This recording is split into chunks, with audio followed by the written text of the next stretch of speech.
Marshall Peak, Chapter 5293, Creating a Black Ink Nest. Upon hearing this, Ouyang was silent for a moment. It's like a woman who gave birth to a bunch of sons, and one of them brought home some unwelcome guests to cause trouble, which angered the woman, so she expelled him from the household and cut off their relationship. Yongkai didn't know whether to laugh or cry. That sounds about right.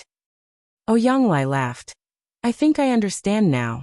Just like Big Head Me, if you speak in a roundabout way, it's easy to get someone confused. Yongkai answered readily. It was this junior who was not considerate enough. Ouyang waved his hand. So that means that the Black Ink clan have completely given up on this mid-rank Black Ink nest in our hands. Yongkai nodded. That should be the case. Ouyang guffawed. Truly, we were wearing out iron shoes while seeking our feet, but now we ended up getting it without any effort instead. As early as when Mi Jingluan requested the Black Ink clan to leave this Black Ink nest behind, he had intentions of building an intelligence network for the human race through it. Only, even if it was him, he would never have expected that the Black Ink clan would put up such a fierce struggle with them over the Black Ink nest, unwilling to back down in the slightest. As a result, there was nothing they could do about it. After 10 years, Yongkai's efforts have caused the Black Ink clan to give up on the Black Ink nest on their own initiative, which means that Mi Jingluan has now more or less achieved what he initially intended to do. Yongkai was also surprised since he had only acted to deal with those territory lords. He never thought that they would end up taking over this Black Ink nest completely as well. The Royal Lord Black Ink nest may have completely severed its connection with this mid-rank Black Ink nest, which was in the hands of the humans. However, the mid-rank Black Ink nest did not wither away as a result of it. The crux of the matter was that this connection could be severed. Though the space created by the Royal Lord Black Ink nest could deny access to this mid-rank Black Ink nest, the hierarchical relationship between superior and subordinate could never be broken. In other words, as long as the Black Ink nest in the royal city was not destroyed, then nothing would happen to this Black Ink nest in their hands. Big Head Me will be ecstatic once he hears the news. I'll go and tell him now. Ouyang left after saying so. After he left, Yongkai immersed his consciousness again, opening up his small universe and connecting it to the Black Ink nest's consciousness. Even though he could no longer enter the space created by the Royal Lord Black Ink nest's consciousness, there were no problems when it came to connecting to the consciousness of the Black Ink nest he was inside. Moreover, he no longer had to put his guard up in preparation for any possible attacks. Without any disturbance, Yongkai easily brought the entire Black Ink nest under his control. As his thoughts shifted, it was as if the Black Ink nest had become his arms and legs, with all of its functions and abilities within his grasp. Yongkai had, after all, many experiences before. Not to mention the Black Ink nest before him now. Even back in the Black Ink clan's territory, he had connected to the consciousness of countless Black Ink nests, so he was no stranger to it. Only he was in no mood to mess with anything else back then, so he did not probe too deeply into the Black Ink nest's capabilities. But now things were different. The humans were trying to make use of this Black Ink nest to create their own information network. So naturally, the more he could find out about it, the better. A short while later, Yongkai had more or less figured out all the Black Ink nest's functions. Though, unlike the last time, preparations to create a subnest was not as readily set up. In a flash, he arrived at the Black Ink pool, and poured a large amount of resources into it as he controlled the Black Ink nest inwardly to absorb and refine the power within the resources. The Black Ink pool was a very important place for every Black Ink nest. It was also the source of its power, so no matter what resources were put into it, they could quickly be turned into nutrients for the Black Ink nest. With these nutrients, the Black Ink nest could spawn new Black Ink clansmen or subnests. Even when it came to the strange mental soul space, energy was required to maintain it. Of course, Yongkai would not spawn Black Ink clansmen using the Black Ink nest. He only wanted to obtain a subnest. He needed a subnest for his small universe, so that he could familiarize the disciples of the Void Dao Temple with the Black Ink clan's special characteristics early on. The human race also required a large number of subnests to create its intelligence network. At the same time, he also wanted to confirm his and Ouyang Lai's guess from earlier. He wanted to see whether a higher-class black ink nest was truly able to sever its connection with one of its subnests, and whether that connection could be restored afterwards. If the connection couldn't be restored, then that would naturally be a good thing for the humans. It would mean that they could rest assured and use the black ink nest in the future. If the connection could be restored, then they would have to tread carefully. After all, nobody could tell when the Black Ink clan would suddenly restore the connection and try to spy on the human race's communications. It would also be no small matter if they were to suddenly attack the humans standing by inside of the Black Ink nest. Under Yang Kai's control, the massive resources in the Black Ink pool was quickly refined, and all of its energy was directed towards the surrounding flesh walls. Soon a tumor bulged out from one part of the flesh wall. With only a glance at the tumor, Yang Kai could not bear to look at it any longer. This couldn't be helped as he could already feel very clearly that what was coming out of the tumor was not the subnest that he wanted, but a Black Ink clansman. The first attempt was a failure. Yang Kai was not discouraged. He killed the Black Ink clansman before it was even fully birthed and tried again. After several failed attempts, a new aura appeared inside the Black Ink nest. It was Mi Jingluan who had rushed over after receiving the news. He was not alone, however. Xiang Shan and Li Jiping, the two army commanders, came with him, including Ouyang Lai. All 4 army commanders of the Great Evolution Army were now gathered in this place. It could be seen how much importance the higher-ups placed on the Black Ink nest from this alone.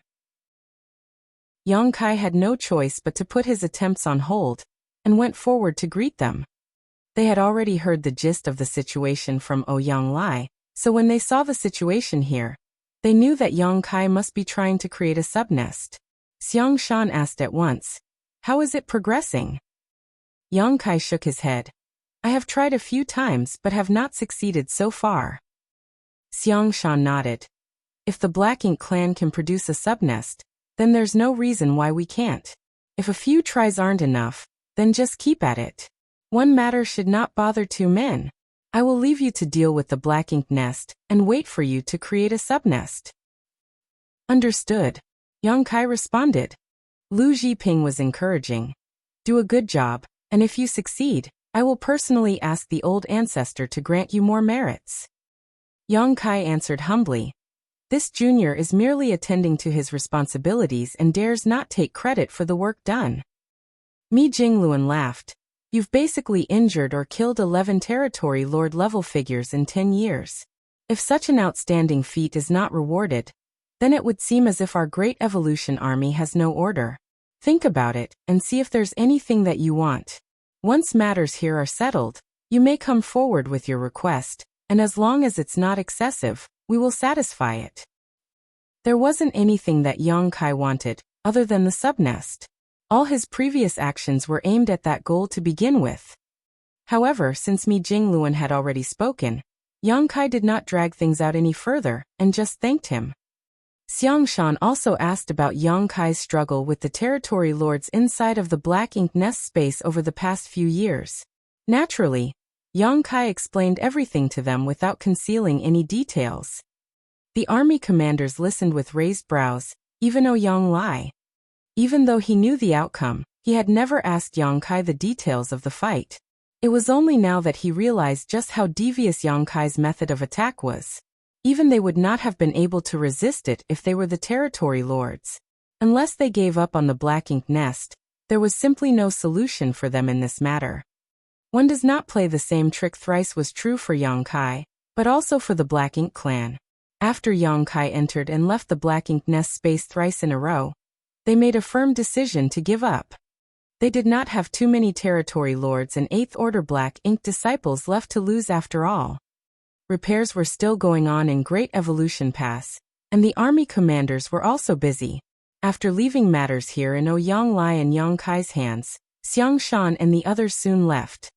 Ouyang Lai was a hands-off type of person, so the task of breeding a Black Ink nest subnest was left to Yang Kai, and he did not refuse that responsibility either. However, the inner sanctum was quick to move over a large amount of resources for this matter. After all, Yang Kai was already putting in the work, so it would be unreasonable to have him contribute the materials as well. With the support of these resources, Yang Kai could rest assured and continue his attempts with increased boldness. After failing again and again, Yang Kai finally got a hang of the process. When his consciousness was connected to the black ink nest's consciousness, he could control the entire black ink nest and use it to move the energy output of the black ink pool. The countless pits on the black ink nest's flesh wall were where the black ink clansmen were born. If the black ink nest's energy was directed to these pits, then naturally new black ink clansmen would be born. However, if all the energy was concentrated in the black ink pool and not allowed to flow out, then once the energy reserves reached a certain level, a subnest would be created. Yang Kai had to fail many times before finding this technique. Previously, he had been trying to find where the subnests were created, and since the pits were the breeding grounds for the black ink clan, he assumed that the subnest would also be born from one of them. In the end, he realized that something was not right about that speculation, and it turned out that the subnests were actually spawned from the black ink pool itself. After having found the solution, things were simple from there. With a lot of resources invested, Yang Kai constantly gathered the black ink nest's energy inside of the black ink pool, and at a certain point, the liquid in the pool began to form waves as if something was about to rise out of it. Under Yang Kai's perception, he could clearly feel that it was a new subnest. The black water parted, and a black growth resembling a flower bud emerged, just like the subnest that he saw back then at Jia Gu feudal lord's place. Yang Kai carefully picked it up and breathed a sigh of relief for a job well done. However, when he considered how many resources it took to create this subnest, he could not help but feel speechless inside. It was no wonder why the feudal lords who had their own black ink nests would treat them with such importance, and why most of the feudal lords had no black ink nest of their own. The cost to create a subnest was not small, so only a few feudal lords had the capital to afford one. Moreover, this was only a low-rank subnest. It was not hard to imagine just how much it would cost to create a mid-rank black ink nest. It would probably cost several dozen to 100 times the amount of resources. Ouyang Lai rushed over after receiving the news, and as he looked at the subnest in Yang Kai's hand, not even as large as one's palm, he clicked his tongue in wonder. Is this what a black ink nest looks like when it's just been spawned? Indeed. I've seen one before in the hands of a feudal lord, and it is no different. What is the next step? Ouyang Lai asked. Yang Kai answered. Even though the black ink nest has been created, it still requires a significant amount of resources to nurture it. I intend to place this one inside my small universe to observe. If all goes well, then more subnests can be bred for the creation of our intelligence network. Good. Ouyang Lai nodded. Yang Kai was not afraid of being corrupted by black ink strength, so it did not matter if the black ink nest was placed inside of his small universe. No one else would not have the guts to do such a thing. Marshall Peak, Chapter 5294, Worship Day. The humans simply knew too little about the black ink nests, and were ignorant in many ways in regards to them. Take the last time for example. If Yang Kai had not entered the black ink nest space alone, and caused the territory lords to suffer huge losses with the help of his soul-warming lotus and soul-rending thorns, then the humans would not have known that a higher-rank black ink nest could cut off connection with their lower-rank subnests. The black ink nests were the foundation of the black ink clan. If they could uncover all the secrets of the black ink nests, then the human race may have less to lose against the black ink clan in the future. The mid-rank black ink nest in the possession of the Great Evolution Army was particularly valuable for that purpose. Inside of his small universe, Yang Kai found a suitable area to plant the low-rank subnest before using his world force to seal off a large area around its vicinity, creating a kind of forbidden zone. In this manner, none of the living beings inside of his small universe, whether they be part of the human race or the small stone race, could possibly get close to the black ink nest, which also prevented it from being damaged unnecessarily. There was less to worry about with the human race, as even if they did approach it by accident, it was unlikely for them to raise their hands against this strange thing. However, it was hard to say what the small stone race would do. This was a race with low sentience and acted entirely based on their instinct. Heavens know what reaction they would have if they ever saw the black ink nest. Incubating the black ink nest was not difficult. Back then, Yang Kai saw how Xiaogu was able to grow his own black ink nest, so he had some idea of what he had to do. In fact, when he brought the low-rank black ink nest into his small universe, Yang Kai had already sensed something unusual about it. From his knowledge of black ink nests accumulated over the years, he could almost conclude that the black ink nests were living things rather than inanimate objects. That was because each black ink nest possessed a consciousness of their own, only that it had no will. If it was a living thing, then it should naturally have its own instincts. The black ink nest's instinct was to devour all kinds of energy to turn it into nutrients for itself, especially world force, which for it was considered the greatest delicacy in the world. Naturally, there was no lack of world force inside of Yang Kai's small universe, so it was not strange for the black ink nest to react after arriving at this place. Yang Kai did not try and suppress it, but rather allowed the nest to devour the energy. As his madly world force drained away, the black ink nest, which was not even the size of a palm before, could be seen growing at a visible rate. And perhaps due to how pure and rich Yang Kai's world force was, the speed at which the black ink nest grew far surpassed that of the growth rate he saw with Xiaogu back then. After just a few days inside of the small universe, the black ink nest had already grown to the height of a man. A few more days passed and it was already many meters tall.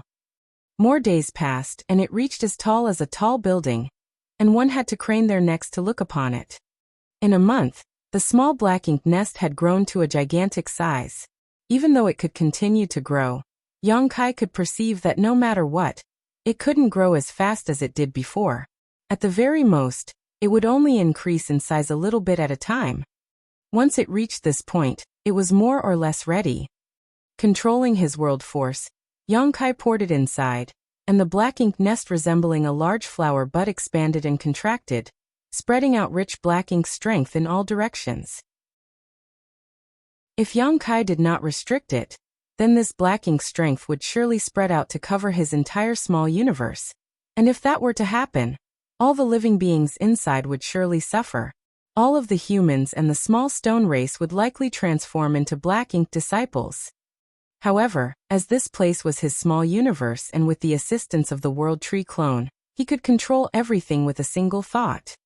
The large area he had previously sealed off with his power was the limit of where the black ink strength could spread. This was also the place where he was going to raise some black ink clansmen, and where they would live.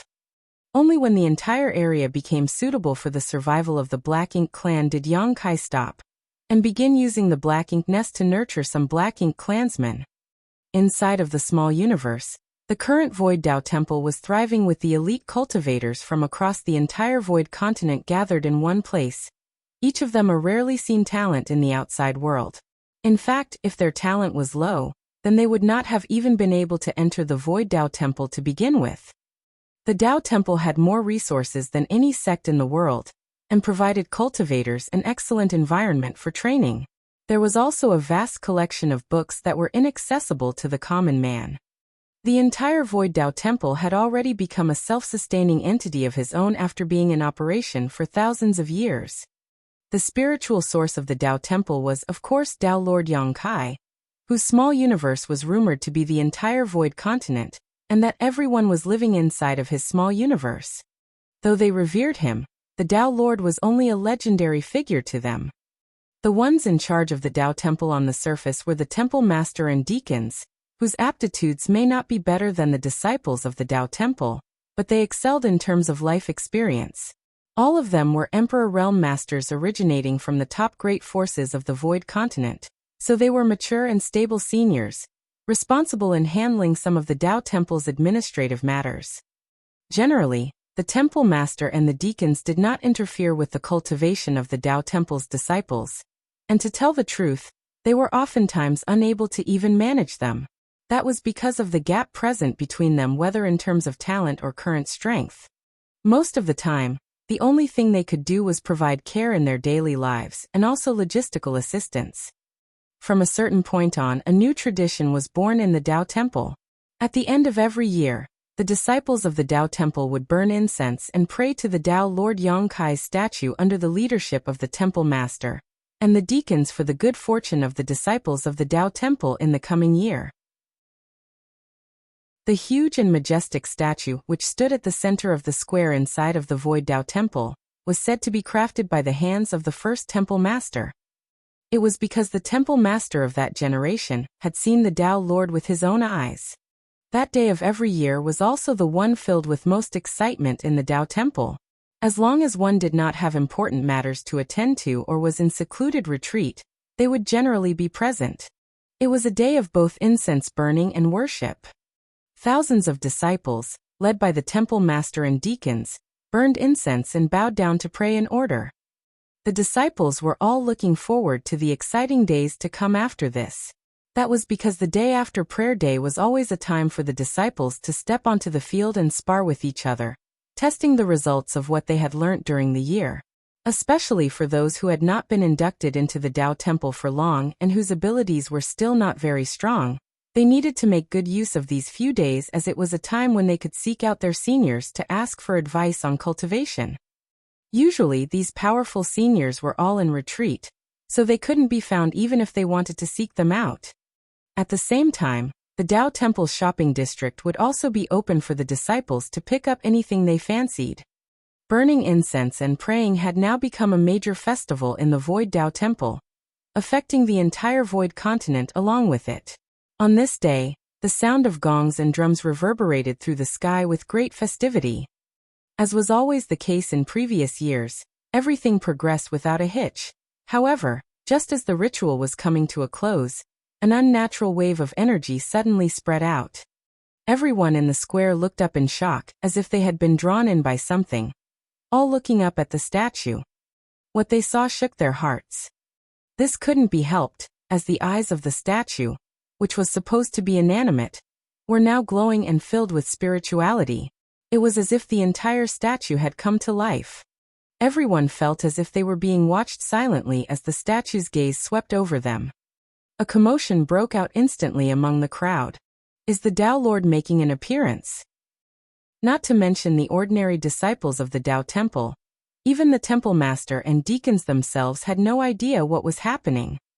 In the midst of the confusion, a powerful divine sense exploded in everyone's minds, transmitting a message to them. Void Continent, the Black Ink clan has invaded. If left alone, life will perish and the world will collapse. Disciples of the Tao Temple must set an example. It is your inescapable duty to slay the Black Ink clan and destroy evil. The same words were repeated 3 times. When the crowd came back to their senses, the statue returned to normal. After a few moments of silence, the disciples broke out into an uproar, discussing in groups with divine senses passing to and fro. Many of the Tao Temple's disciples were in the Emperor realm, so they could naturally guess that the Tao Lord must have transmitted a message to them through the statue. This could almost be said to be the Tao Lord's guidance. However, Black Ink clan in the Void Continent. The Tao Temple had some knowledge of the Black Ink clan, and knew that the Tao Lord was currently in the midst of a great war with the Black Ink clan. And the cultivators who walked out of this Void Continent would also join the battle alongside the Tao Lord while facing the risk of losing their lives at any moment. Anyone without that awareness was in no position to make that step. However, they never imagined that the enemy would one day appear in this void world. Could their Tao Lord have fallen into an unfavorable position in his fight outside, thus causing his small universe to be infested by the Black Ink clan? No one knew the answer, but the message from the Tao Lord was still clearly guiding them, pointing in a certain direction. The Tao Temple's Temple Master and deacons briefly conferred with each other, and decided to follow the lead to see what was going on. A few moments later, 3 figures took to the skies, heading in the direction where the Tao Lord had pointed them in, while the rest of the deacons stayed behind to pacify the many disciples. Some days later, the 3 figures who set off from the Tao Temple stopped and gazed at the murky void in the distance.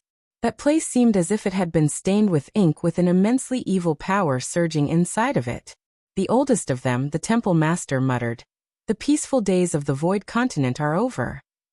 Even from such a great distance, the malevolence of the black power there could be felt, So what would it be like if they were to face it personally? The deacon on the left was thoughtful. The Void Continent has been peaceful since the advent of the Tao Temple, and the disciples are lacking in hardship during their training. This may be an opportunity to change that. Before the advent of the Void Tao Temple, battle was quite common on the continent, with each major sect vying for territory, talents, and resources. Large fights would often break out, and even the eradication of an entire sect was a common occurrence. One can say that though the average realm of the cultivators on the Void Continent back then was low and gifted people were rare, many heroes fought bravely and fiercely.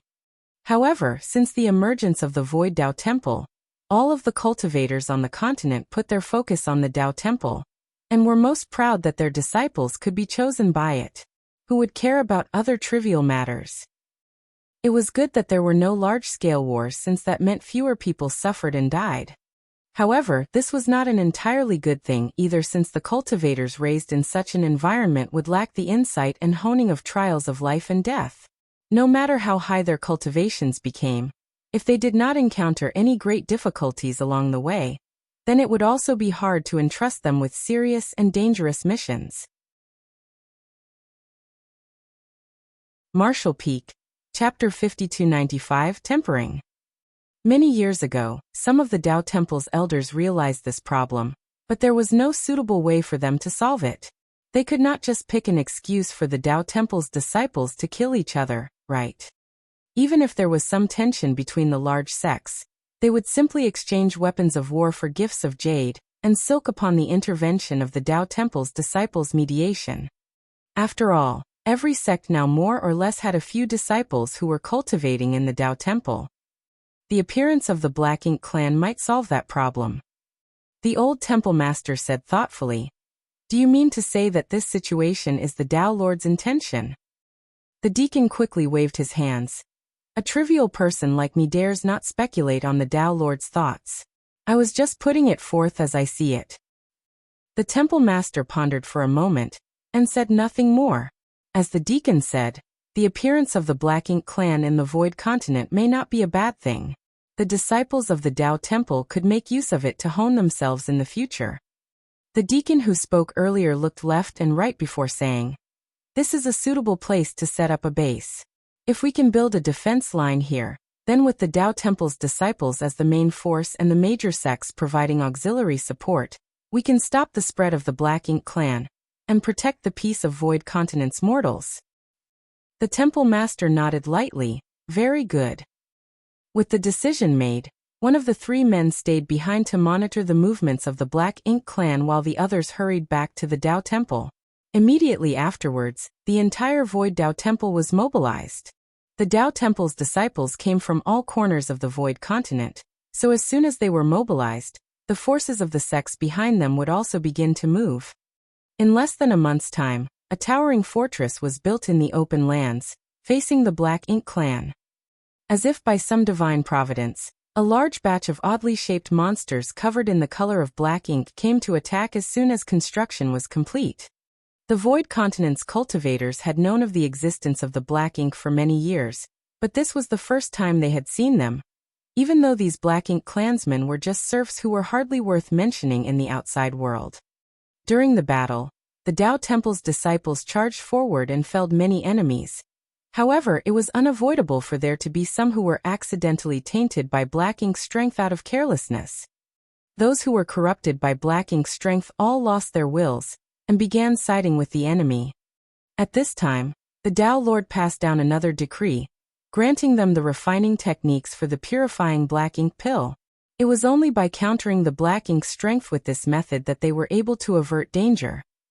After several victories, the Tao Temple's disciples wanted to make a counterattack to cut off the problem at its source, but the Black Ink's strength was so dangerous that it was difficult to progress. Thus they were forced to abort their plans to launch a counteroffensive halfway through and retreat to the fortress to gather their strength. Years went by with this pattern continuing. Yang Kai opened his eyes. The situation in his small universe had already stabilized, and with the energy supplied by his own small universe, the low-rank Black Ink nest was able to produce a steady stream of new Black Ink clansmen. Once they reached a certain level of strength, They would attack the human defense line and further hone the Tao Temple's disciples.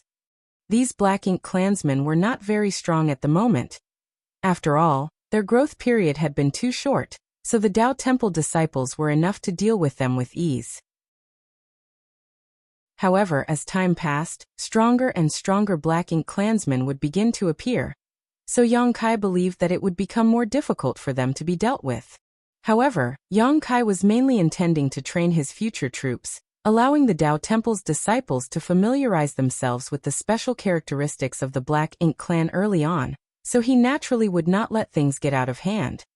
So no matter how the Black Ink clan grew, there was still a limit. They couldn't surpass the Tao Temple in strength. Doing so was a great burden to Yang Kai. After all, the power being absorbed by the Black Ink nest was the world force of his own small universe. Yang Kai had already prepared a large amount of resources for the Black Ink nest to refine, but soon, he realized that he had been worried for nothing. The Black Ink nest gave birth to Black Ink clansmen, and the Tao Temple's disciples killed them. That in itself was a part of the cycle of life and death, which resulted in a large amount of world force being produced in his small universe. Even though it was not equivalent to the amount being devoured by the Black Ink nest, it was better than his energy being consumed one-sidedly. Currently, though Yang Kai's small universe had expended a lot, he also received sizable returns. It was not an equal exchange, but it was still much better than what Yang Kai had initially anticipated. By occasionally supplying some resources for the Black Ink nest to refine and absorb, the loss of world force in his small universe could be disregarded. Yang Kai's small universe right now was more or less like a miniature Black Ink battlefield. It seemed that since ancient times, humans had always had an indescribable tacit understanding on how to deal with foreign enemies. He had not given the Tao Temple any detailed instructions on what to do, but the Tao Temple had done exactly what the humans did on the Black Ink battlefield. They built a fortress similar to the Great Passes, and used it as a shield against enemy invasion. With this large-scale tempering exercise now set up, Yang Kai believed that the next time disciples walked out of his small universe, they would carry a different spirit compared to those who came out before. Fighting and killing should become natural to them. It was impossible to avoid death if they joined the Black Ink battlefield. He was looking forward to it. Over the years, Yang Kai had researched all there was to know about the mid-rank Black Ink nest in the possession of the humans, and also created some low-rank subnests with its power. Ouyang Lai sent these subnests to Great Evolution Pass while Mi Jingluan arranged for men to incubate them in different places, so that they could test out the intelligence network. The results were a success. The low-rank subnests were able to communicate with each other easily through the space of the mid-rank Black Ink nest no matter how far away they were. Whether or not there was a limit to that distance was yet to be determined. However, the closure of the Black Ink nest space and the severance between the connection of higher and lower rank Black Ink nests had already been tested. It was Yang Kai who carried out this research. Since he had been standing inside of the mid-rank Black Ink nest these past years, testing matters such as these should naturally be left to him. When the humans connected to the mid-rank Black Ink nest's consciousness via the subnests and communicated with each other, Yang Kai discovered that he could sense everything without deliberately looking into it. That was because the space that they were communicating inside of was created by the consciousness of the mid-rank Black Ink nest that he was overseeing, so he was aware of everything that happened within it. Yang Kai could even urge the Black Ink nest's consciousness to seal off the Black Ink nest space completely. Just like what he encountered back then inside of the Royal Lord Black Ink nest space, he could block or sever the connection to any specific low-rank subnest. The connection could be easily restored if it was merely blocked, but if it was severed completely, then it appeared irreversible. It was equivalent to giving up on the connection between them forever. In Ouyang Lai's words, it was like a mother driving out her rebellious son, forbidding him from entering the house ever again. The results of these experiments were very valuable for the human race. If Yang Kai had known this information beforehand, he would not have been trapped inside the Black Ink nest space for 3 years. However, Yang Kai could not figure out whether the Royal Lord Black Ink nest had merely blocked off the mid-rank Black Ink nest that he was occupying, or if the connection had been severed completely. Naturally, It would be for the best if it were the latter. Then the two of them would not have to deal with each other in the future. However, if it were the former, then they would have to be careful. If the Black Ink clan suddenly restored that connection, then there was a high chance that they would launch an attack and make the humans overseeing the Black Ink nest suffer a serious loss. So if Yang Kai was to oversee the mid-rank Black Ink nest, then he had to be careful and prepared at all times. Great Evolution Pass, Dawn's courtyard. During Yang Kai's many years of absence, the courtyard that Dawn had been assigned to had been beautifully tended by the several female members of the squad, and was filled with fragrant flowers. Inside of the courtyard was a small bridge with flowing water underneath it, giving the place an idyllic appearance. At this moment in the garden, old ancestor Xiao Xiao was lounging lazily on a Taisher armchair, sunbathing with narrowed eyes, appearing very comfortable. Meanwhile, Yang Kai stood to the side with a bitter look on his face. He had been ordered to return recently to help out with repairing the Great Pass. The matters regarding the Black Ink nest had already come to an end, and all immediate issues had been worked out. The Black Ink nest's capabilities had all been passed on to the 8th Order Open Heaven Realm Master, taking his place in overseeing the Black Ink nest, and there was nothing that anyone could not be rest assured about with an 8th Order Open Heaven Realm Master taking on that task. However, Yang Kai reckoned that the ones in charge of overseeing the Black Ink nest in the future were likely going to do so in rotation. After all, not everyone was like him, able to ignore the encroachment of Black Ink's strength. Even though 8th Order Open Heaven Realm Masters were stronger than him cultivation-wise, Yang Kai had a unique advantage in being able to resist the corruption of Black Ink's strength. So, the person in charge of overseeing the Black Ink nest would have to be replaced at regular intervals, and with great frequency at that. With the 8th Order Open Heaven Realm Masters taking over, Yang Kai was also happy to regain his freedom and return to the inner sanctum decisively.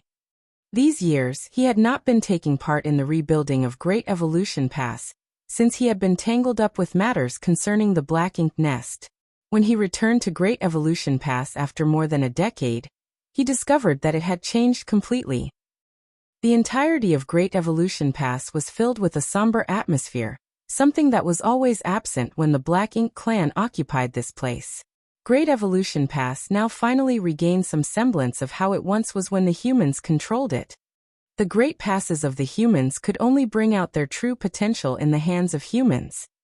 The restoration of Great Evolution Pass was still in progress, and it was impossible for construction to be completed without at least 100 years of effort.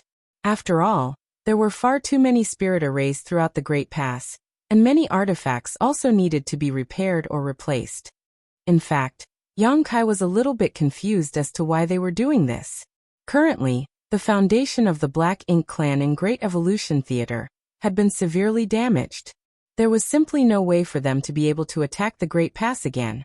So what was the difference whether they heavily fortified and armed Great Evolution Pass or not? As things stood, as long as the humans did not let their guard down, then the Black Ink clan should never even think about having the chance to retake Great Evolution Pass.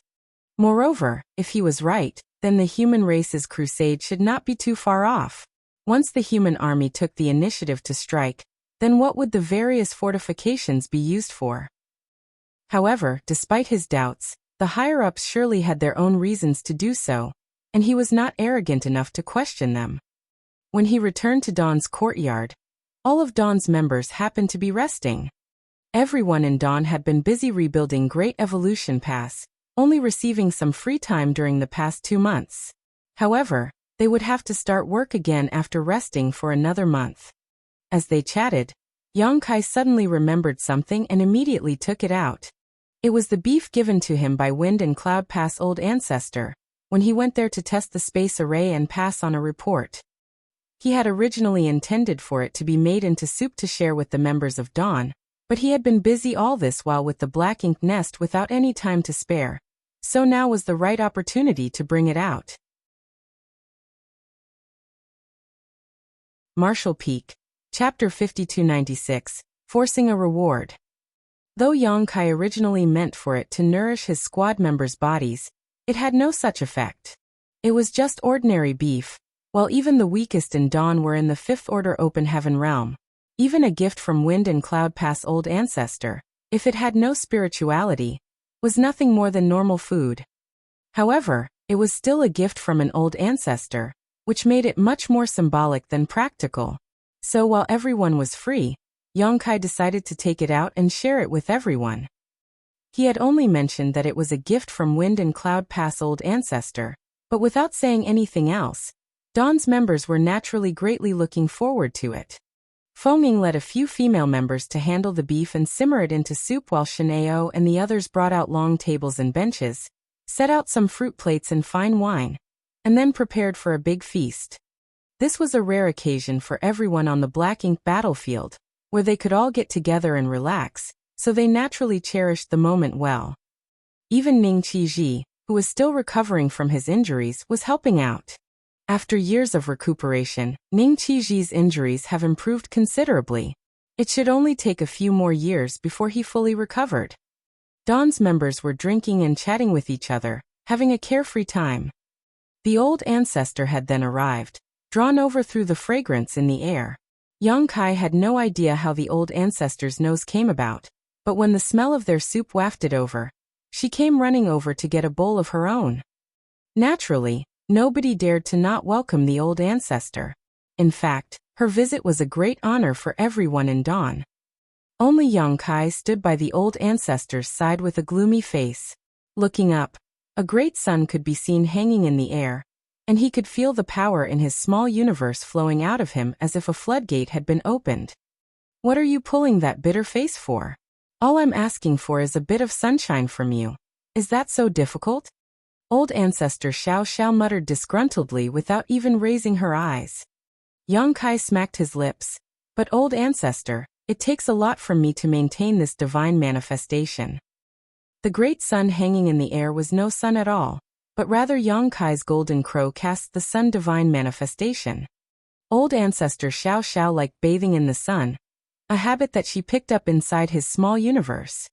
During her youth with the hunter couple, the hunter personally weaved a wicker chair for the old ancestor, and the large wicker chair completely enveloped her small body, so that she could sit comfortably in the courtyard and enjoy her leisurely time. As her teacher at the time, Yongkai had seen old ancestor Xiao Xiao relaxing in her yard countless times. The hunter couple were mortals in the end, so as they reached the end of their lives 150 years later, they both returned to the earth. More than 100 years in old ancestor Xiao Xiao's life was but a snap of her fingers, but Yongkai knew just how important those days were to old ancestor Xiao Xiao, and no matter how much time passed, she would likely never forget even a moment of that period. Fengming came at just the right time to save the day. The beef soup was done, and she brought a bowl over. Yongkai accepted the bowl from her and handed it to the old ancestor with respect. Your meal, old ancestor. Only then did old ancestor Xiao Xiao open her eyes and sit up. Taking the bowl from him, she threw her head back and drank it. Taking advantage of this moment, Yongkai quickly withdrew his divine manifestation. Old ancestor Xiao Xiao glared at him while she was drinking her soup, but Yongkai pretended not to have seen it. In just a few breaths of time, the bowl of soup was emptied. The old ancestor wiped the fat from her mouth using her sleeve without any care for her image and pouted. How petty. Yongkai raised a brow. Old ancestor Xiao Xiao said, Let's talk about that old man. You spent all that effort to visit him, and this is all he gave you? Yongkai answered, What else should he give then? I wouldn't dare to ask for more either. Old ancestor Xiao Xiao lectured him. The next time you have the opportunity to see him, go and find the old ox with a broken horn and cut some of its flesh. That meat is very nourishing, and just one bite will give even better effects than 100 years of cultivating. While speaking, she had even begun to salivate. Yongkai quickly moved to cover her. If the members of Dawn were to see the old ancestor like this, she might lose all authority in their eyes. Even if the old ancestor did not care about her image, he still had to help defend it, which was tiring work. That ox. Is there something special about it? Old ancestor Xiao Xiao explained. That old man has been taking care of that ox for many years, so it's brimming with spirituality. The other oxen are the common descendants of that old ox that old man often brings out as gifts to others, but you all act grateful as if it's some good thing. Young Kai carefully recalled when he saw Wind and Cloud pass old ancestor that day, and there was indeed an old ox with a broken horn on its head. The many years that old ancestor Xiao Xiao spoke of was probably far upwards of 10,000 years. Any being that old was most likely incredibly powerful. Young Kai shook his head like a rattledrum. I wouldn't dare. Moreover, without even mentioning whether or not he would be a match for the ox, how could Wind and Cloud pass old ancestor take things lying down if he really did cut the flesh from his prized ox? Old ancestor Xiao Xiao was the one who wanted to eat beef, yet she came to incite him. It was simply unreasonable. As they were talking, a loud laugh was suddenly heard in the distance. What a strong fragrance of meat! Young boy, did you make preparations beforehand knowing that you had guests coming? Following the emergence of the voice, Su Linggong appeared, coming in a large stride with two of his disciples behind him, Qing Kuei and Suing Shui. When he came over and saw the old ancestor, Su Linggong put away his smile immediately, and like a daughter-in-law seeing her in-laws, he came respectfully before the old ancestor and bowed. 10,000 blessings to the old ancestor. While speaking, he made a look at Yang Kai, asking why the old ancestor was here. Yang Kai returned the look, meaning that the old ancestor came to ask for food. Su Linggong understood. There was not a single person from Yinyang Pass who did not know of old ancestor Xiao Xiao's gluttony. In fact, Su Linggong was not here for any business, just that he had been badly injured during their siege at the royal city, and had been recuperating in the years after they occupied Great Evolution Pass. After that, as Yang Kai was busy handling the matters concerning the Black Ink Nest, the two never got the chance to see each other. Now that he heard that Yang Kai had returned to Great Evolution Pass, he decided to come over for a visit, but who would have thought that he would bump into old ancestor Xiao Xiao here? That made him a little uneasy. Even though old ancestor Xiao Xiao was easygoing and did not put on airs, she was still an old ancestor. In all of Great Evolution Pass, apart from Yang Kai who had the guts to forego formalities in front of her, nobody dared to act so presumptuously. Instead of catching up with Yang Kai, Su Linggong was called over by Shineo and the others to come in with his two disciples, and to share soup and wine with Dawn, and they soon settled in. To the side, old ancestor Xiao Xiao had another bowl of soup and smacked her lips, looking as if she still hadn't had enough. When Yang Kai went to grab her a third bowl, the old ancestor stopped him. One does not do the same thing thrice. 2 bowls of this stuff are good enough. There's no reason to have a third bowl. Yang Kai was tempted to say, why don't you ever say that when you're eating candied fruit and steamed stuffed buns? The old ancestor seemed to notice what he wanted to say and frowned. What are you thinking? Yang Kai answered decisively, nothing at all. Old ancestor Xiao Xiao snorted and continued, inside of the Black Ink Nest space, you fought against the Black Ink clan alone, and as a 7th Order Open Heaven Realm Master, you killed or injured 11 Territory Lords and 8th Order Black Ink disciples. That's a huge merit, so tell me, is there anything you want? If it's not too much, I will happily fulfill it. Mi Jingluan had mentioned this to Yang Kai before, but there was nothing that Yang Kai particularly wanted right now. He had no shortage of military merits. The amount he had accumulated after fighting bloody battle after bloody battle with the Black Ink clan all these years was already enormous. He did not wish to cultivate any other secret techniques of other cave heavens or paradises, as the 2 secret techniques of myriad demons heaven were enough for him to digest for a long time to come. Things such as secret techniques should be strong in quality, rather than high in numbers. He had no shortage of cultivation resources either. In fact, right now no one on the human side lacked resources. Don't say you don't want anything. Old ancestor Xiao Xiao stopped Yang Kai before he could speak. Big Head Me is right. Even if you do not want a reward for such a great achievement, the Great Evolution Army still needs to show our appreciation. Otherwise, it would seem as if the allotted rewards and punishments are unclear and our system is handled poorly. Now that I happen to be here, I might as well handle this matter. Yang Kai didn't know whether to laugh or cry. To think that even a reward could be forced upon someone. But really, why big-head me? Yonglai called him that, and even the old ancestor was calling him that. Yongkai couldn't help but ask, why refer to senior me as such? The old ancestor said leisurely, that man has a mind as vast as the sea, so is his head not big? Big head Xiang is also the same. Yongkai rubbed his forehead. Wonderful. Not only was there a big head me in Great Evolution Pass, there was even a big head Xiang now. Yongkai had a deep suspicion that this name actually started from the old ancestor. You haven't told me what reward you want yet. I came here personally, so you can't make me leave empty-handed, can you? The old ancestor urged him.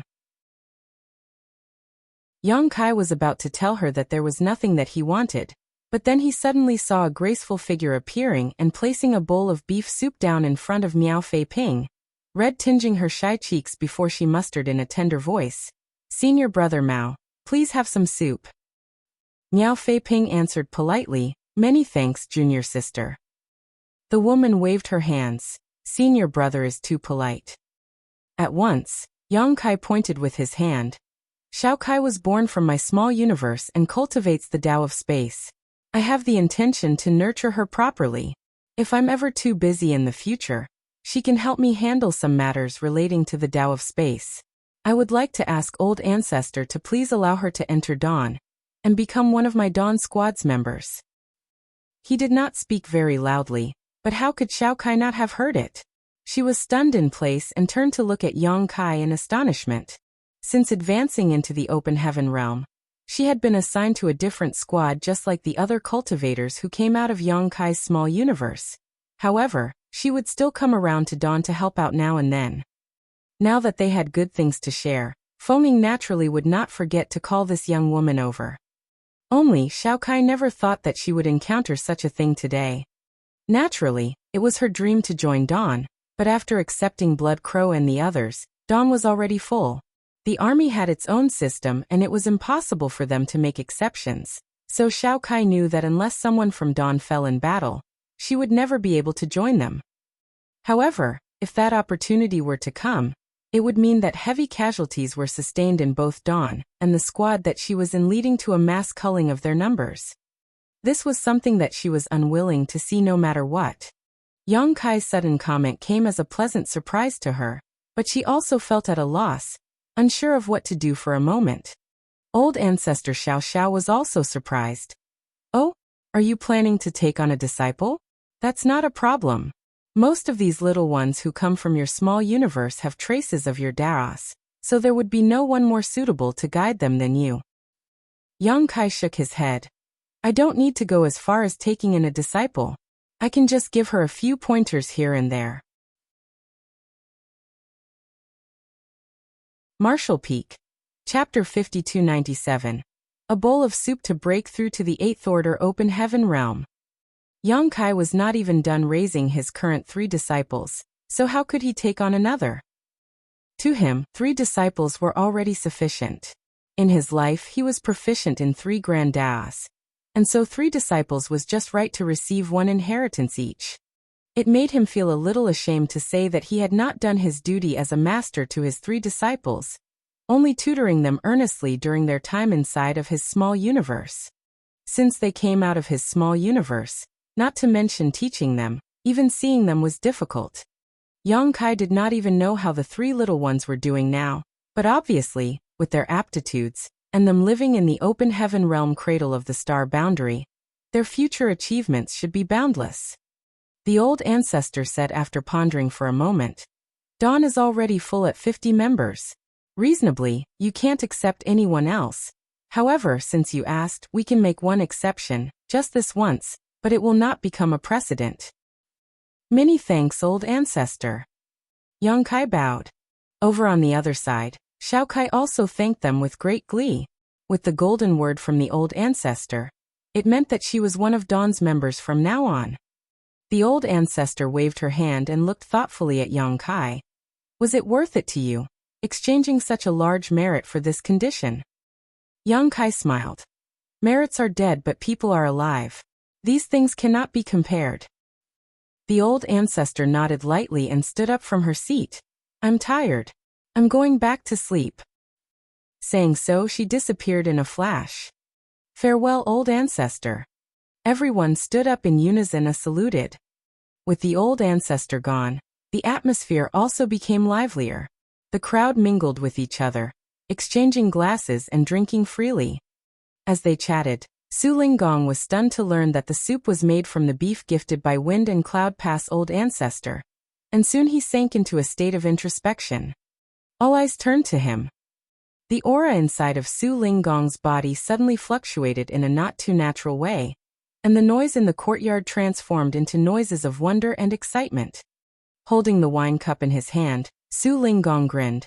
I thought there was something strange about this soup, but it turns out it was a gift from an old ancestor. Its effects are extraordinary indeed. After gaining such an opportunity today, I can't let the old ancestor's kindness go to waste. I will go and advance to the 8th Order at once. Everyone, please wait for my good news. With those words, he drained his wine and took to the skies, his aura still fluctuating incessantly. He left the crowd to stare at each other and click their tongues in wonder. Yang Kai did not say much when he took out the beef and handed it to Feng Ying and the others to make soup with, only informing them about its source. The rest of dawn was filled with anticipation. After all, it was a gift from an old ancestor, so it might have some extraordinary effects. But when they heard what old ancestor Xiao Xiao said after drinking the soup, there was no way that they did not know that this beef was just an ordinary thing without any special effects at all. Only that the old ancestor of Wind and Cloud Pass had raised the ox well, and so the meat was able to impart a deep flavor to the soup. Su Linggong came later, and did not hear what old ancestor Xiao Xiao said. He did not know the truth of the matter and only heard by chance that it was a gift from an old ancestor, so it was a real surprise that he had been blessed by it.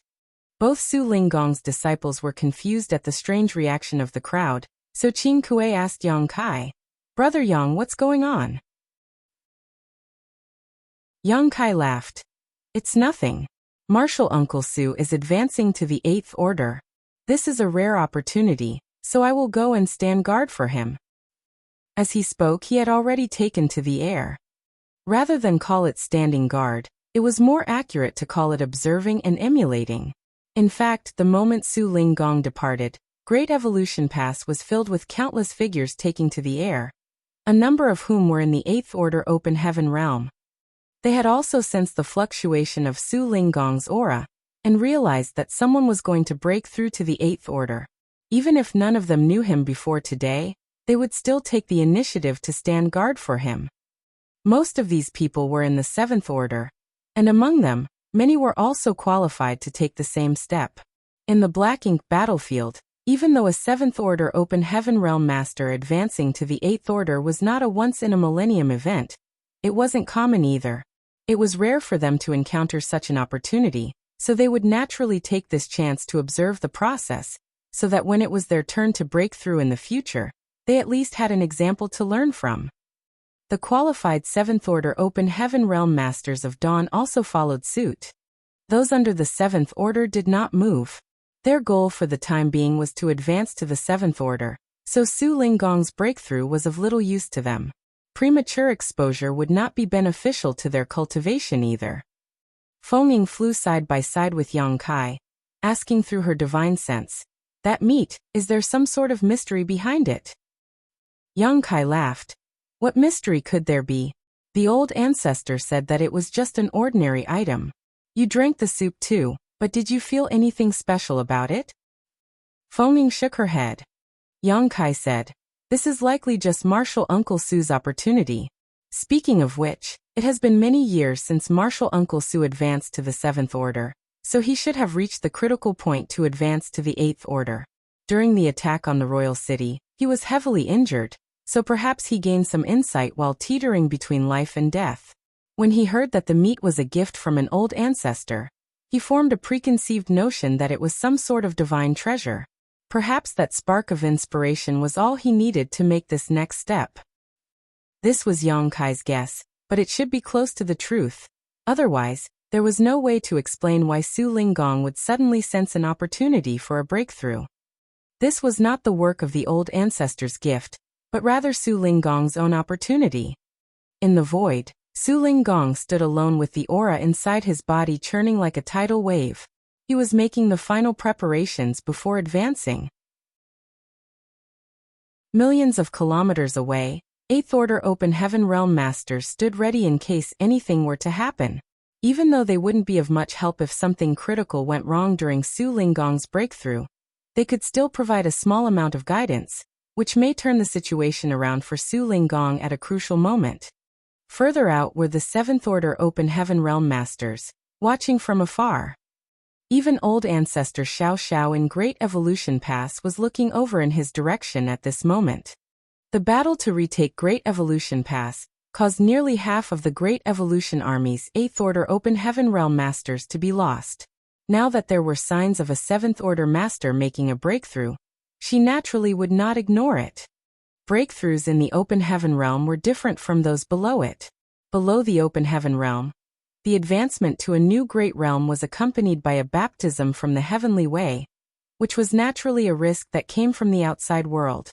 However, after a small universe was created inside the body of an Open Heaven Realm Master, breaking through each order was really an advancement in one small universe, so all of the dangers came from within, which could be said to be even more dangerous. The slightest mistake could cause irreparable damage.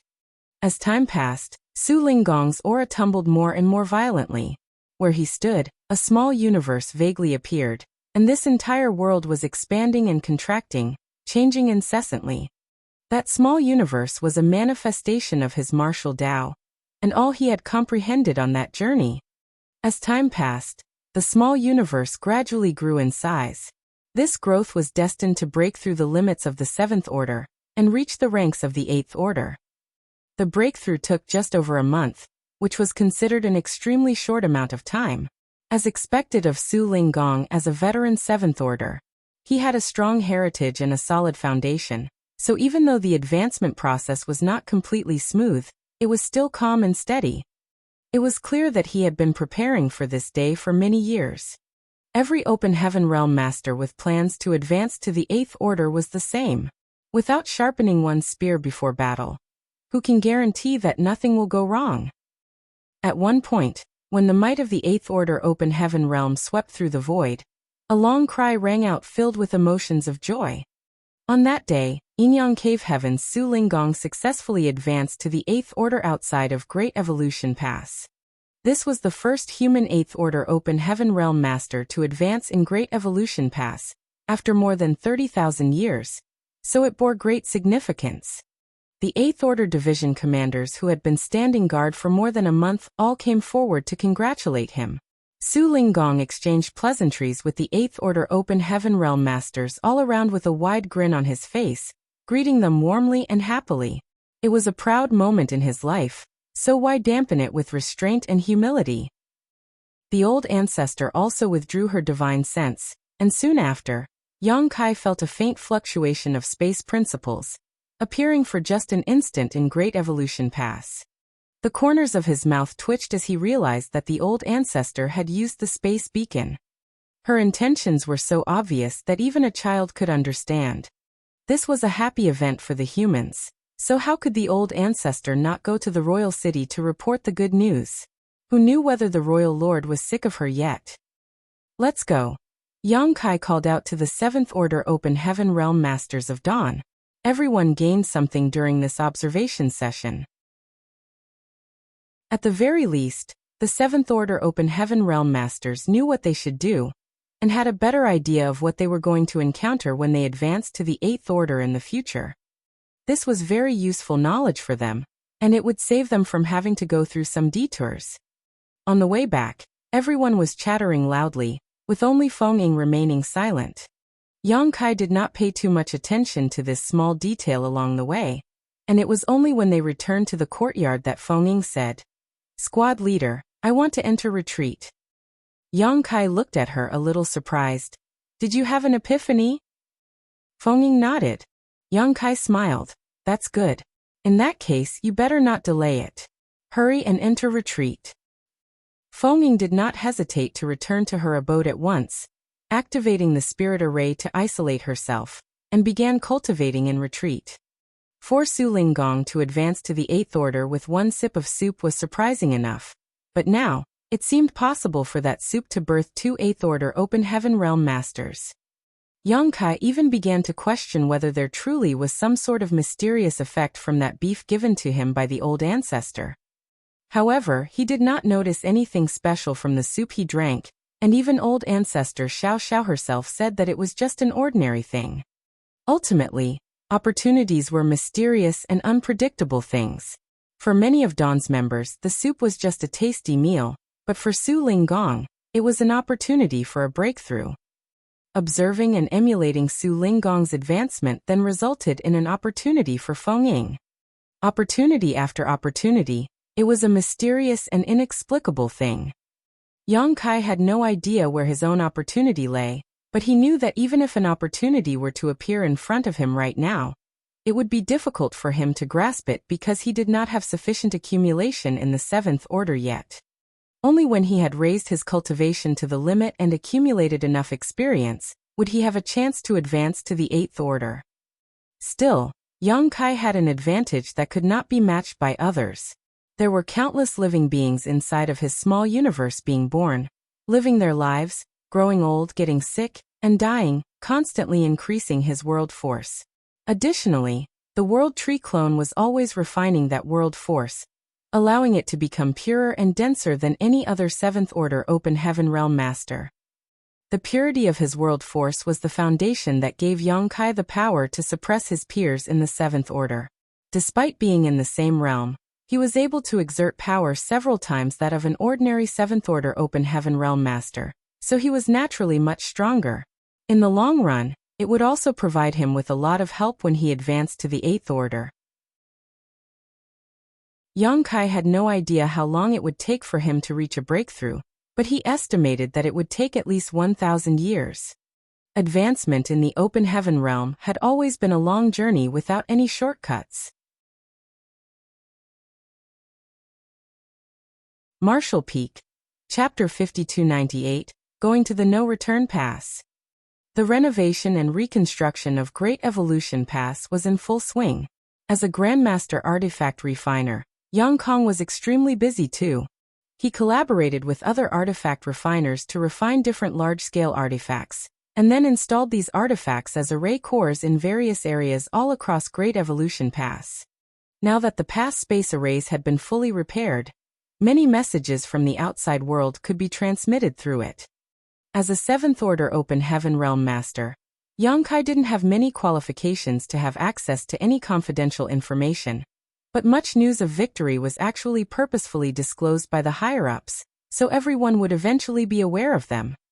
There was plenty of news of victory, as the human race's disadvantage on the Black Ink battlefield appeared to have vanished overnight. The battle between the Black Ink clan and the human race resulted in a resounding triumph for the latter in most of the recent battles as opposed to the constant stalemates of the past. On the whole, the Black Ink clan's forces seemed to be on the back foot. The human race joyously marched across the battlefield in celebration. And just like at Blue Sky Pass, forward bases were constructed in the direction of the Black Ink clan royal cities, to reduce the Black Ink clan's capacity for movement. This was the change in the situation that had been in a deadlock for countless eons. On the battlefront, the purifying Black Ink battleships, Black Ink pills, and void yin-yang mirrors all played critical roles. If one traced back all of these innovations, it could be seen that there was one person behind them. Even taking the entire history of the Great War into account, this individual was without a doubt the one who caused the greatest change on the Black Ink battlefield. Yang Kai's days were incredibly busy, but equally fulfilling. It was even fair to say that the lives of the tens of thousands of soldiers in Great Evolution Pass were all fulfilling. On usual days, they would be busy repairing the pass. Then they would cultivate during their breaks. Originally, it was estimated that Great Evolution Pass repairs would take 100 years. But in reality, everything was only finished after almost 200 years. The Great Evolution Pass of this day was completely different from when it was occupied by the Black Ink clan previously. It took about 200 years, tens of thousands of people from the Great Evolution Army, and enormous amounts of energy and resources to restore it back to the state of more than 30,000 years ago. It could be said that Great Evolution Pass was not any weaker than any of the Great Passes now. With the current Great Evolution Pass and the Great Evolution Army, the Black Ink clan would never retake it, even if their foundation was restored. Not to mention, the Black Ink clan could only turtle around the royal city, too afraid to cross the humans. For the past 200 years, old ancestor Xiao Xiao occasionally disturbed the royal lord, forcing him to remain on alert at all times. After such a prolonged period, rather than his injuries showing signs of improvement, they had worsened. He was, without a doubt, the most miserable royal lord among all other royal lords. Though Great Evolution Pass had been restored, the soldiers remained in a state of heightened tension. Everyone was waiting for the crusade to begin. The crusade was initially a secret, which only the highest-ranking members of the human race were aware of. However, over time, the soldiers of the lower rankings became aware of the direction the human race was taking. Naturally, after the seemingly unintentional disclosure by the higher-ups. The war with the Black Ink clan had continued for far too long, so long that it was impossible to trace it back to when it began. Throughout these endless years, the elite open heaven realm masters of the 3,000 worlds were deployed to this battlefield one after another to wage war with the Black Ink clan generation after generation. All their sacrifices were to protect the human race's last line of defense. Throughout these years, the human race had suffered countless losses. This situation could not persist indefinitely. Every generation strived to make a difference and eliminate all possible future problems. Yet there was nothing they could do about it. But now that the stalemate situation had been broken, the human race was no longer on the defensive and had what was necessary to take the fight to the enemy. If they had an opportunity to end the Black Ink clan once and for all, the humans on the Black Ink battlefield would sacrifice anything to seize it. For this reason, a crusade was required, and it must be a joint crusade of all humans in every Great Pass. Only with this could the Black Ink clan be eradicated. Otherwise, if any single one of the Black Ink clansmen escaped from the battlefield, the war would continue. This cooperation and coordination between over 100 Great Passes was not an issue that could be addressed overnight. The planning alone would take at least 100 years. Additionally, Yongkai's purifying light accompanied by the evil purging divine spear that Grandmaster Ma Fan created would be the greatest weapon to support the human race in this crusade. That was another reason why Yongkai was so busy these days. During the last 10 years of Great Evolution Pass restoration, a great number of evil purging divine spears were delivered through the space array and given over to him. Once he received the spears, Yongkai would need to personally seal purifying light into each and every single one of them. There was no way to seek the assistance of others in this matter, because only he had the ability to use purifying light. More than 100 Great Passes refined evil purging divine spears in enormous quantities during the years when the Great Evolution Army was reclaiming and restoring Great Evolution Pass. The number was simply uncountable after the accumulation of over 300 years. All of these evil purging divine spears were transported to Great Evolution Pass, so what was presented before Yongkai was a literal mountain of them. As a result, he had to drive the purifying light to seal it into those spears nonstop. It was terribly dull doing the same thing over and over again. Yongkai had no idea how many times he had used purifying light too. All he knew was that the amount of yellow and blue crystals in his small universe kept decreasing. At this time, he was grateful that he had taken enough yellow and blue crystals from the chaotic dead territory. After all, he had no idea when or even if he could acquire more if they ran out. During this period of sealing purifying light, evil purging divine spears were still occasionally transported from other Great Passes. It was until a few years ago that the number finally began to reduce. Only after another few more years did Yongkai finish dealing with all the evil purging divine spears. Yongkai hadn't counted, but he could feel that there were at least tens of millions of evil purging divine spears sealed with purifying light. As a result, almost half of the yellow and blue crystals in his small universe had been used up, showing how huge the consumption was. There were two types of evil purging divine spear. One designed for use against feudal lords, and the other for territory lords. The former was easier to refine and also required lesser purifying light. As such, almost 90% of all the spears were of this rank. The latter was no more than 10%, but that was sufficient. Tens of millions of evil-purging divine spears were divided among the 100-plus great passes, with each one receiving almost 100,000 spears. If such a number couldn't make the crusade a success, then the human race should just give up any hope of defeating the Black Ink clan. In Great Evolution Pass, Yang Kai was summoned to the abode of old ancestor Xiao Xiao. Some time ago, he finished dealing with the evil-purging divine spears, and he had been cultivating in retreat ever since. The crusade was quickly approaching, so he was keen to enhance his personal strength, because only after he grew powerful enough would he be able to make a real difference in the approaching battle. However, he received a summon from old ancestor Xiao Xiao after only a few days of retreat. When he saw the old ancestor, he realized that, as rumored, the old ancestor was not in a good mood. In recent years, old ancestor Xiao Xiao had been disturbing the royal city regularly. Despite the fact that she went and returned whenever she pleased, she was still not in a pleasant mood for some reason. Yang Kai arrived and said cautiously, "Old ancestor, you asked for me? I want you to travel to the no-return pass." Old ancestor replied. The no-return pass? Yang Kai was taken aback when he heard the words. What for? He had heard about the no-return pass many times before. Although this was the human race's final line of defense, it was personally defended by the Dragon and Phoenix clan, with numerous other strong divine spirits among them. According to the information Yang Kai had acquired, a former Dragon Emperor and Phoenix Empress collaborated back in the Divine Spirit Ancestral Land in a great war against the Black Ink clan. At the cost of their own lives, supplemented by the 16 sacred treasures of different Divine Spirit clans, they managed to suppress and seal a Black Ink giant spirit god. At some point after that, the Dragon and Phoenix clans left the Ancestral Land to take up the role of guardians of the no-return pass. Even after so many years, they hadn't returned to the Divine Spirit Ancestral Land.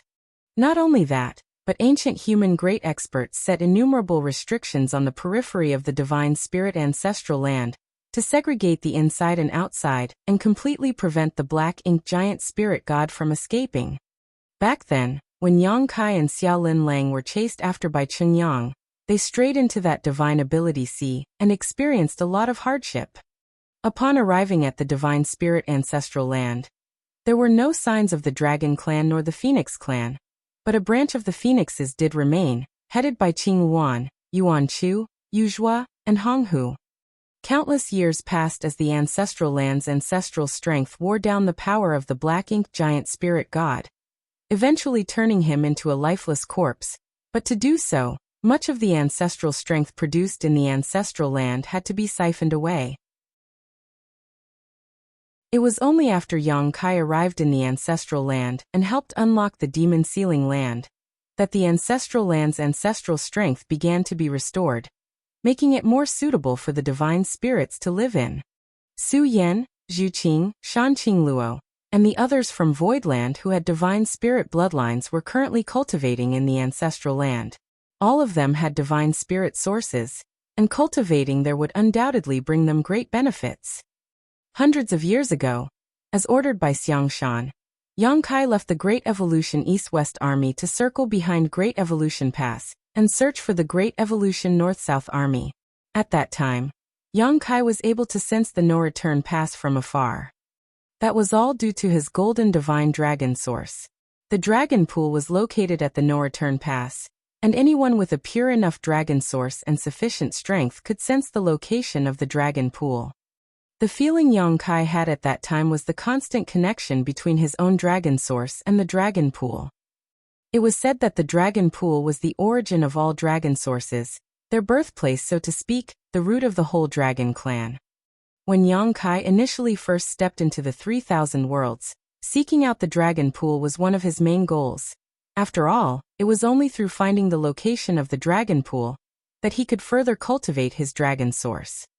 This thought, however, faded as he became stronger over the years. Unexpectedly, Old ancestor Xiao Xiao actually requested him to travel to the no-return pass at this moment. He had no idea whether there was another deeper intention to it. You'll know why when you get there. No need to ask so much, the old ancestor responded. Yang Kai hesitated. But old ancestor, the crusade is approaching. If I leave at this time, you don't need to worry about the crusade. You're just in the seventh order open heaven realm. There won't be much difference with or without you. Even if you miss it, what would it matter? Sneered the old ancestor. Yang Kai went speechless. Perhaps the old ancestor thought that her words were a bit too harsh. Thus she clarified. The crusade is still in its preparatory stage. As long as you don't take too long, you won't miss it. Martial Peak, Chapter 5299, I've been waiting for you. If the barriers between the 3,000 worlds and the Black Ink battlefield were to be described as a wall, then no-return pass would be the only hole in that wall. This was also why the no-return pass was known as the human race's final line of defense. If the Black Ink clan managed to break past this barrier, they would be able to access the 3,000 worlds, and if that really happened, it was destined that all living beings there would be plunged into misery. The whole 3,000 worlds would be destroyed and remade according to the Blank Ink clan's will. The no-return pass was the last line of defense, while the Great Passes were the outer line of defense. If one were to stand high enough above and connect each Great Pass, one would notice that they could be arranged to form a kind of semicircle. This semicircle acted as a barrier to split off the 3,000 worlds from the Black Ink battlefield, with the center of it being the no-return pass.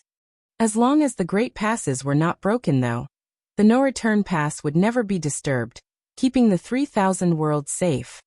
This was why Great Evolution Pass had to be reclaimed before the crusade could begin. A pass seized by the Black Ink clan would leave an opening in their entire defense line. If Great Evolution Pass was not retaken, the Black Ink clan might exploit this flaw and proceed directly to the no-return pass while the humans were busy with their crusade. At that point, would the human race armies retreat to defend or continue the crusade? The situation was bound to fall into a dilemma. In order to eliminate this potential risk, Great Evolution Pass had to be retaken. Fortunately, the Great Evolution Army had worked hard for more than 100 years, and had achieved this objective after enormous sacrifice. There were actually no east, south, west, or north in the vast universe, as there were no fixed reference points, and the terms such as Eastern Army, Southern Army, Western Army, and Northern Army in each Great Pass were just helpful titles. If directions were to be taken note of, there were only up, down, forward, and backwards according to one's own point of view in the massive void.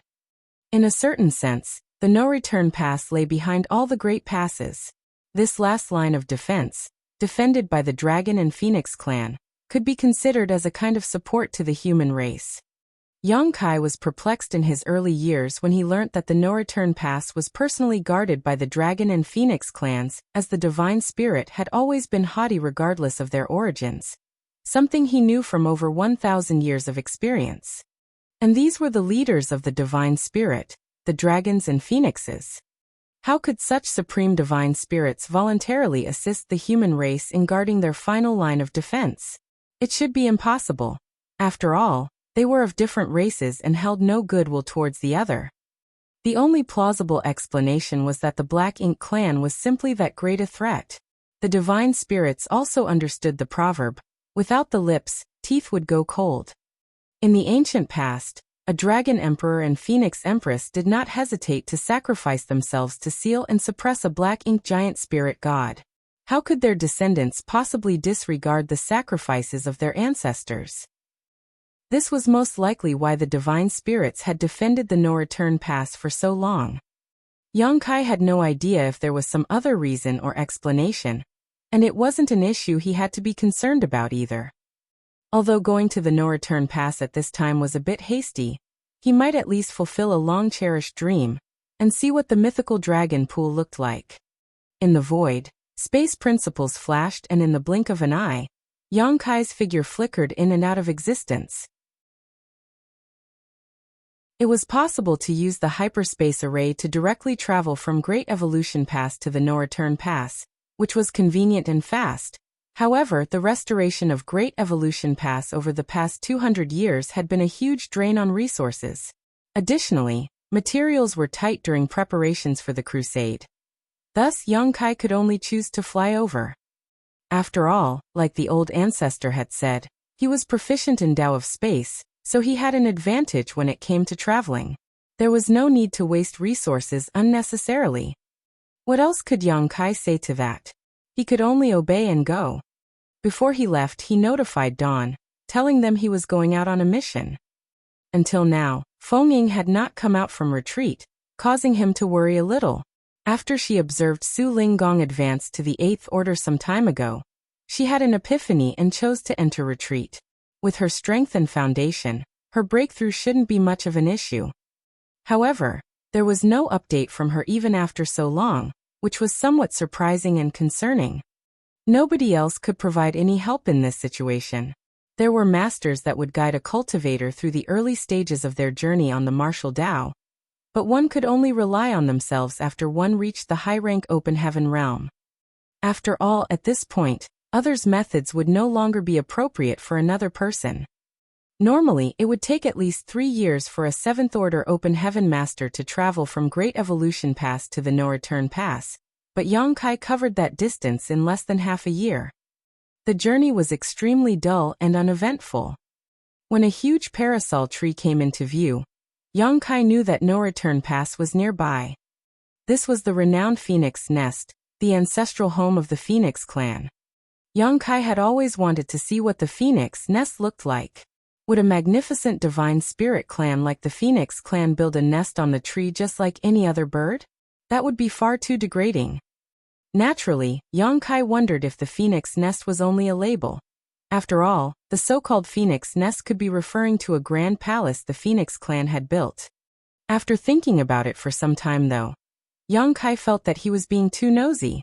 Since he had a dragon source in him, he should only be concerned about the Dragon clan, not the Phoenix clan. As he got closer, Yang Kai felt the pulsing of his dragon vein, giving him a sense as though he was returning home. He knew this was due to the connection between his dragon source and the dragon pool. After all, this was not his real home. This type of mood, however, unavoidably made him a bit anxious. It was as if he was a wanderer who had been away for many years and was not doing well, forced to return home, not knowing how to deal with the elders' questioning. However, Yang Kai did not get the elders' ardent questioning, but rather provocative dragon pressure. A figure dressed in green blocked his path. The figure was tall and dashing, and had a noble complexion, with bright red lips and glowing white teeth. But the gaze from him was not at all welcoming. He sized Yang Kai up from top to bottom from afar, as if he wasn't sure where to attack first. Yang Kai could tell right away that this individual was part of the Dragon clan, since the dragon pressure gushing from him was far too obvious. Based on the dragon pressure alone, this individual should be a grand dragon, which was equivalent to his present rank. As to who was stronger, it was beyond Yang Kai's knowledge, so he would have to see it for himself. Yang Kai was taken aback. He hadn't yet reached the no-return pass, so why did this man block his path? He couldn't help feeling that his obstruction was intentional. Since ancient times, many cultivators had traveled from the no-return pass to the other great passes, but few had returned here, yet the man blocking his way was clearly expecting him. This man's dragon pressure was extremely strong, implying that he was also one of the best among the other grand dragons. However, to Yang Kai, it was nothing more than a gentle breeze. Not knowing what he wanted, Yang Kai dared not show any hostility, so he took 2 steps forward and cupped his fist. Great Evolution Pass, Yang Kai, has traveled to the no-return pass under the instruction of the old ancestor. Allow me to ask, how should I address this fellow brother? I've been waiting for you. The dragon clansman in green shook his head angrily, opened his lips and roared. His dragon pressure solidified and rushed towards Yang Kai. As he roared, he charged towards Yang Kai, reached out, and grabbed at him. His fair hands resembled a woman's in terms of fairness, yet they possessed deadly power. After all, he was from the dragon clan, and naturally had a powerful physique. Even space appeared to shatter under his grasp. Not only that, but Yang Kai also felt mysterious changes around him, which made him think he was surrounded by illusions. Time principles? Yang Kai furrowed his brow, wondering if this dragon clan member he just met in the no-return pass was skilled in the Tao of Time. Furthermore, his mastery over the Tao of Time did not appear to be mediocre. In fact, if Yang Kai had not also cultivated the Tao of Time, he would have most likely been completely overwhelmed by this mysterious change, and been defeated without a fight. When Yang Kai came to his senses, the hand was already in front of him, and there was no way for him to escape. He didn't want to fight someone from the Dragon Clan just after arriving here, but according to what his opponent had said, he was clearly waiting for him. In addition, the moment he arrived, he was greeted by this attack. Thus, was all of this the result of some kind of grudge? But why? There's no resentment or conflict between the two of us. Yang Kai couldn't figure it out, but all living beings acted for the sake of their benefit. If the other party was pursuing him in this manner, he must have a reason for doing so. Even so, in what way could Yang Kai have offended him? Was it because he was not a pure-blood dragon? Yang Kai couldn't help but sigh. Old ancestor Xiao Xiao had ordered him to go to the no-return pass, and it now appeared that there was going to be nothing pleasant to be expected from this trip. It was no surprise the old ancestor didn't tell him anything. He could no longer dodge the hand, so he extended his palm to resist it. On a branch of the parasol tree at the no-return pass, sat a young woman in a colorful attire. Her legs dangled slowly in an extremely relaxed manner. A young man stood alongside her, with both of them staring into the void. Ji Lao Sen still has such a short temper, the woman stated when the man in green made his move. After all, that guy was sent here by the human race's old ancestors. How is Ji Lao San supposed to explain it to the humans if anything happens to that man? The old ancestors of the human race can't control the no-return pass. What's more, this matter involves the dragon pool. Ji Lao Sen has been waiting for this day for thousands of years, and when he finally got a chance, some human wants to jump the line? How could he possibly tolerate it? Said the young man standing beside her. The woman turned her head. Speaking of which, it's strange the ancient dragons consented to the human race's request. Were they out of their minds? People can hear what you say, the young man replied as the corner of his mouth twitched. When the woman in bright clothing realized, she stuck out her tongue and swiftly changed the subject. Obviously, the humans must have paid a high price, or else the Dragon Clan would not have agreed to it. How long do you think that human can survive under Ji Lao San's assault? The man replied, "You're asking the wrong question." The wrong question? You should question it the other way around. How long can Ji Lao San survive the assault from that human? You are so optimistic about him? Do you know him? The girl replied in shock. I don't know him, but since the humans are willing to pay such a great price to send him here, it implies that he has great significance. And naturally he would not be a soft persimmon that can be crushed so easily, the young man replied, shaking his head. Marshall Peak, Chapter 5300. Enraged. The serious attitude of her companion made the colorful-robed young woman ponder. As he pointed out, the fact that the humans dared to send this young man over indicated that they had faith in his abilities, and that he would encounter challenges once he reached the no-return pass. This human from the black ink battlefield was most likely one that should not be underestimated. As she rolled her eyes, the colorful-robed young woman asked, "Shall we make a bet then?" The days were incredibly monotonous for those who lived at the no-return pass. This was the final line of defense, and the 100+ great passes surrounding it were enough to intercept the Black Ink clan army. When Great Evolution Pass was taken over 30,000 years ago, there were daring Black Ink clansmen that came from Great Evolution Theater to try and break through the no-return pass, but after experiencing the might of the Dragon and Phoenix clans, no Black Ink clansmen dared to approach it anymore. The Dragon and Phoenix clans, being the two most powerful of the divine spirits, were naturally bored as they remained at the no-return pass. However, they were bound by the oath their ancestors took and were unable to freely roam about. It was unusual for there to be such a show like today, so people naturally wanted to participate. What are we betting on? The young man replied casually. Let's bet on the visitor and Ji Lao-san. Who will win and who will lose? The colorfully robed young woman replied. The prize. The woman placed one finger on her crimson lips, went silent for a moment, then snapped her finger. Whoever loses will give the human a tail feather. The young man glanced at her speechlessly. This way, the human would receive the reward no matter the result. The girl didn't give him a chance to respond before saying, I bet this human will lose. As soon as she spoke those words though, her jaw dropped as an expression of utter disbelief appeared on her face. She already acknowledged that if the humans dared to send this youth alone to the no-return pass, there had to be something about him that made him special. Nonetheless, Ji Lao-san wasn't weak. He might not be able to do much harm to this human, but even so, she did not believe he would really lose. It should at worst end in a tie. Right after she had spoken though, the visitor had somehow grabbed Ji Lao-san by his neck, as if it was as easy as grabbing a chicken, and strolled over from the void.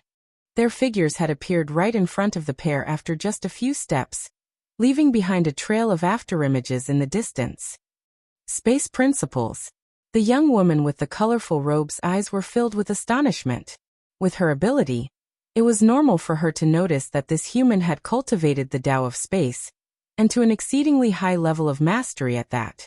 Even she would most likely have to acknowledge his superiority. She had met several exceptional humans who cultivated the Tao of space during her long lifespan, but even so, none had reached such mastery over it. Yang Kai had long been aware that a man and a woman atop the parasol tree were watching him, and that numerous divine senses in the no-return pass were also observing him. Counting the actions of the man who blocked him, Yang Kai had no idea what the no-return pass had been expecting of him. The blocker's acts might have been due to something personal, but that didn't preclude the possibility of him being instigated by the higher-ups of the Dragon Clan. Are they trying to test me? Yang Kai wasn't sure why the no-return pass held such an attitude, but he could also be considered as half a divine spirit. Thus, he understood that he couldn't be too modest while dealing with other divine spirits. Due to the extreme arrogance of the divine spirits, only those who were more arrogant could speak to them on an equal footing. As a result, when confronted with the blocker's attack, Yang Kai retaliated without holding back. Still, he just didn't expect this grand dragon to be like an embroidered pillow, pretty to look at but overall useless in the end. Yang Kai hadn't even used any strength yet, but the opposite party couldn't resist. Thus currently he was like a stray cat being dragged around by Yang Kai. This was the simplest conclusion to a battle he had faced since entering the Black Ink battlefield. Even the feudal lords understood how to fight back, but this grand dragon had no power to resist him at all. Yang Kai raised his head and smirked. Hello, pretty young lady. The colorful robed young woman's face twitched and she replied, You have a sweet tongue. Yang Kai then passed what he was grabbing onto her, asking, Does he belong to you? She smoothed her hair and shook her head. He's someone else's.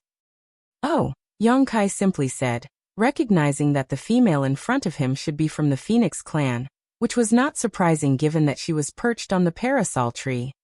Ji Lao-san, on the other hand, who was grabbed by Yang Kai, was exceedingly embarrassed and enraged. He had never experienced such humiliation and disgrace in the tens of thousands of years of his life. Worse yet, all the divine senses in the no-return pass lingered on him, exposing his embarrassment to everyone. He had shamed the other dragons as well. How was he going to face his peers and the Phoenix clan in the future? Let go of me. He struggled hard and his cheeks flushed. He couldn't figure out how he was instantly seized without even delivering an attack to his opponent. In his eyes, the other party was nothing more than a seventh-order open heaven realm human. Although a grand dragon was technically equivalent to a seventh-order open heaven master, if a battle took place between them, the grand dragon always had the upper hand. No seventh-order open heaven realm master could compete with a fully grown grand dragon, which was the Dragon Clan's advantage as the head of the divine spirits. This seventh-order human, on the other hand, simply lifted his hand and easily captured him. Ji Lao-san felt like he was in a bad dream when he recalled what had happened just now. When he came into contact with his opponent, his strength was immediately restrained, making it nearly impossible for him to access the power of his dragon vein. This was the reason for his humiliation. Quit squirming. Sensing the Grand Dragon's struggle, Yang Kai forcefully shook his arm. That caused Ji Lao San to feel dizzy for a moment, but this only made him feel more embarrassed and irritated. Such humiliation was worse than death for an arrogant Grand Dragon. Dragon force erupted all over his body, and even the forceful suppression couldn't stop it. When Yang Kai noticed something was wrong, he scowled and lifted his hand, throwing Ji Lao San away. Then he said, "You and I don't know each other. Why did you attack me?" Ji Lao San's dragon force was out because he unleashed his own dragon bead. This was a move that was equivalent to risking his life. Still, Yang Kai had felt he could merely resist the power of this dragon bead. In fact, if he hadn't released him, even if Ji Lao San could escape, his dragon bead was certain to break, severely damaging the latter's foundation. Yang Kai had a dragon bead too, so he could identify what just happened and what would happen if he took certain moves. It was not prudent to half-cripple a Grand Dragon before he even entered the no-return pass, so he chose to let Ji Lao San go. It was necessary to demonstrate one's strength when in front of those from the Dragon Clan. Nonetheless, it was equally important to do so in moderation. When a high-pitched dragon roar erupted, Ji Lao San suddenly transformed into a Grand Dragon close to 50,000 meters long. The Grand Dragon's head was held high, and his dragon eyes glared at Yang Kai as if staring at an ant on the ground. His whole body was full of thick dragon scales, as he was clearly inflamed with rage. Yang Kai was as small as dust in the face of this Grand Dragon. "Trivial human, you dare!" The Grand Dragon roared violently, and the void around him shook. With a disgruntled expression, the colorful-robed young woman on the parasol tree lifted her hands to cover her ears. "How dare you humiliate me like this? You must pay the price with your life in the name of the Dragon Clan." When Ji Lao San finished speaking, he opened his lips and spat forth his dragon breath, enveloping the ant in front of him. Dragon breath was the most common attack method of the Dragon Clan. Though common, it was extremely strong, especially when delivered by a Grand Dragon. Even a feudal lord would vaporize if hit by such a blast. What's more, time principles were woven into this dragon breath, so along with terrifying destructive force, it also seemed like the withering of 1,000 years was carried along with this secret technique. No 7th Order Open Heaven Realm Master could survive an attack like this. After Ji Lao San's rage had subsided a little, his dragon eyes suddenly widened as if he was struck by lightning. Against the force of his dragon breath, there was a figure that was moving upstream. That figure didn't seem hurried. In fact, it seemed like it was taking a stroll in a garden. Arriving slowly at Ji Lao San's massive dragon head, he put out his hand to tenderly tap it while saying, "Anger will only bring harm to the body, you should calm down." With one tap, the majestic and massive Ji Lao San felt his dragon vein shiver violently. Being unable to sustain his dragon form, his body shrank rapidly and returned back to his human form. Yang Kai once grabbed him by the scruff of his neck, and said while facing the no-return pass, "Great Evolution Pass Yang Kai has come to the no-return pass under the command of the old ancestor. Is there anyone here?" Noise broke out as the no-return pass gate, which was originally closed, opened. Yang Kai bowed from a distance before entering, dragging Ji Lao San along with him. As he entered the inner sanctum, figures on both sides stared at him. The young man and woman Yang Kai saw on the parasol tree earlier were also present. Those stares were a mix of scrutiny and curiosity. Being able to stand here indicated that these people were either dragons or phoenixes, and they had long known that there would be a human with a dragon source coming to the no-return pass. However, both clans did not know much about him. They had been defending the no-return pass, so all the information from the outside world reached them from word of mouth. Rumors from the 3,000 worlds, or the Black Ink battlefield. The Phoenix clan was relatively carefree compared to the Dragon clan. After all, this wasn't their clan's business. In fact, they'd all come here to watch the drama play out. The Dragon clan was different, however. They didn't stop Ji Lao San from picking a fight and causing havoc. It was probably because they desired to test this visitor's skill. After all, a visitor from the human race only brought disadvantages to the dragon clan. Rather than testing him though, what made the dragon clan speechless was that they didn't witness how the human fought against Ji Lao-san at all. Ji Lao-san seemed to lose all strength to resist after this human simply waved his hand. Since when did the dragon clan become so weak? If that was the case, how did the dragon clan establish such a domineering reputation? Apart from being perplexed, what happened to Ji Lao-san surprised the whole dragon clan.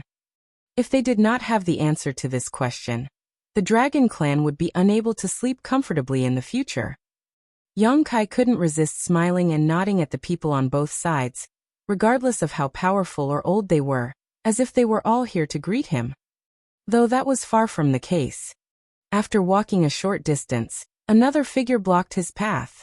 It was a woman, who looked at Yang Kai with fiery eyes and dragon pressure radiating from her body.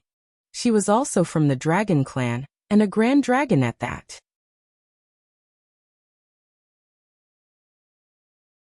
Martial Peak, Chapter 5301, Phoenix Nest. Let him go. The woman ordered Yang Kai. Yang Kai gazed down at Ji Lao-san, who was being helped by him, and grinned slightly.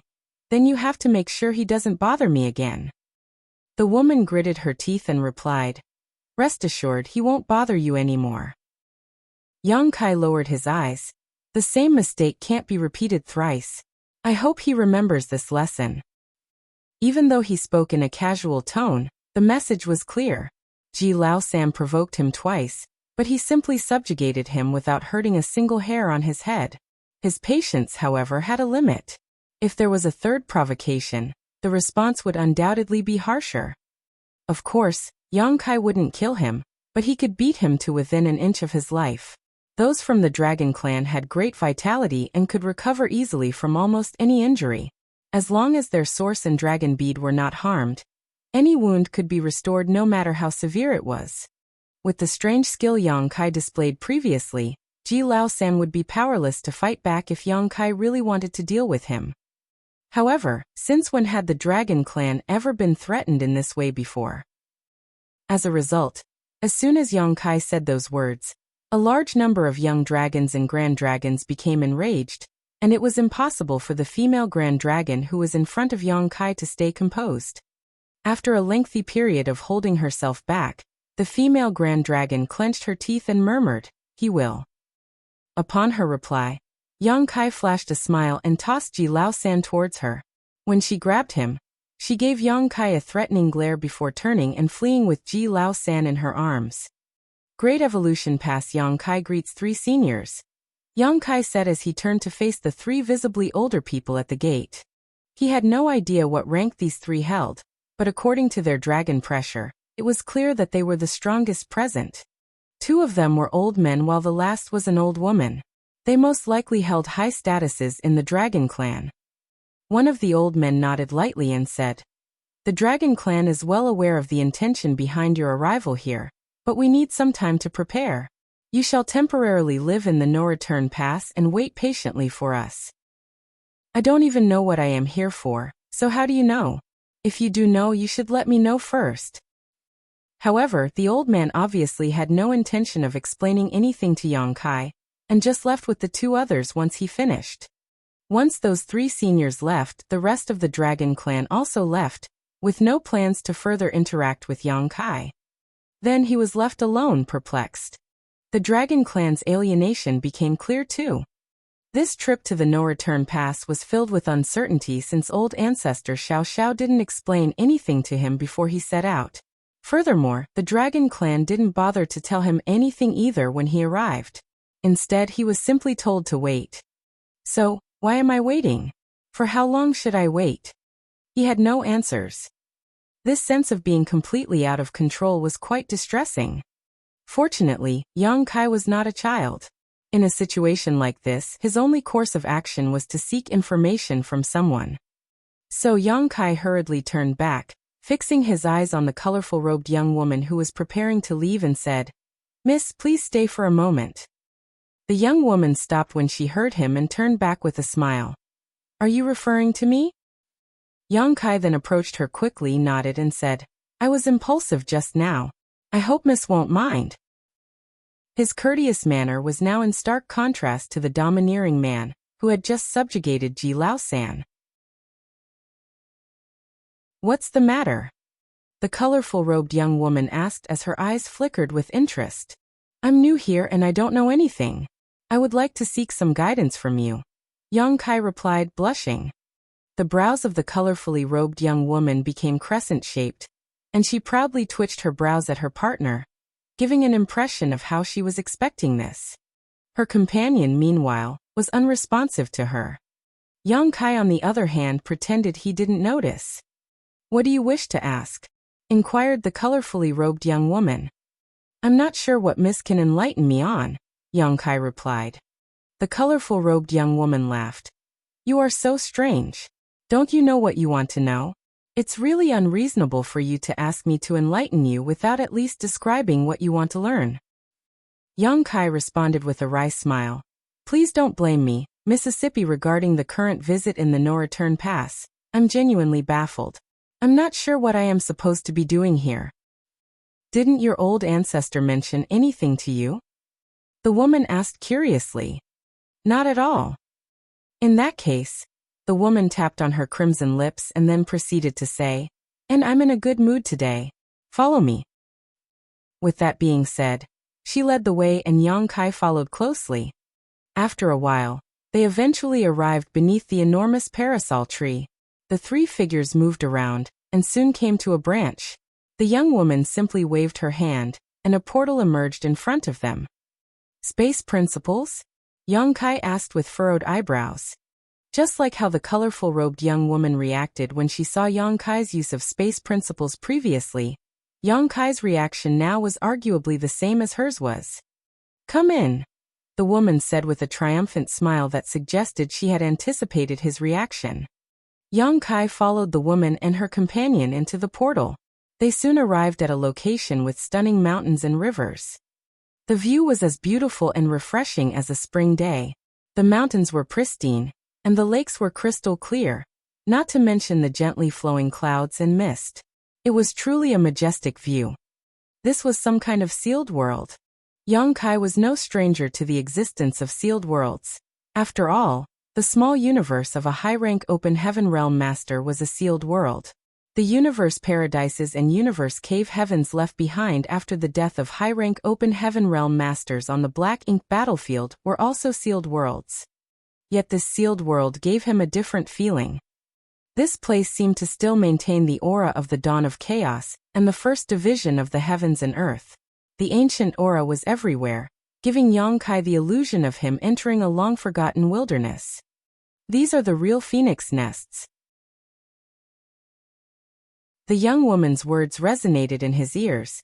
The Nirvana parasol tree was there at the birth of the Phoenix clan.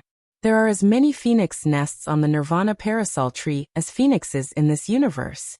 The phoenix nest is the root of every phoenix, and this space is different from the outside world. Yang Kai instantly understood. It was no wonder the ancient aura was preserved here. It was because this aura was created by the Nirvana parasol tree itself, which had survived since long ago and remained pure and unspoiled like this. So these are phoenix nests. Yang Kai couldn't help but feel ashamed for having assumed that the Phoenix clan would physically build their nest on the parasol tree just like any other bird. Yang Kai quietly reminded himself to avoid basing future decisions solely on the surface. Then he saw the young woman straighten her body and move right into a huge nest. Yang Kai looked up at the sky and silently followed. The three figures flew inside and sat down cross-legged. Yang Kai took an inquisitive look around and soon realized that from the outside, it appeared to be a massive bird nest, but that once he entered, it was totally different. Without time to investigate carefully, Yang Kai briefly cupped his fist. Great evolution pass, Yang Kai. How may I address the both of you? The woman gave a gentle smile and replied, Huang Xinyang. Then she pointed at her companion, Feng Lulang. Yang Kai wasn't certain how to deal with it because their names seemed to be a little too simple. In the Phoenix clan, the males were surnamed Feng while the females were surnamed Huang, which made it concise and clear. At least it was convenient to address them this way. He was too lazy to delve into the subject, but as he wanted to say something out of courtesy, Huang Xinyang continued, "Before you ask something, I have something to give you." Yang Kai was taken aback. He had just arrived and he was already receiving gifts? Were those from the Phoenix clan all this friendly? Immediately he sat upright and said solemnly, "I dare not reject anything from seniors." While he may have previously addressed her as though they were on an equal footing, he was actually aware that this woman's age was measured in tens of thousands of years. She could even be his ancestor. Huang Xinyang smiled. "You're really good at talking. Humans sure are sweet." Yang Kai placed his hand on his chest. "Everything I have said, I said from the bottom of my heart. I wonder what senior would like to give me?" This, while speaking, Huang Xinyang took out a long feather and handed it to Yang Kai. Yang Kai could tell it was extraordinary just by glancing at the flowing light of the long feather, which was the tail feather of a phoenix. "What did she give me this for?" Seemingly noticing Yang Kai's doubts, Huang Xinyang explained, "I lost the bet with Lu Lang just now, so this is the prize." Yang Kai instinctively felt something was wrong. After all, even if she lost the bet, why did the prize end up with him? But now that it had been handed over, it wouldn't do any good to reject it, especially when he had other requests for her. As Yang Kai received the feather, his body shook. He didn't perceive anything by just looking at the long feather's flowing light, but once he held it, he at once understood that the long feather was covered with an exceedingly potent space principle fluctuation. Although it was clear that he was holding the long feather in his palm, due to the fluctuations of space principles, it appeared to be both tangible and intangible at the same time, as if it could enter into the void at any moment. Ordinary people would have a tremendously difficult time just holding something like this, but fortunately, Yang Kai was also an expert in the Tao of space.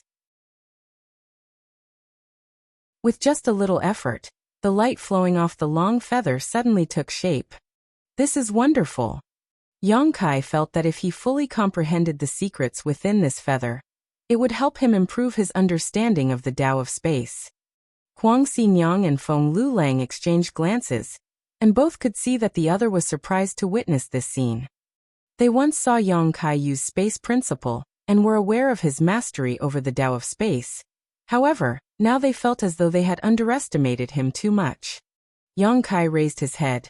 "Xinyang is an expert in the Tao of space. Is there a problem with the highest-ranking members of the Phoenix clan being experts in the Tao of space?" Huang Xinyang covered her mouth and smiled. "Are you saying that all the high-ranking members of the Phoenix clan are experts in the Tao of space?" "You didn't know?" she asked curiously. Yang Kai blinked. "I was not informed of this." Additionally, even though he had never seen a pure Phoenix clan member, he was greeted by Qing Yuan, Yuan Chu, and others in the Divine Spirit ancestral land. They could be considered a branch of the Phoenix clan, but they didn't look as though they were masters of the Tao of space. Similarly, even with her Ice Phoenix source, Su Yan showed no indications of mastering or even understanding the Tao of space. Thus, Yang Kai was really caught by surprise. Most humans won't know much about the divine spirits, but you're from a cave heaven or paradise, no? How could you not have known? Didn't your elders tell you about it? Yang Kai became a little speechless and replied, "I'm actually not from any of the cave heavens or paradises."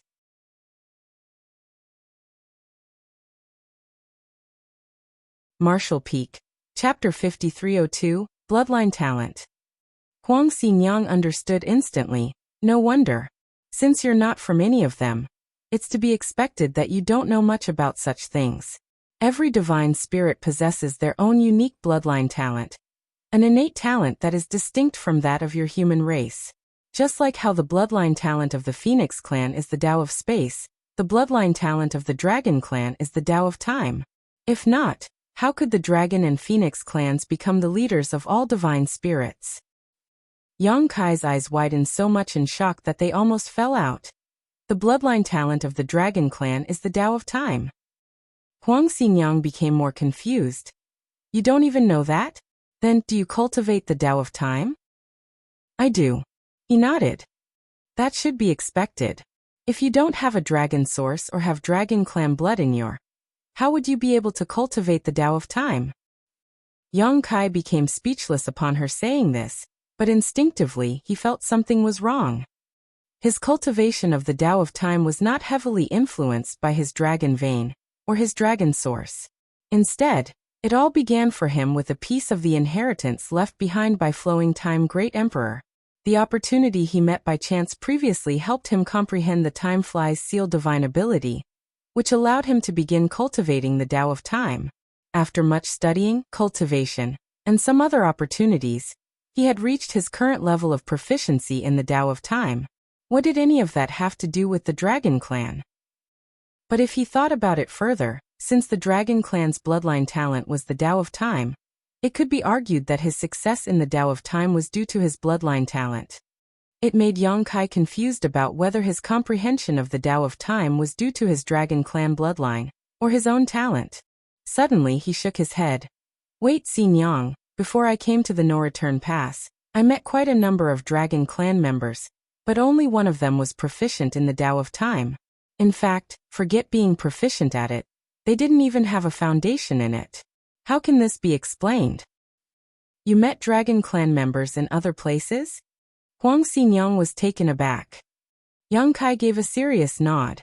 He was referring to Zhu Qing's branch of the Dragon Clan. There weren't many Dragon Clan members on Dragon Island in the Star Boundary at any one time, but there were always a few, yet none of them had ever cultivated the Tao of Time before Yang Shao. Now all those Dragon Clan members had traveled with Yuan Chu to the Divine Spirit Ancestral Land, located in the depths of the Shattered Heaven, to continue their cultivation. Since it had been such a long time, they should all have grown stronger. Some of them might even have advanced to become Grand Dragons. Feng Lulang, who had been silent up until now, cut in. It's not surprising that there are Dragon Clan members roaming about outside. My forefathers once told me that there were other Dragon Clan members that committed mistakes and were exiled from the ancestral land as a result. Huang Xinyang appeared to have remembered this as she casually nodded. The ones you met must have been young dragons, he continued while turning to face Yang Kai. Why young dragons? Yang Kai inquired humbly. Yang Kai was quite knowledgeable about grand dragons, as they were equivalent to high-rank open heaven masters in their dragon forms, which were at least 10,000 meters long. But what about young dragons? Huang Xinyang smiled and explained. Anyone below the grand dragon rank is considered a young dragon. Yang Kai understood instantly. It was pretty much what he thought, but the Dragon Clan's hierarchy was really thoughtless. Everything only depended on the size of their true body and their strength. If any Dragon Clan member was unable to break through to become a Grand Dragon, would they only be able to stay a young dragon for their entire life? However, it was clear that nothing of the sort would occur. The Dragon Clan was extremely talented, so even if they did not cultivate and only lazed about all the time, their strength would keep increasing over time regardless. They would eventually be strong enough when they had reached a sufficient age. The human race was incomparable in this aspect. Once more, Yang Kai questioned, what about the dragons above the Grand Dragon rank?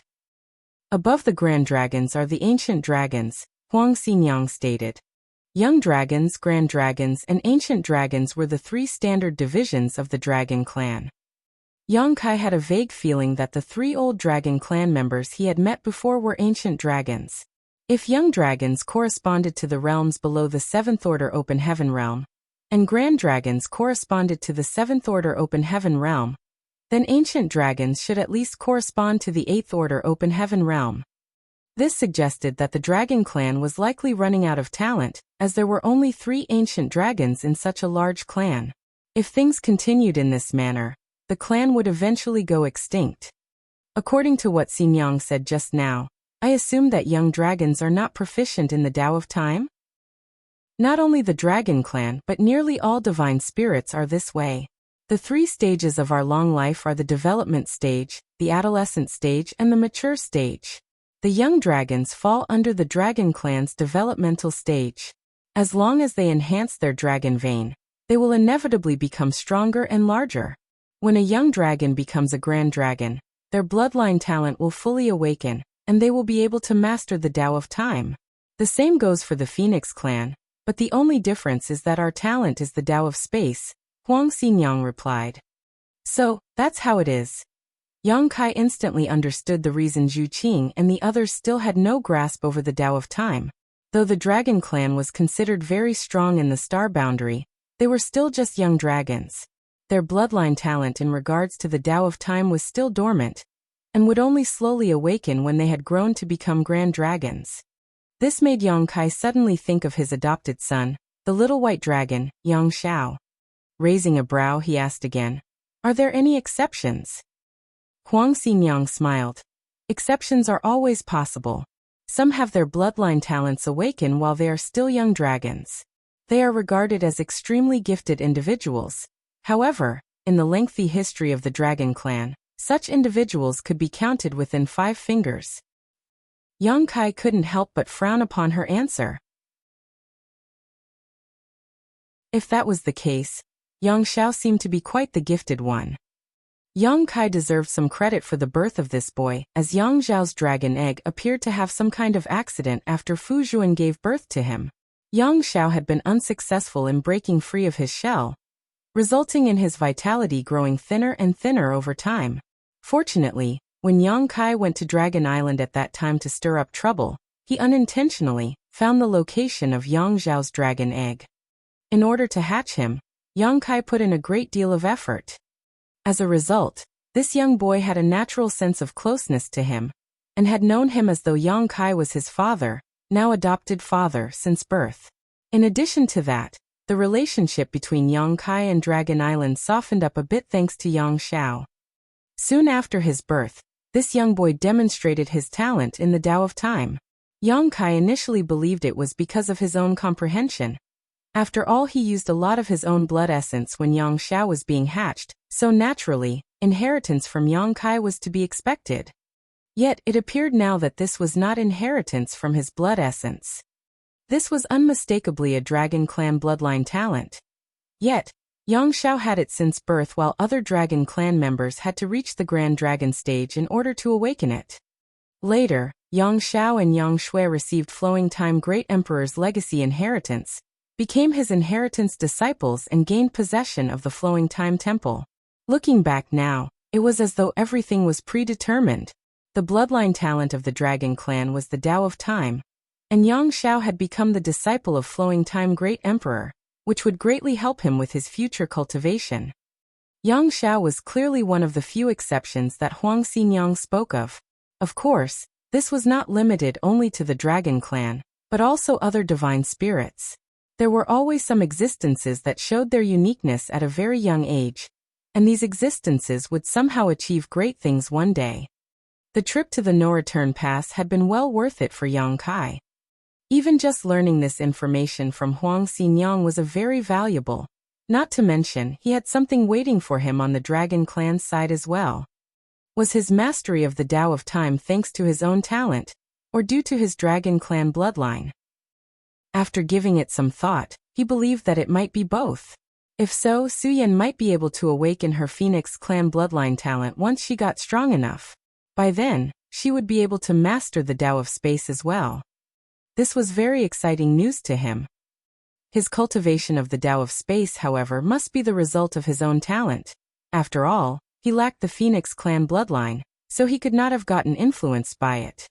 Looking at the long feather in his hand, Yang Kai said, "This junior dares not accept such a precious gift so lightly.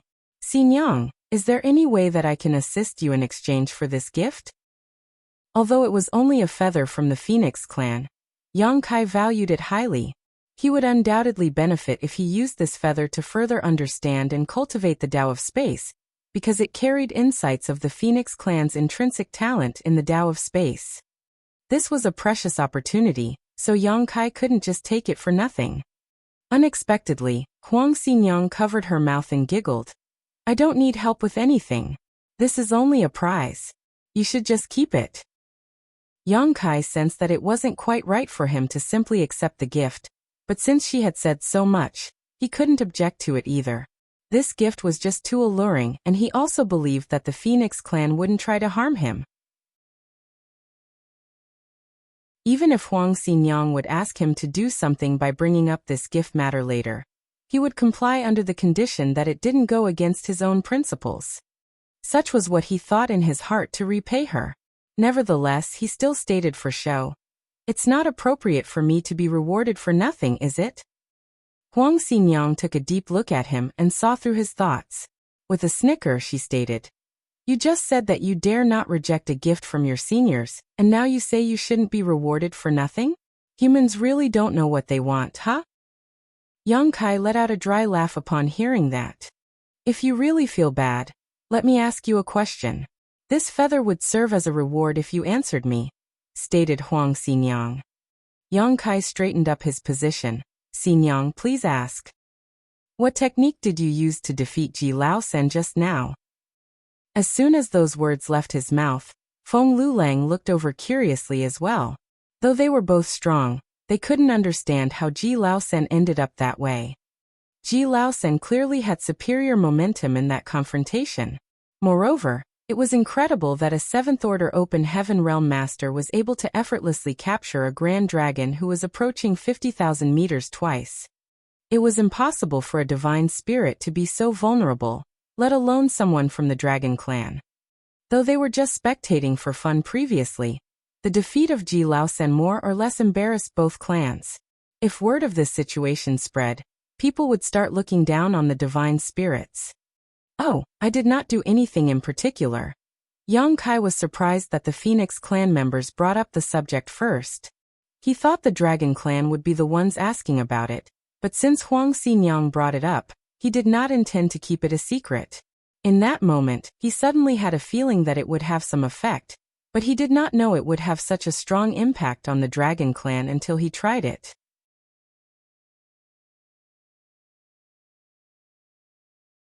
Martial Peak. Chapter 5303 What Benefits? Having said that, Yang Kai extended his right hand, palm down, and with light pressure, a simple pattern appeared on the back of his hand. At first glance, the pattern appeared to be nothing special but a simple circle. However, as soon as the two phoenixes noticed this mark, their expression darkened. "The Great Sun Mark. You've been to the chaotic dead territory?" Huang Xinyang exclaimed in shock. Feng Lulang remained silent, yet his expression twitched nonstop. These two must have identified this mark. Otherwise, they would not have reacted in this manner, and Xinyang would not have uttered chaotic dead territory. "This is the mark of the sun's burning light, and this," Yang Kai remarked with a nod. He stretched out his left hand, and with a slight exertion, a pattern appeared on the back of the hand as well. However, this pattern was different from the one on the right hand, and if the pattern from the right hand were to be inserted into the left one, the two should fit exactly, 2 for 1. The Great Moon Mark. Huang Xinyang was at a loss for words. Now they understood why Ji Laosan was so vulnerable in the face of this individual. Even with Yang Kai just showing them these two marks, the two phoenixes felt breathless, so nothing need be said about Ji Laosan who had been targeted for suppression. In the beginning, there was chaos. When chaos split apart, Yin and Yang were formed. From Yin and Yang, all divine spirits and living beings were born. The sun's burning light and moon's serene glimmer were regarded as the progenitors of all things and the first ancestors of all divine spirits. With these two marks in hand, no divine spirit could lift their head in front of Yang Kai. It was also the first time he was aware that these two marks had such an effect. The two marks he received from the burning light and serene glimmer had always been utilized solely to condense purifying light. However, as he was facing Ji Laosan just now, Yang Kai felt a heat on the back of his hands and unconsciously activated the marks, which resulted in that unexpected situation. Of course, any form of suppression had its limits. Ji Laosan freed himself from the suppression by pushing himself beyond his limits and summoning his dragon bead. However, doing this would ultimately cause Ji Laosan serious harm, and his dragon bead would have been damaged if Yang Kai did not release him promptly. On top of that, this effect was so pronounced because Yang Kai had been facing a grand dragon. If it had been one of the 3 ancient dragons, the effect of the marks would likely have been greatly reduced due to the vast gap in strength between him and them. Ji Laosan picked a bad fight. Huang Xinyang grinned bitterly. Even the Dragon clan would not dare to undervalue Yang Kai with these two marks adorning his hands. There was a huge chance that Ji Lao San would not have his position in the dragon pool this time. The question had already been answered, and Yang Kai now officially owned the long feather that was in his palm. He carefully put it away with the intention of studying it later when he had more free time. The Tao of Space was, after all, the Phoenix clan's bloodline talent, so he might have some unexpected gains. Was this long feather from one of your wings? He inquired once again. Huang Xinyang gave him a sullen look before ignoring him. Yang Kai scratched his head in confusion, then, as he suddenly realized something, he glanced at her back. What are you looking at? Huang Xinyang turned around and glared even more fiercely. To which Yang Kai responded with a wry smile. Huang Xinyang then sighed. Sometimes, I am quite envious of you humans. Despite having a short lifespan and a weak body, you have unlimited possibilities. For divine spirits like us, however, we are born with a strong physique and a promising future, but we are incomparable to the human race in many cases. Yang Kai asked humbly, what do you mean? Take you for instance. You have a dragon clan bloodline, so you can cultivate the Tao of Time. Plus, you have quite the talent in the Tao of Space, so you can use both grand Taos. We phoenixes, on the other hand, only have the Tao of Space as our sole bloodline talent, so we can't cultivate the Dragon Clan's Tao of Time.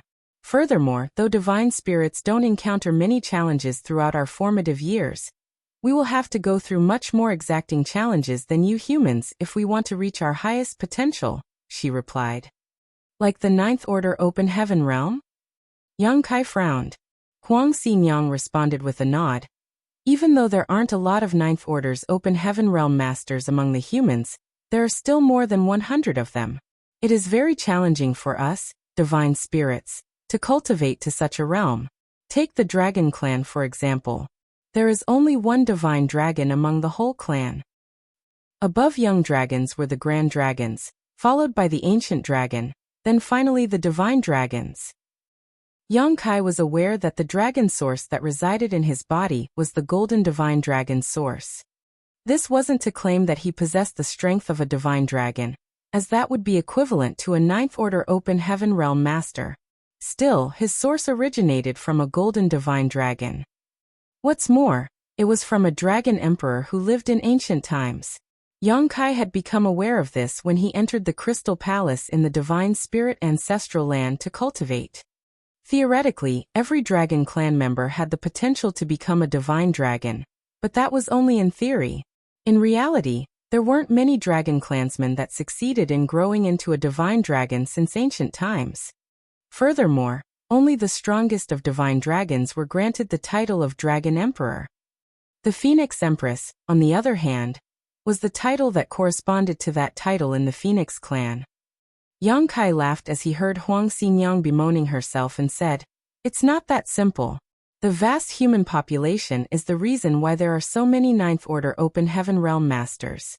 On the other hand, there are only a few members of the Dragon and Phoenix clans. Having one divine dragon is already quite a high ratio. That may be the reason, but given that the divine spirits are rare to begin with, how would we know that it wasn't due to the restrictions of the heavenly way?" Huang Xinyang smiled. Her words made Yang Kai think. Then Huang Xinyang continued, "You came to me to ask the reason why Ji Lao San was so hostile to you earlier, right?" This wasn't the first time she had mentioned Ji Lao San, so Yang Kai immediately recognized that Ji Lao San was the Grand Dragon who had blocked him before. He thus nodded and said, "I have a guess, but I don't know the specific reason." Huang Xinyang chuckled. "It seems like you're quite the smart one. The reason why Ji Lao San targeted you was because you took away benefits that belonged to him." "What benefits?" "The Dragon Pool. The Phoenix clan lives in this immortal parasol tree, and the Phoenix nests here will help us strengthen our bloodlines and gain a better grasp of the Tao of Space. The Phoenix clan has the immortal parasol tree, while the Dragon clan has the Dragon Pool. They are very different existences, but serve almost the same function. A member of the Dragon clan can quickly enhance their dragon vein when they cultivate in the Dragon Pool, saving them a lot of time. However, the Dragon Pool isn't always accessible. The time between each opening is at least a few thousand years, with the last time it opened being 3,000 years ago. Ji Lao-san has been waiting for this day for such a long time, plus it is finally his turn this time. How could he easily agree while you just came along and snatched the opportunity that belongs to him when he was so close to greatly increasing his strength? Huang Xinyang said. Yang Kai was at a loss for words. Although he knew that he must have somehow threatened Ji Lao-san's benefits, as there would be no reason for the latter to wait for him outside the no-return pass otherwise, he didn't expect it to be related to the Dragon Pool's opening. It was no wonder that Ji Lao-san showed such rage when he first approached him. Yang Kai would have not tolerated it either if it was him. The Dragon Pool is only open to those of the Dragon Clan. You are the first individual who was born a human with an acquired Dragon Clan bloodline that has been allowed to enter the Dragon Pool. The human race must have paid a lot in exchange for this opportunity. Besides, Ji Lao-san is not the only one who is unhappy. Others in the Dragon Clan are also unhappy. This was also the reason behind the Dragon Clan's approval of Ji Lao-san's assault against Yang Kai. If Yang Kai lost to Ji Lao-san, the humans wouldn't be able to say anything about it either. After all, the chance to enter the Dragon Pool to cultivate was rare, so no weakling would ever be given such an opportunity. However, neither Ji Lao-san nor the Dragon Clan at the No-Return Pass imagined that Yang Kai, a 7th Order Open Heaven Realm human, would be able to defeat a Grand Dragon with such ease. When Yang Kai heard this, he frowned. What price did the human race pay? I have no idea about that, answered Huang Xinyang while shaking her head. It must have been a trade between the Dragon Clan and the 9th Order old ancestors of the human race. Despite us living together in the No-Return Pass, we hardly ever speak to one another. As long as the Dragon Clan members do not disclose anything, we, the Phoenix Clan, won't stick our nose into it either. Yang Kai sighed in his heart, finally understanding everything. He would undoubtedly encounter numerous dangers during the upcoming crusade, and while he might be strong for his realm, he was ultimately only a 7th Order Open Heaven Realm Master. On the Black Ink battlefield, even an 8th Order Open Heaven Realm Master could be killed at any moment, let alone a 7th Order Master. Yang Kai had just ascended to the 7th Order Open Heaven Realm a few hundred years ago, meaning he was still a long way away from the 8th Order. Old ancestor Xiao Xiao probably felt like he couldn't make a breakthrough to the 8th Order in the short time they had left, so she ordered Yang Kai to head to the No-Return Pass. It seemed he now owed her a huge favor.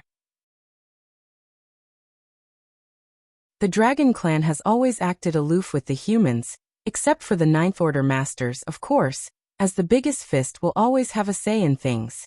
But relatively speaking, the Dragon Clan hates humans like you who intentionally or unintentionally get the chance to integrate with a dragon source. The source originally belonged to the Dragon Clan after all, but now, it has merged with humans like you. In the eyes of the Dragon Clan, this is an intolerable blasphemy. If you had not come from the Black Ink battlefield, I'm afraid that you would have been torn apart by those ancient dragons on sight. They would take away your dragon source before you even left the No-Return Pass. This was another reason why the Dragon Clan had acted so cold towards him. In the end, Yang Kai's foundation was still human. It might be said that him merging with the Golden Divine Dragon Source was his own opportunity. Yet, from the perspective of the Dragon Clan, it was disrespectful to their ancestors. This applied not only to the Dragon Clan members of the No-Return Pass, but to the Dragon Clan members in Dragon Island as well. When Zhu Qing first encountered him, she engaged in a battle with him in an effort to reclaim the dragon source from his body. Of course, that little episode wound up with her losing the rice she wanted to steal a chicken with. The later easing of the relationship with the Dragon Island dragons was largely due to the birth of the small white dragon, Yang Xiao, plus the fact that Yang Kai provided help when heaven-devouring Great Emperor Wu Kuang caused trouble in Dragon Island. Listening to all this, Yang Kai finally understood the reason for his visit to the No-Return Pass, as well as the hostile attitude the Dragon Clan had towards him. Yang Kai believed his time cultivating in the Dragon Pool wouldn't be simple or peaceful, despite the agreement between the 9th Order Open Heaven Realm Masters and the Dragon Clan. As such, he needed to make some plans. Of course, the attitude of the Dragon Clan wasn't enough for him to just give up. Old ancestor Xiao Xiao had hoped that he would be able to get stronger to defend himself with the help of the dragon pool, so he had to give it his best.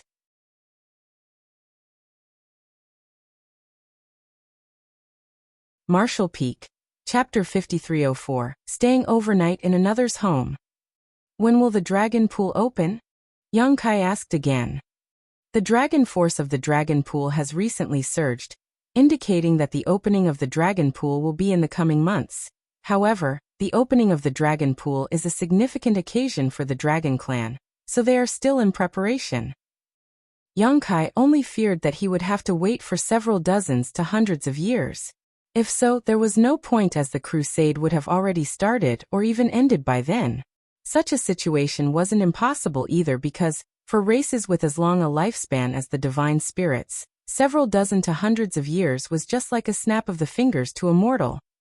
If it was only a matter of a few months, Yang Kai could still afford to wait. After pondering for a while, Yang Kai asked, since the bloodline talent of the Phoenix clan is the Tao of Space, why didn't the human race come to you for help to repair the universe temples in the 3,000 worlds during the early years when they were only damaged and not yet disabled? In the end, he was asked to solve this particular problem, causing him to spend a lot of time studying the universe array in the universe temple in order to repair those abandoned universe temples. Yang Kai previously believed that the human race was helpless because there wasn't anyone proficient enough in the Tao of Space until his appearance. But now that he was aware of the Phoenix clan's ability, it made him question this conclusion. It is true that those in my Phoenix clan are naturally skilled in the Tao of Space, but this is a bloodline talent that we innately possess, which is very different from the human race's mastery over the Tao of Space through rigorous training and studies. So, the way members of the Phoenix clan interpret and use the Tao of Space is quite different from the way humans do, which makes our methods and knowledge somewhat incompatible. Additionally, repairing the universe temple not only requires knowledge of the Tao of Space, but also of the Tao of Spirit arrays, so it wasn't an issue that the Phoenix clan could easily resolve. Besides, both the Dragon and Phoenix clans are restricted by the great ancestral bloodline, oath to not leave the no-return pass. Oh, Yang Kai plainly remarked. To think of it, though the Phoenix clan members were proficient in the Tao of Space, it didn't mean that they knew how to repair the universe arrays. On top of that, there was the great ancestral bloodline oath. Yang Kai didn't know much about what this great oath mentioned, but since ancestral bloodlines were involved, it was clearly something quite serious. He also inquired about some dragon clan information that wasn't confidential, so Huang Xinyang answered him honestly. After half a day, Yang Kai stood up sincerely to show courtesy. Many thanks, Xinyang, for dispelling all of my doubts. He would still be perplexed at this point if Huang Xinyang hadn't explained so much to him. Even though there would always be a path to the destination, it would be preferable if he had known what he was about to encounter sooner, so he could prepare himself. Looking at it now, the Dragon Clan and the Ninth Order's old ancestors must have reached an agreement. The Dragon Clan would uphold its end of the bargain as long as Yang Kai did not willingly withdraw. Regardless, Yang Kai was unsure if there would be any obstructions along the way. It's nothing. It has always been boring living in the no-return pass all these years. It's unusual for something interesting and fun to happen, so it was quite nice being able to watch the show just now, Huang Xinyang said honestly. As to whether her words would offend the Dragon Clan, they clearly wouldn't. They were prideful, but not neurotic. I have another request and I hope Xinyang will agree to it. Yang Kai bowed with a sincere attitude. He had to humble himself as he requested help. It didn't matter because Huang Xinyang might appear to be a young woman, but she should already be quite old. Tell me, then I'll decide. Since Huang Xinyang was not a fool, she didn't agree immediately. Yang Kai chuckled upon her reply and said shyly, "This is this junior's first visit to the no-return pass, and I have nowhere to stay. The Dragon Clan doesn't seem to have the intention of welcoming me either. I'm part of the Dragon Clan nevertheless, so it is sad to see them treating me like an outsider. Can I temporarily stay here at Xinyang's place since there is still some time before the Dragon Pool opens? You won't let me live on the streets, will you? You want to borrow a place at my residence?" Huang Xinyang looked at him and chuckled. It's not for nothing. Xinjiang, do tell me if you need any help. Or perhaps I can pay for it. Added Yang Kai hastily. What do you have that would benefit me? Huang Xinjiang spat disdainfully. Putting aside that Yang Kai wouldn't be very wealthy as he was only a 7th Order Open Heaven Realm Master. Even if he had anything valuable, Huang Xinjiang might not be interested because divine spirits like her had acquired many great things over the course of their long lives. Yang Kai hurriedly took out a set of yellow and blue crystals and handed them over. Xinjiang, are these good enough? He had a lot of wonderful things in his possession, but Yang Kai surmised that the only items that could impress a phoenix were the yellow and blue crystals. After all, these things came from the chaotic dead territory, and were the condensed power of Big Brother Huang and Big Sister Lan. The sun's burning light and moon's serene glimmer were the common ancestors of all divine spirits, so these crystals should be quite alluring to the divine spirits.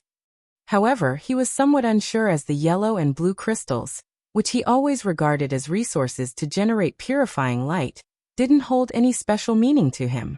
He took them out just to give it a try.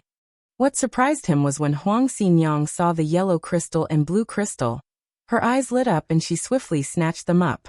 After some examination, she looked up and asked, "Are these from the chaotic dead territory?" "You're right." Yang Kai gave a big thumbs up to Huang Xinjiang. "Xinjiang's eyes are as sharp as a hawk's. You have excellent observation skills." Huang Xinjiang did not react to his obvious toadying. She put away the crystals as she turned her palm, saying, "Good. You really do know how to show your sincerity. I'll let you temporarily live here." "Many thanks, Xinjiang." Yang Kai rejoiced. "Then this junior shall go take a rest. It has been a tiring journey here. I won't be disturbing Xinjiang for now." With that being said, he rushed away in a blink of an eye. The inner space of the phoenix nest was actually really large. Watching his leaving figure, Huang Xinjiang shook her head and said, "That slippery brat." Feng Lu Liang, who had been silent the whole time, said suddenly, "You normally don't like to interact with humans. You sure were acting very differently today."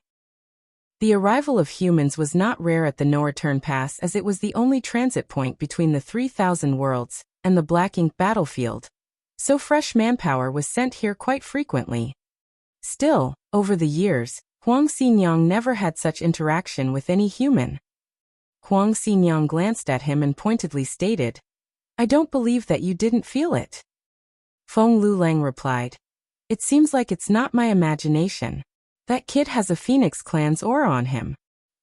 "This is also what I find to be unusual," Huang Xinjiang replied with a nod.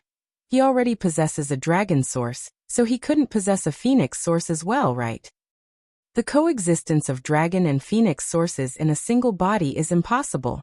It should be that he has recently been in close contact with someone from our clan." Huang Xinjiang shook her head. "As far as I know, he has been on the Black Ink battlefield for hundreds of years, and has had no chance to come into contact with anyone from our clan. Even if he had, the aura would have quickly dissipated. I'm not sure why this is happening either. Those from the Phoenix clan are rare, and most of them are currently living within the immortal parasol tree. However, there are still some who wander outside. I have no idea if they are still living or not, but perhaps we can locate one of them if we identify who he interacted with," he replied. "That's why I want to keep him here." By keeping Yang Kai close, they could observe him more easily. Although Yang Kai had taken out a set of yellow and blue crystals, which contained the essence of the burning light and serene glimmer from the chaotic dead territory, they were actually quite useless to Huang Xinjiang. Just when they were talking here though, the entire phoenix nest shook abruptly, making Huang Xinjiang's beautiful face pale. Atop a mountain, some distance away, Yang Kai was sitting cross-legged. His world force surged, and space principles rippled, resonating with the rich space Tao essence contained in this sealed world. When Yang Kai entered the phoenix nest, he saw that the universe's ancient aura was still preserved here. Additionally, because it was a phoenix nest of the Phoenix clansmen, space Tao essence was incredibly rich and abundant. With the help of these space Tao essences, the Phoenix clan members could continue to cultivate and become stronger in their own phoenix nest, which was why it was said that the phoenix nest was the root of every phoenix. If someone else came to a phoenix nest, they would only get to experience the ancient aura of the universe. But it was different for Yang Kai, as he benefited greatly from the incredibly rich space Tao essence present in this place. His mastery over the Tao of space could be made stronger by absorbing and refining these Tao essences.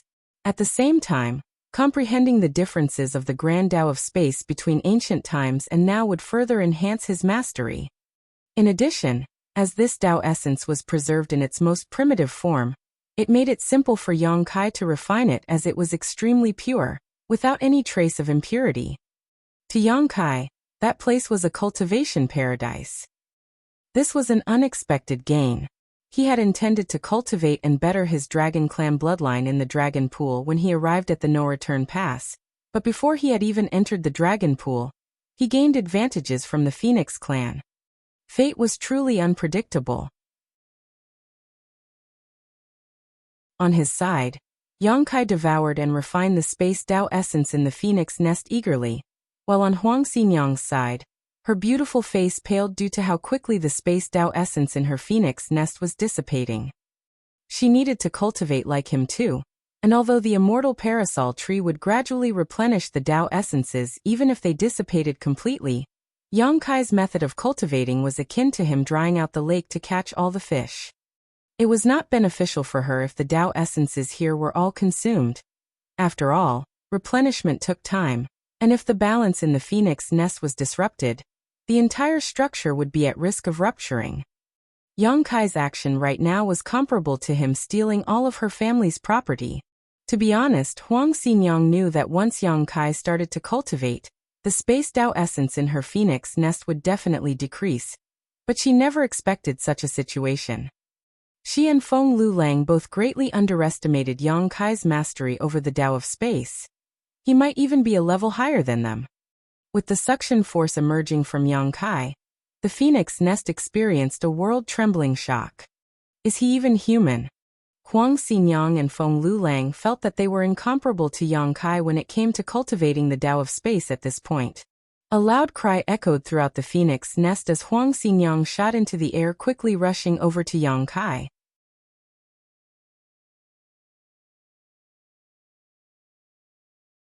Martial Peak, Chapter 5305, Ownerless Phoenix Nest.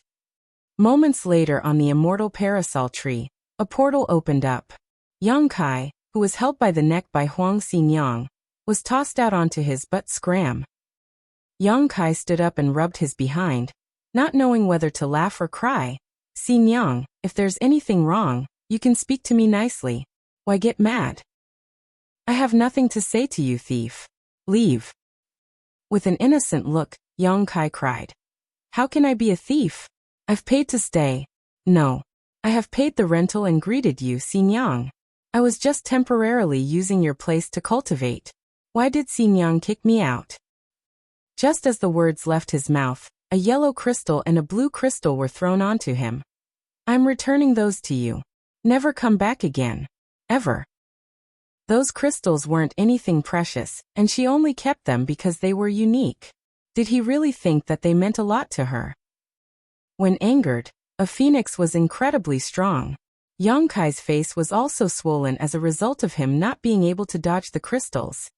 And as he saw the portal closing, Yang Kai said anxiously, Xinyang, I have something to say. I'll stop being so aggressive and be more easygoing when I cultivate. There was no response. Huang Xinyang had already sealed up the portal to her phoenix nest, fully restricting him from entering. However, Yang Kai could feel minor traces of the portal, and if he tried, he might be able to forcefully break in. But he would suffer even if he succeeded, since the owner no longer welcomed him. Things had changed once again. Yang Kai stood alone on a branch of the immortal parasol tree, feeling dejected. Multiple young dragons passing by looked up from below and glared at him, making him even more embarrassed. Though the no-return pass was large, he had nowhere to go after Huang Xinyang kicked him out. Did he really have to spend his nights on the street? The situation would still be alright if it was only a matter of 1 or 2 days, since he could just walk around and time would fly by, but this was a matter of months. If word of this spread, It would embarrass not just him, but the rest of the human race as well.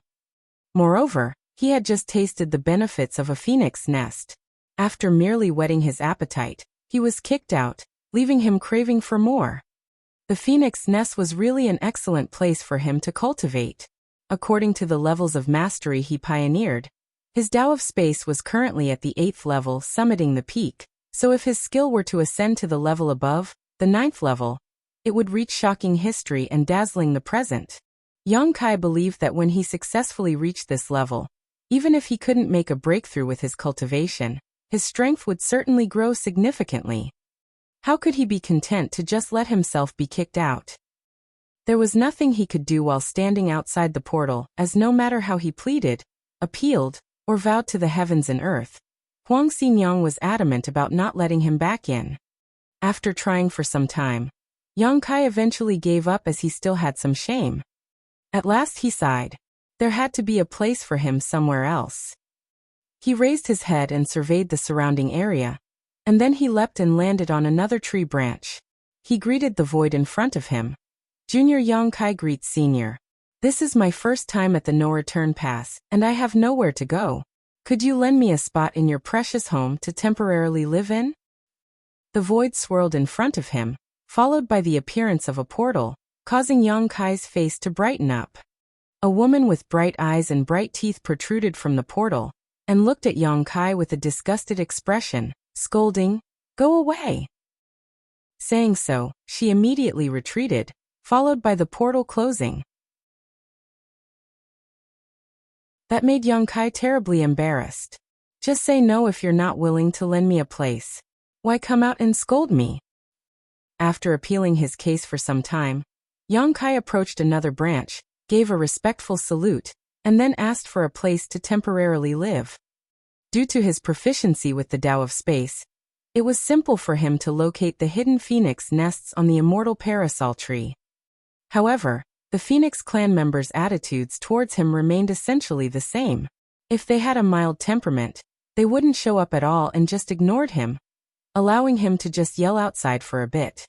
As for the hot-tempered ones, they either opened the door to scold him or assaulted him in moderation to chase him away, with no intention of hurting him. Yang Kai realized there was likely no hope of seeking shelter from the Phoenix clan after getting rejected about 7 or 8 times in a row. He was also unsure whether the Phoenix clan had some sort of mysterious way to communicate with each other. Either way, all the Phoenix clan members should have already known what happened between Huang Xinyang and him previously, or they would have no reason to reject him so stubbornly. Borrowing a place to stay for a month or 2 wasn't an issue. The problem was him stealing from the owner while lodging in their home. How would anybody let him inside after learning about such thievery? Now he was not permitted to enter the Phoenix nest, and the Dragon clan did not welcome him. Despite how large the no-return pass was, Yang Kai actually had no place to stay. This was certainly one of the most distressing situations he encountered after so many years of cultivation. Again he arrived in front of another portal, bowed to salute and asked sincerely for a place. As expected, there was no reaction. Perhaps this was a mild-tempered phoenix, so they did not bother with or assault Yang Kai. No matter the situation, he couldn't just force his way in if the owner didn't open the door. Exasperated and dejected, he wanted to head to another phoenix nest to try his luck. However, just when he turned to leave, he frowned, carefully examining the void in front of him. After some time of examination, he flashed to another phoenix nest. He had changed multiple locations before making his way over to Huang Xinyang's phoenix nest. He lifted his hand and knocked on the void in front of him, saying, "Xinyang, I have a question." There was no response from Huang Xinyang, as she was obviously ignoring him. Yang Kai continued, "I'm really here to just ask a question, not to borrow a place." The void rippled a little, and Xinyang stuck her head out with a cautious look on her face. "What?" Yang Kai didn't know whether to laugh or cry.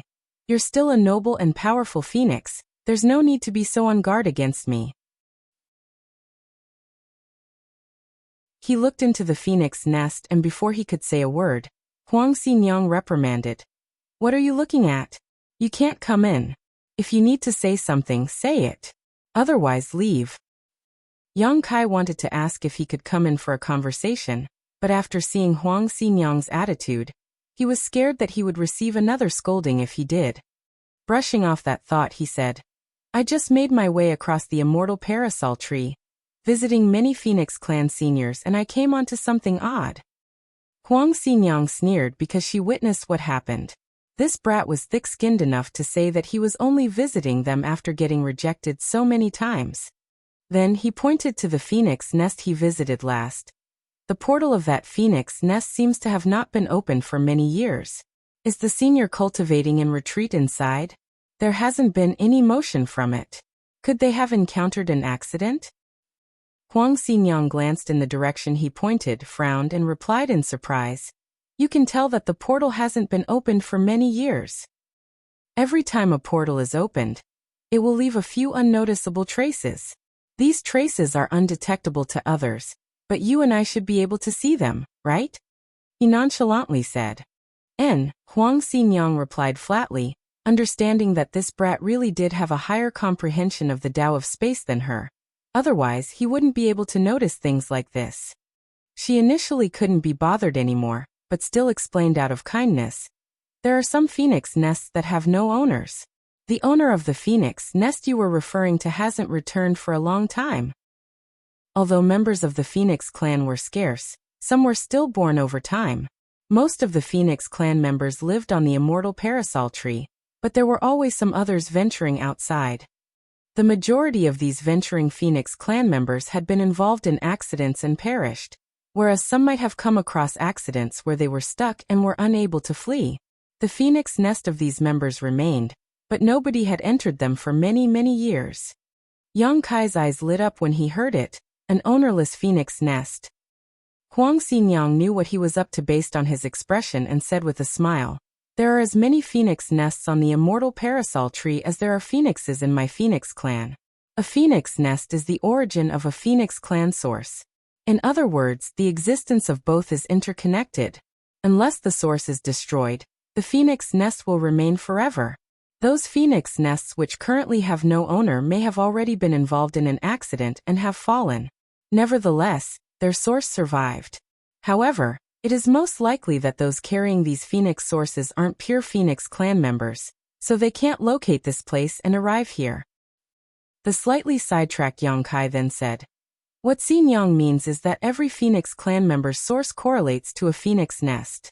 If the individuals who obtain the Phoenix Clan source discovers this place, they will be able to own their personal phoenix nest? Correct. Huang Xinyang nodded.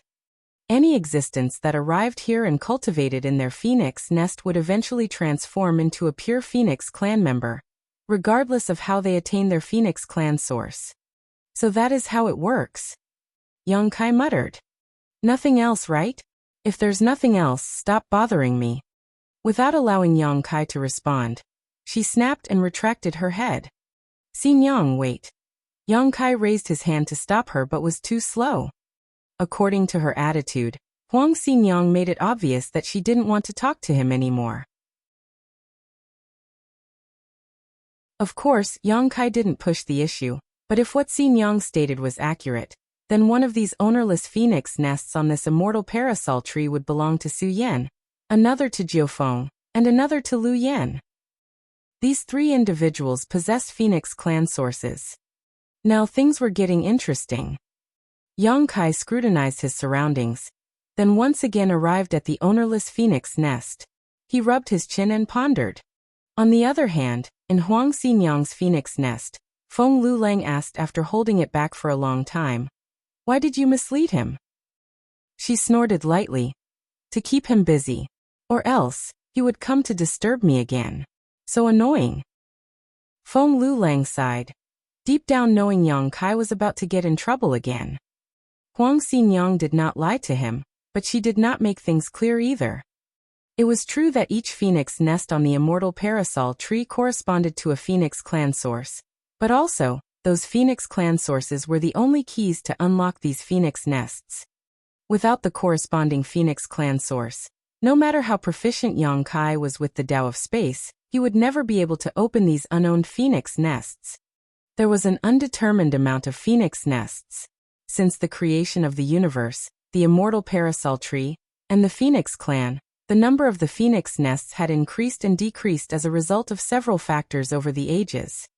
A greater number of phoenix nests indicated a greater amount of phoenix sources remaining, and decreased phoenix nests indicated decreased phoenix sources. Nonetheless, these two factors were unrelated to the life or death of a phoenix.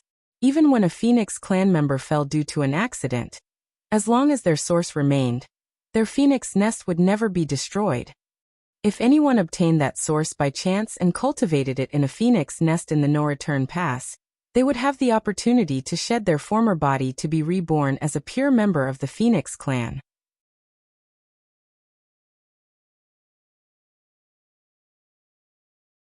Martial Peak, Chapter 5306, Su Yan's Phoenix Nest. In fact, just like the Phoenix clan, the Dragon clan was the same, with the exception that dragon sources were from the Dragon Pool. Hence, for both the Dragon and Phoenix clans, those places were the root of their entire clan. The Dragon Pool being the Dragon clan's origin, and the Phoenix nests being the Phoenix clan's origin. Yang Kai once wondered if the decline of talents would lead to the eventual extinction of the Dragon clan, but this was simply impossible. As long as the Dragon Pool remained, the Dragon clan would never go extinct. There might be situations where the clan becomes momentarily weak and vulnerable, but that was unavoidable if it was the will of the Heavenly Way. However, the fact that there were ownerless phoenix nests on this immortal parasol tree surprised Yang Kai. Didn't that mean he could enter the ownerless phoenix nests at will? As the saying went, one would wear out iron shoes seeking their feet. Besides, Huang Xinyang didn't seem to have any intention of stopping him from entering these ownerless phoenix nests. Wasn't this a tacit agreement? TSK. Xinyang isn't so cruel after all. Her seemingly unintentional words actually pointed him towards a beneficial path. Yang Kai restrained his excitement as he made his way to an unowned phoenix nest. Verifying that the nest had not been opened in many years, he got to work. Space principles rippled as he made a wiping movement to connect to the phoenix nest portal. Initially, he thought that it wouldn't be that difficult to open this portal because he was already proficient enough in the Tao of space. Besides, this portal didn't have any special barrier to it, making it simpler to access. However, Yang Kai soon discovered that things weren't so simple. The Phoenix Nest portal indeed had no barrier, and he could also sense that it was right in front of him, but no matter how hard he tried to open it, the portal showed no signs of budging. The Phoenix Nest's portal seemed to be locked by an invisible force. Yang Kai at first believed that his approach was incorrect, but as the portal remained shut even after several days of trying, he gradually understood the issue. It wasn't that he wasn't proficient enough in the Tao of space, but that the Phoenix Nest actually had some other requirement in order to be opened. Yang Kai concluded as such because the Phoenix Nest portal in front of him appeared to be locked by an invisible force, and he probably needed the right key to open it. Yang Kai couldn't help but sigh as he recalled what Huang Xinyang said to him and her attitude at that time. He was tricked. Now Yang Kai figured the matching phoenix source was necessary in order to unlock this phoenix nest. In other words, the key to these phoenix nest portals was the phoenix sources themselves. Even though he had a higher mastery over the Tao of space compared to many, he was unable to enter without the key. After all, the immortal parasol tree was a unique existence that was born soon after the universe came into existence. It could be said that it was a type of supreme innate treasure. How could anything related to such a treasure be so easily accessed? The hope that was sparked previously was put out ruthlessly, causing Yang Kai to feel dejected again. He would still be fine if he hadn't known the benefits of the phoenix nest for his cultivation. However, not only was he aware, he even got a taste. It was simply a terrible feeling not being able to have access to it anymore. Yang Kai, still a little in disbelief, circled the immortal parasol tree once more, searching for portals that had been closed for a very long time. He tried 3 other phoenix nests consecutively, all to no avail. When he got to the 4th nest, Yang Kai assumed the situation would be the same, but after exerting quite a bit of force, the void in front of him rippled, and a portal hazily formed. Yang Kai looked on in pleasant surprise.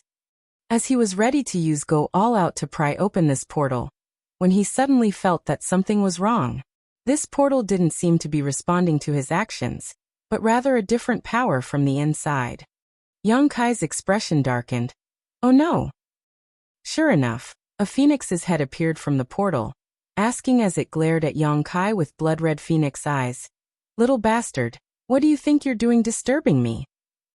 Saying so, its sharp beak was aimed at Yang Kai, attempting to peck him. Yang Kai's hair stood on end. This seemingly normal peck might actually open a big hole in his body if he was hit by it, possibly even tearing apart his soul in the process. This phoenix nest was not at all an unowned phoenix nest. Its master had simply been in retreat for a long time, which was why it hadn't been opened in many years. Thinking about it now, Yang Kai realized that this was probably the case for other seemingly ownerless phoenix nests. As the saying went, when one often walks by the river, getting wet is inevitable. Senior, this is a misunderstanding. Yang Kai shouted as he pushed his space principles madly, instantly disappearing from where he stood. When he reappeared, he had already 100,000 kilometers away from the no-return pass. However, he was in a mess, quite disheveled at this point. His clothes were torn, and he had a wound on his chest from which golden blood was oozing. On the immortal parasol tree, a cold snort resounded. Next time I'll take your life. Then, the phoenix's head withdrew as the portal shut.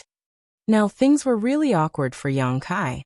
Though he reacted in the shortest time possible, and even used space principles in order to escape, the Tao of space was still the grand Tao all Phoenix clan members cultivated. Yang Kai was unable to escape from that peck no matter how he struggled or tried to flee, suffering an injury in the end. Fortunately, it seemed the Phoenix clan had an innately gentle temperament, so the one Yang Kai offended did not have any intention of killing him ruthlessly. If it was the Dragon clan that he had insulted, Yang Kai would likely be locked in a life-or-death battle right now. Inside her phoenix nest, Xin Yang laughed riotously as she watched the commotion, whereas Feng Lulang shook his head, thinking that the human would stop causing a commotion after suffering such a loss. After all, Yang Kai had no idea which phoenix nests were unowned, and which had simply not been opened due to the owner being in retreat for a long time. But Feng Lulang immediately realized that he was wrong. After spending some time outside, Yang Kai changed into a different outfit, and casually ran back to the immortal parasol tree to continue what he was previously doing. Feng Lulang was speechless. Why is this human so stubborn? The phoenix nests will never open unless the owner's source is present. He should know this already, so why waste time? Still, Yang Kai, who had prior experiences now, started acting more cautiously. He dared not cause a huge commotion even with the phoenix nests that seemed to have no owner, fearing that there would be another phoenix coming out to peck at him. He was currently searching for specific phoenix nests. Despite the size of the immortal parasol tree, there weren't many members of the Phoenix clan. Consequently, there weren't many phoenix nests. There were only roughly 100 of them. In other words, the number of Phoenix clan members was only around 100. This also counted the numerous Phoenix clan sources lost outside. Yang Kai estimated that there were approximately only 40 or 50 members of the Phoenix clan who were still residing on the immortal parasol tree. Still, this was already a huge force considering it was the Phoenix clan. Each mature dragon was equivalent to a high-rank open heaven realm master. And due to their long lifespan and inherited bloodline, they only required time to strengthen themselves to ascend to the level equivalent to the 8th Order Open Heaven Realm, without having to go through many risks. A process similar for all divine spirits. Since there weren't many phoenix nests, Yang Kai had little trouble locating all of them, and after 4 hours, he stood in front of a specific one. This was another phoenix nest that had not been opened for many years. If Yang Kai hadn't felt a trace of a familiar aura flowing out of this phoenix nest, he would not have been able to determine whether there wasn't an owner inside or not. It was that familiar aura that confirmed that this phoenix nest was ownerless. Or at least, the owner was not in. This was because the fire phoenix aura coming from this nest belonged to Lu Yan. The phoenix source that Lu Yan owned today dated back to Martial Flame Great Emperor, who had attained the Phoenix True Fire by chance many years ago. After cultivating with it, Martial Flame eventually ascended to become a great emperor of the Star Boundary. It was during that period that heaven-devouring Great Emperor, Wuquang, had caused chaos.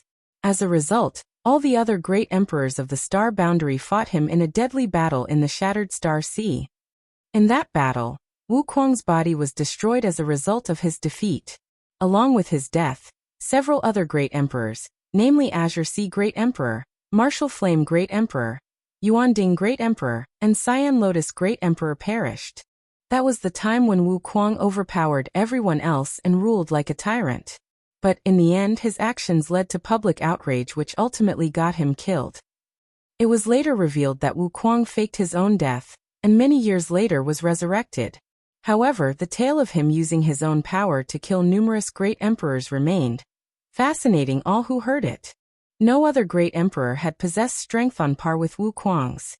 After the fall of the Martial Flame Great Emperor, the Phoenix True Fire remained in the Shattered Star Sea. When Yang Kai traveled to the Shattered Star Sea for training, he obtained the Phoenix True Fire, and later gave it to Lu Yen to refine. Consequently, he could easily recognize the aura of this fire phoenix source because he was very familiar with it. The Phoenix True Fire, strictly speaking, was actually a phoenix source. The aura that was just barely noticeable on the phoenix nest in front of him undoubtedly came from the same source as the Phoenix True Fire that he gave to Lu Yen. Now that this had been confirmed, Yang Kai could act boldly without having to fear a Phoenix clan member showing up to deal with him. But to his disappointment, despite being certain that Lu Yen was the Phoenix Nest's owner, he was still unable to open it. He didn't continue because he knew that the Phoenix Nest wasn't that simple to open from previous experience. After half a day of searching on the immortal parasol tree, Yang Kai stood in front of another Phoenix Nest. If he was not mistaken, Jiu Feng should be the owner of this Phoenix Nest. However, he wasn't really sure as he had not interacted with Jiu Feng frequently, so he didn't have a vivid memory of her source's aura. There was a high chance it was though.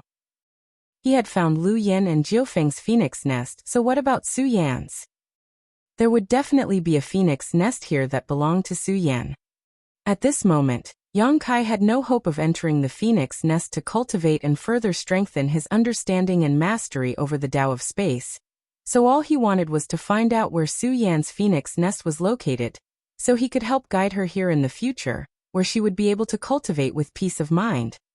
Moments later, as Yang Kai stood on a branch of the immortal parasol tree and looked at the void in front of him, he smiled gently.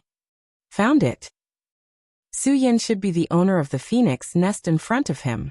He was very familiar with that aura. After all, she was his first wife, and their many times of cultivating together had already connected their auras. When Yang Kai arrived here, he almost immediately recognized this Phoenix Nest as Su Yan's.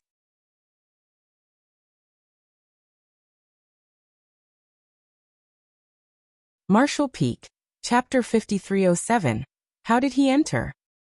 This familiar aura made Yang Kai sigh in reminiscence. He had not seen Su Yan for hundreds of years before entering the Black Ink battlefield, and now several hundred more years had passed. Yet his parting with her and the others felt as though it only happened days before. To a master like Yang Kai, the higher their cultivation, the less emphasis they put on time.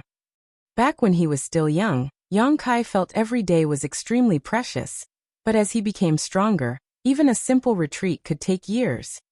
His greatest desire used to be to mature quickly and obtain the freedom and strength that came with it, but looking back now, he realized how precious the time when he was a carefree kid was. That was a period of time that could only remain in his memories. He had spent his entire life traveling around, from south to north and back again. Though there had been a lot of women around him, he had never really spent much time with them. Yang Kai felt deeply that there was more time spent away from his family and loved ones than with them since he began his journey on the martial Tao.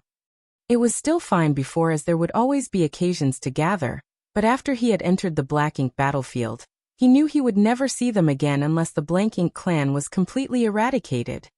Was all this really worth it? He thought to himself. But Yang Kai's expression quickly changed to one of determination. No, it is. The current short separation was necessary to prepare for the long-term reunion afterwards. He would finally be at peace and bring his lovely companions to travel across mountains and rivers, and enjoy himself when the battle in the black ink battlefield was over. For that reason, he had to become stronger in order to survive. The familiar aura lingered around his fingertips as he extended his hand to touch it, as if he was brushing Su Yan's face. As he reached out, Yang Kai's expression soon filled with shock, which then quickly turned to joy. With a flash, he rushed into the portal in front of him and disappeared. The next moment, two figures appeared on the immortal parasol tree together. Both Huang Xinyang and Feng Lulang looked at the place where Yang Kai disappeared in extreme disbelief. Xinyang's eyes bulged as she muttered in a hoarse voice, "He went in." Feng Lulang nodded lightly, confirming, "He went in." Xinyang's thoughts were all over the place. How? Feng Lulang had no idea how to reply either, so he just said, "Just like that." Nonsense. She glared at him. She had been observing Yang Kai, so of course she knew he went in just like that. The point was, how did he get in? That was a phoenix nest. Besides, it was not just any phoenix nest. While the two were talking, more phoenix nests opened up, and figures emerged from the portals, obviously having noticed something. These people were all attractive men and women of varying ages, and they were all staring in the direction of where Yang Kai had disappeared. A woman with a particularly noble and dense aura emerged. She appeared to be 15 or 16 years old on first impression. However, if one paid closer attention, she seemed to be in her early 20s. Strangely enough, after observing her for some time, she suddenly appeared to be in her mid-30s. This woman's age seemed to be a true mystery. She then asked in a soft voice, "Has someone returned to the clan?" Huang Xinyang and Feng Lulang exchanged glances before quickly bowing and explaining everything that had just happened. The group of Phoenix clan members were shocked to learn that a human from afar opened this phoenix nest. What's more, this human was no ordinary human, but rather a human that had refined and fused with a dragon source. The phoenix nest was opened by such a person. This had never happened before. The Phoenix clan members started chattering and demanded that the brat be dragged out of the phoenix nest and punished. Phoenix nests were the root of the Phoenix clan after all, so no one other than the Phoenix clan members were permitted to set foot inside of them. However, a half-dragon human had now entered one. How could such blasphemy be tolerated? If this phoenix nest could be opened by an outsider, wouldn't everyone be able to access the other phoenix nest in the future? Many Phoenix clans members shared the same thoughts and attitude. In the immortal parasol tree, more than half of the 40 Phoenix clan members supported this plan. The smaller half did not explicitly state their viewpoint, but it was clear that they did not disagree. What they were most concerned about was how this human managed to enter this phoenix nest. The ability to enter a phoenix nest indicated that an individual owned a phoenix source. But how was it possible that a human who was confirmed to possess a dragon source also had a phoenix source? Despite the dragon and phoenix clans being said to coexist, side by side, certain things like their sources could never coexist inside a single individual. This was fundamental knowledge. After countless years of peace and tranquility, the immortal parasol tree became lively because of Yang Kai's unprecedented actions, and almost all the Phoenix's clan members that were able to come out from retreat came out. The Dragon clan was immediately alerted by the commotion, and many of them throughout the no-return pass released their divine sense, immediately understanding the whole story in an instant. The incident shocked the Dragon clan as well. The human who was sent over to take advantage of the Dragon clan had entered a phoenix nest of the Phoenix clan before even stepping foot into the dragon pool. Having lived with each other for so many years, how could the Dragon clan not know about the mysteries of the phoenix nest? They were equally perplexed as to how a bastard who refined a dragon source would be qualified to enter an ownerless phoenix nest. It had been many millennia since the no-return pass had been this lively. Even though masters from the 3,000 worlds would frequently be sent to different great passes through the no-return pass, their stays here were always brief. Additionally, due to the authority of the Dragon and Phoenix clan, These humans were also well behaved in the no-return pass, not daring to be the least bit presumptuous and always departing with haste. This human, on the other hand, not only embarrassed the Dragon Clan when he first arrived, but he also violated the Phoenix Clan's sacred home. It made everyone speechless. Phoenix Clan's issue, though, was not the business of the Dragon Clan. Thus, all they did in this situation was observe the commotion. On the parasol tree, the Phoenix Clan members were filled with rage, especially the young phoenixes that denounced Yongkai loudly. On the contrary, the older phoenixes soon fell silent, their eyes filled with pensive light. There were many things that the young phoenixes were unaware of, but the older ones had already heard certain stories from their forefathers. The phoenix nest that was opened was not an ordinary phoenix nest. It was a phoenix nest that belonged to a previous generation phoenix empress. After a certain incident, that empress source went missing, its location unknown even now. As such, wasn't the opening of this phoenix nest an indication of something? Even this generation's phoenix empress had shown herself. She was a noble woman who had an extremely dense aura. Her strength was comparable to the Dragon Emperor as well as the Ninth Order Open Heaven Realm humans. It could even be said that a Dragon Emperor and a Phoenix Empress were stronger compared to Ninth Order old ancestors. Without such a master assuming command, they wouldn't be able to maintain the safety and security of the no-return pass throughout the years. But in the end, even with the Empress present, the Phoenix Clan members were unable to drag Yongkai out from the Phoenix Nest because they lacked the ability to do so. Though they were Phoenix Clan members, they couldn't simply open a Phoenix Nest that did not belong to them. In other words, they couldn't really do anything unless the human willingly came out. The Phoenix Nest belonging to Su Yan was fully covered with snow and ice, making the whole world snow-white in color. In midair, Yongkai surveyed his surroundings as he admired the beauty and magnificence of this place. This was a world sealed in ice and snow, so it was absolutely freezing. The fact that Su Yan owned this phoenix nest made it reasonable that this was the case. Su Yan's Phoenix Clan source was an ice phoenix source, so naturally, her phoenix nest was filled with ice principles. The cold inside was the kind that permeated one's soul. Even Yongkai felt a bit uneasy when he first arrived here, but thankfully, he felt much better after circulating his world force. A moment later he felt overjoyed. Just like Huang Xinyang's phoenix nest, this place was filled with dense, primordial space Tao essence. On top of that, this Tao essence was 10 times denser than it was in Huang Xinyang's nest. That was an immense difference. This was also a reasonable situation though. The Phoenix Clan members cultivated in their phoenix nests, where they refined the ambient space Tao essence to enhance their own understanding of this grand Tao. At the same time, the mysterious power of the immortal parasol tree would replenish the space Tao essence.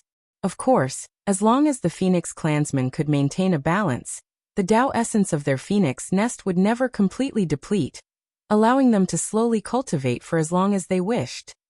However, it was different for Su Yan's phoenix nest. Throughout the years when nobody refined the space Tao essence in this ownerless phoenix nest, the Tao essence had accumulated to become very dense.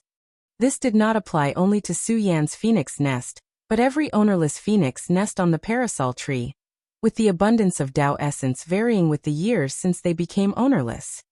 If any Phoenix Clan member that was roaming outside managed to find their way here, and open their phoenix nest, their strength would undoubtedly increase immensely in a short time. This was a type of reward for returning to one's roots. Right now, this circumstance was a great blessing for Yongkai.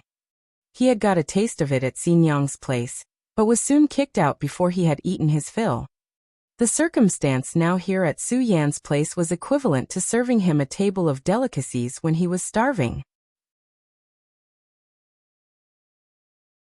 Of course, Yongkai would want to feast. He didn't fear that this would harm Su Yan in any way since the space Tao essence in this place was dense after countless years of accumulation.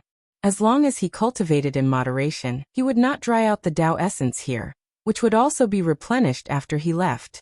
When Su Yan visited in the future, she could still enjoy the gifts of this phoenix nest. Yongkai sat down cross-legged after he found a random ice peak. As space principles rippled, The world resonated and the space Tao essence in this phoenix nest was quickly absorbed by him. Refining this incredibly pure and ancient Tao essence was of enormous advantage to Yang Kai's comprehension of the Grand Tao. On top of that, it helped him understand the differences between the ancient and current Grand Tao of space, which was also extremely beneficial. Yang Kai already caused quite a commotion at Xin Yang's place, but now he caused a bigger one in Su Yan's place. He seemed to have transformed into a bottomless abyss, incessantly swallowing the ambient space Tao essence. Consequently, he felt that he gained a deeper, broader sensibility of the Tao of space.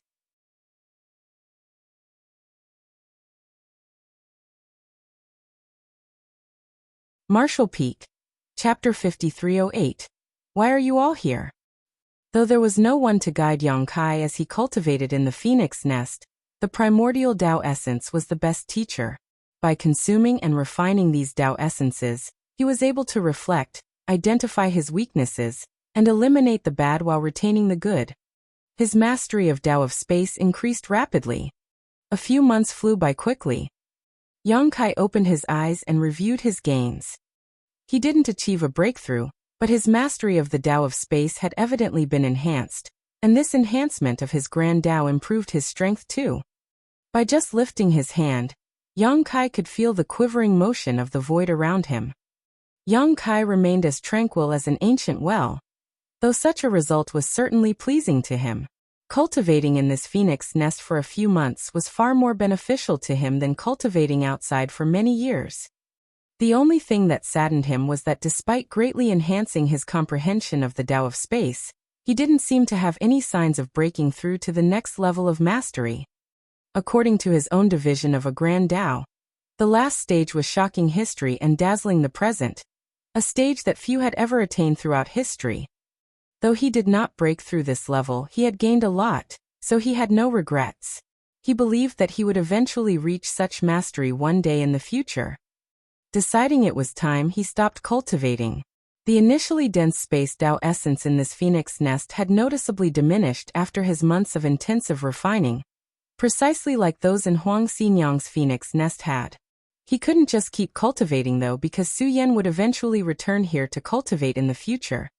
The more space Tao essence he absorbed, the less would be left for Su Yan. The situation right now was just right. He had absorbed a sufficient amount of Tao essence, which would be replenished by the immortal parasol tree over the coming years.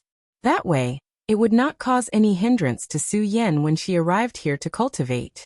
Moreover, Yang Kai also believed that it was pointless for him to keep cultivating as he couldn't break through to the final level of mastery simply by absorbing the phoenix nest space Tao essence. In order to reach the highest stage, he had to fully understand the Tao of space by himself. Besides, he didn't know when the dragon pool would be opened. If he accidentally missed it while he was cultivating here, the dragon clan would definitely not wait for him. It was thus time for him to leave. After feeling the familiar aura of this place one last time, Yang Kai shifted his thoughts and pressed on something in the void. The phoenix nest portal opened, and he exited. Yang Kai was startled by the scene in front of him. Many sets of eyes that were dispersed across the parasol tree glared at Yang Kai with all sorts of emotions, including scrutiny, confusion, and even hatred. Under the envelopment of so many divine scents, Yang Kai's body froze up. What's happening? Yang Kai was confused. Without having the need to count, he could judge that at least 30 pairs of eyes were focused on him. Furthermore, based on the divine sense intensity, several Phoenix clan members who were equivalent to 8th Order Open Heaven Realm Masters were present. He knew that the whole Phoenix clan had gathered in this place. No ordinary person could have the opportunity to witness a single pure-blooded Phoenix throughout their entire life. Yet Yang Kai was not delighted even if there were several dozens of them in front of him now. This was all due to their unfriendly expressions, which looked as though they wanted to tear him apart. I'm being blocked by the Phoenix clan now. Why? There's no need for this. All I did was make use of Su Yan's phoenix nest. The Phoenix clan members won't be that petty, right? Why are you all here? Yang Kai stated dryly while squeezing forth a smile. There was no response. Yang Kai secretly began condensing his space principles, preparing to flee at any moment. Although the Phoenix clan members were also experts in the Tao of space, and he might not be as fast as them if he tried to flee, it was his only hope. That was his last resort since he didn't want to cause too much trouble. As he locked eyes with Huang Xinyang, intending to ask about the situation by glances, she openly pretended not to notice. It made Yang Kai curse in his heart. This woman is too wicked. If it weren't for her invitation, how could I have come to the immortal parasol tree? But when things turn out like this, she pretends not to know me. Yang Kai made several assumptions about the existing circumstances. It was undoubtedly due to his entrance to the phoenix nest despite the fact that he was a human, but wasn't this just too much? He couldn't help but get a headache. Since ancient times, the dragon and phoenix clans had guarded the no-return pass. Though there were other divine spirits, these two clans were still the most crucial among them. The dragon clan wasn't very pleased with him already, so if he offended the phoenix clan as well, he might have no way out. What now? While he was pondering, a noble-looking woman suddenly asked, "Do you possess a phoenix clan source?" Although he did not feel any kind of pressure or intimidation from this woman as he turned to face her, Yang Kai felt a kind of pull from her deep stare, as though his very soul was about to be pulled from his body. Under such a gaze, any lies or deceptions would be seen through and extremely disrespectful. Yang Kai's heart trembled a little, knowing that this woman was not someone he should provoke. She had no intention to coerce him, but her strength was so great that even a simple gaze and question was enough to feel stifling. He had experienced a similar feeling from a few other individuals before, and all of which were old ancestors. "Senior, you are?" he asked, though he already had guessed it in his heart. Following that, Huang Xinyang, who finally showed some righteousness, explained, because she was aware that Yang Kai was not well versed with the Phoenix clan. "This is the current clan head of my Phoenix clan." The Phoenix clan head was naturally just a title, similar to the clan head of the Dragon clan. Yang Kai quickly bowed to salute. "So it is Madam Clan Head. I apologize for my rudeness." The Phoenix clan head nodded lightly and frowned as she said, "Though you have the aura of our clan, you don't seem to carry a Phoenix clan source." Yang Kai replied honestly, "Madam, this junior does not have a Phoenix clan source." "Then, have you come in contact with a Phoenix clan member before this?" she asked again. Yes, Yang Kai was secretly at a loss for words. It had been hundreds of years since he was in contact with a Phoenix clan member, so how were these phoenixes even able to sense that? Were the Phoenix clan members' noses that sensitive, or did they have any other methods to tell? Yang Kai was unaware that Huang Xinyang had invited him for a conversation at the Phoenix nest only because she could feel a phoenix's aura in him. Otherwise, how would any Phoenix clan member allow a random stranger to enter their Phoenix nest, given their haughty character? Even the Dragon clan members that were living in the no-return pass with them wouldn't get such treatments. How is the individual you came in contact with doing right now? The Phoenix clan had asked once again. Yang Kai thought for a while before replying. She is doing well and should currently be cultivating in the Divine Spirit Ancestral Land. The Ancestral Land, she muttered softly with a hint of nostalgia on her face. The Ancestral Land was something long not mentioned by both the Dragon clan or the Phoenix clan. Ever since they took charge of the No-Return Pass, they had never visited the Ancestral Land. It appeared to be some sort of fate that a Phoenix clan member entered the Ancestral Land to cultivate. In the No-Return Pass, the Dragon and Phoenix clans were somewhat aware of some of the secrets of the Ancestral Land. Is she a human? The Phoenix clan had continued to question. Most of the Phoenix clan sources left outside were found and refined by humans. If the source could be integrated, then their bloodline would slowly be altered. In addition to that, if they were strong enough and had enough opportunities, they would be able to arrive at the No-Return Pass and cultivate in a phoenix nest on the immortal parasol tree, allowing them to shed their former body and be reborn as a pure-blooded phoenix. Of course, this did not solely apply to the human race. Any other being with a pure enough Phoenix clan bloodline could easily refine and fuse with a Phoenix clan source. Indeed, Are you close with her? If it wasn't for this reason, that person's aura wouldn't linger on him. She is my wife. Yongkai scratched his cheeks shyly. Wife? The Phoenix clan head was startled for a moment. Though the Phoenix clan's structure was different from the human races, she could somehow understand the meaning of the term wife. A woman with a phoenix source became the wife of a man with a dragon source. This type of occurrence had hardly happened throughout history. Both the Phoenix clan and the Dragon clan were equally arrogant. What was more was that there were not many sources of these two clans left outside. Have you both bonded? The Phoenix clan had asked again. Yongkai's face blushed. This woman. How could words like that leave her mouth? How am I supposed to answer that? Furthermore, wasn't it normal to perform such acts as partners? Why does she have to ask about everything? Yes, he murmured in response. This time, many members of the Phoenix clan were unable to control their anger, especially those who had previously been glaring at Yongkai, were now much more furious with murderous intent blazing in their eyes. If it wasn't for the clan head being there, they might have already jumped out to murder this brat who sullied the purity of the Phoenix clan.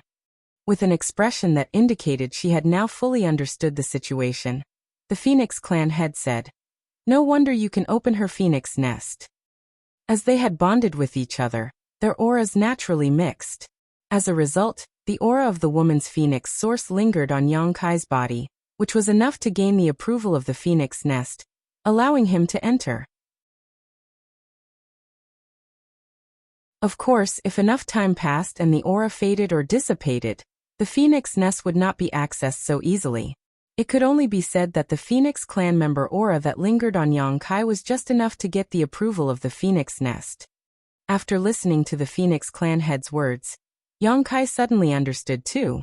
Senior, you mean that the reason why I could enter the phoenix nest is due to the remnants of my wife's aura? She nodded lightly. There is no other explanation than this. Yongkai nodded in agreement.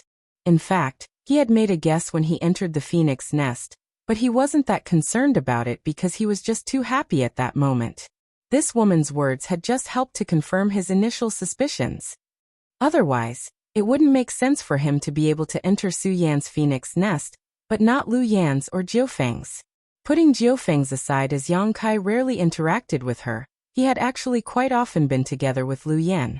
The only thing he lacked with her was the interchanging of auras. In that case, it was all thanks to Su Yan that he managed to enter the phoenix nest. The ancestral land, the Phoenix clan had murmured softly again.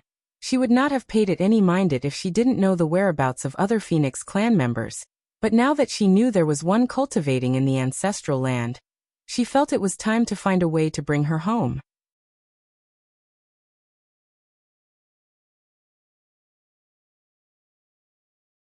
Marshall Peak. Chapter 5309, Source and Bloodline. The Phoenix Empress didn't linger for long, and after inquiring as to how Yongkai was able to access the Phoenix nest, she turned and left. The majority of the Phoenix clan members were cold and aloof. Typically, they cultivated by themselves without minding others' business. There were very few members who enjoyed being nosy like Huang Xinyang. There wouldn't be as many Phoenix clan members coming out to investigate if they hadn't noticed the odd occurrence in a Phoenix nest. Meanwhile, Yongkai was panicking. With the Phoenix clan head's presence, these Phoenix clan members dared not cause any trouble. At most, they would just glare at him. However, if she left, Yongkai guessed that he would be in for a lot of pain, judging by the posture of these phoenixes around him. He just couldn't understand how he had offended them. Usually, he could use his magnificent space secret techniques against the Black Ink clan, but in the face of the Phoenix clan, that might not be useful. So, before the Phoenix clan had stepped into her phoenix nest, Yongkai shouted, "Senior, please wait a moment. I have something to ask about my wife." The woman turned around in confusion. "What do you have to ask?" Yongkai rubbed his hands and replied awkwardly, There are too many people, so it's not convenient for us to speak here. Could we find a private place to speak, Senior?" The Phoenix clan had looked at him with a tiny smile on her face, aware of his intentions. Yet, She didn't think he was timid or a coward, as anybody would be afraid if they were glared at by so many phoenixes with hostile intents. It was already quite the smart move, being able to quickly think of a solution to save himself in a situation like this as a seventh-order human. Though the Phoenix clan members wouldn't kill him, beating him black and blue was a possibility. Thus she nodded lightly and said, "Follow me." Without having to perform any action, a portal appeared in the void, followed by her entering it. Yang Kai was overjoyed and he hurriedly followed her. As he made his way through the crowd around him, he couldn't help but smile and say, "Excuse me. Excuse me." The phoenixes didn't stop him, as it was clear that the clan head was offering him shelter. If they made the situation difficult for him, it would be the same as not respecting the clan head. Consequently, they could only give way, even though they felt tremendous indignation. Moments later, Yang Kai entered the portal as well. Huang Xinyang, who watched from start to finish, sneered, "He's quite the bold one." Yang Kai's situation was somewhat related to her, so she initially wanted to invite him to her phoenix nest to hide from the Phoenix clan members temporarily, but who knew this brat was bold enough to seek help from the clan head herself. He really doesn't see himself as an outsider here. Meanwhile, Feng Lulang, who was standing next to Xinyang, frowned slightly. "He's too sly. I don't like him." The setting of Su Yan's phoenix nest and the current Phoenix clan head's phoenix nest were polar opposites. This place was scorchingly hot as dense fire principles filled the air. Yang Kai instantly understood that the current generation leader of the phoenixes was a fire phoenix. He was still surveying the surroundings as he followed the Phoenix clan head into the phoenix nest when she asked, "Is there really something you wish to ask, or was that just an excuse?" In a more serious manner, Yang Kai replied, "I actually do have something to ask." In the previous moment of crisis, he didn't give it much thought because all he wanted to do was to use the status of the Phoenix clan head to escape, but now, he genuinely had a question. She nodded lightly. "Go on." Yang Kai then stated, "Xinyang explained to me something about the Dragon Clan, and my position there as a human with a dragon source. This junior would like to know what mindset the Phoenix clan has in such circumstances. Does the Phoenix clan also think that other races do not deserve the Phoenix clan source, and should be marginalized if not eliminated?" Upon hearing that, she did not answer his question but instead asked, "Do you know where both the dragon and Phoenix sources are from?" Yang Kai thought for a while and answered. Xinyang said that Phoenix clan sources are born from Phoenix nests. There are as many Phoenix clan members as there are Phoenix nests. As for the Dragon clan, do they come from the Dragon Pool? No one had told him about the origin of the dragon sources, but since the Dragon Pool was the root of the Dragon clan, it was not surprising that Yang Kai thought of it this way. The Phoenix clan had nodded. "Not bad. A Phoenix source originates from a Phoenix nest, whereas a dragon source comes from the Dragon Pool. This is one of the reasons our two clans are hailed as leaders of all divine spirits. Both dragons and phoenixes are extremely strong, and their numbers are quite large as well. Of course, this is in comparison to other divine spirits. Since you are a seventh-order open heaven realm human, I believe you have also come into contact with other divine spirits. But have you met a divine spirit clan that is as numerous and powerful as the Dragon clan?" Yang Kai shook his head. Although the divine spirits he encountered couldn't be counted as many, they were unquestionably not few as well. For example, Zhu Jiuyin and Shanqing Luo were the only two members of the Heavenly Moon Demon Spider clan he knew of. Then there was the Mieming mother and her son pair. The divine spirits he saw in the Grand Ancient Ruins boundary appeared mostly as individuals. There might be more of them. Likewise, there were likely to be clans that he hadn't noticed. Only the Kuan clan in the divine spirit ancestral land had a few more members, but there weren't more than 10 of them. In comparison, the dragons and phoenixes each had dozens of clansmen, which indeed made them far stronger and larger clans.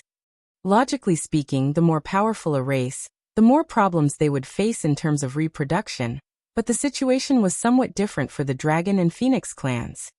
Due to their ability to produce the Dragon and Phoenix sources, The dragon pool and phoenix nests were the foundation of these two clans. With more sources, naturally, there would be more clansmen, and as long as the dragon pool and the phoenix nests were not destroyed, both clans would never go extinct. In contrast, other divine spirits did not have such advantages. The continuation of their bloodline and reproduction solely depended on the bonding between clansmen. The dragon and phoenix clans could not only rely on the bonding of their clansmen, but also on the dragon pool and the phoenix nests. With these two supreme treasures, they would not end up like the diminishing of other divine spirits even if their clans did not expand too much. The dragon and phoenix clans have produced a large number of clansmen over the ages, no less than tens of thousands of them. Among these clansmen, it is not unusual to encounter accidents outside which result in death.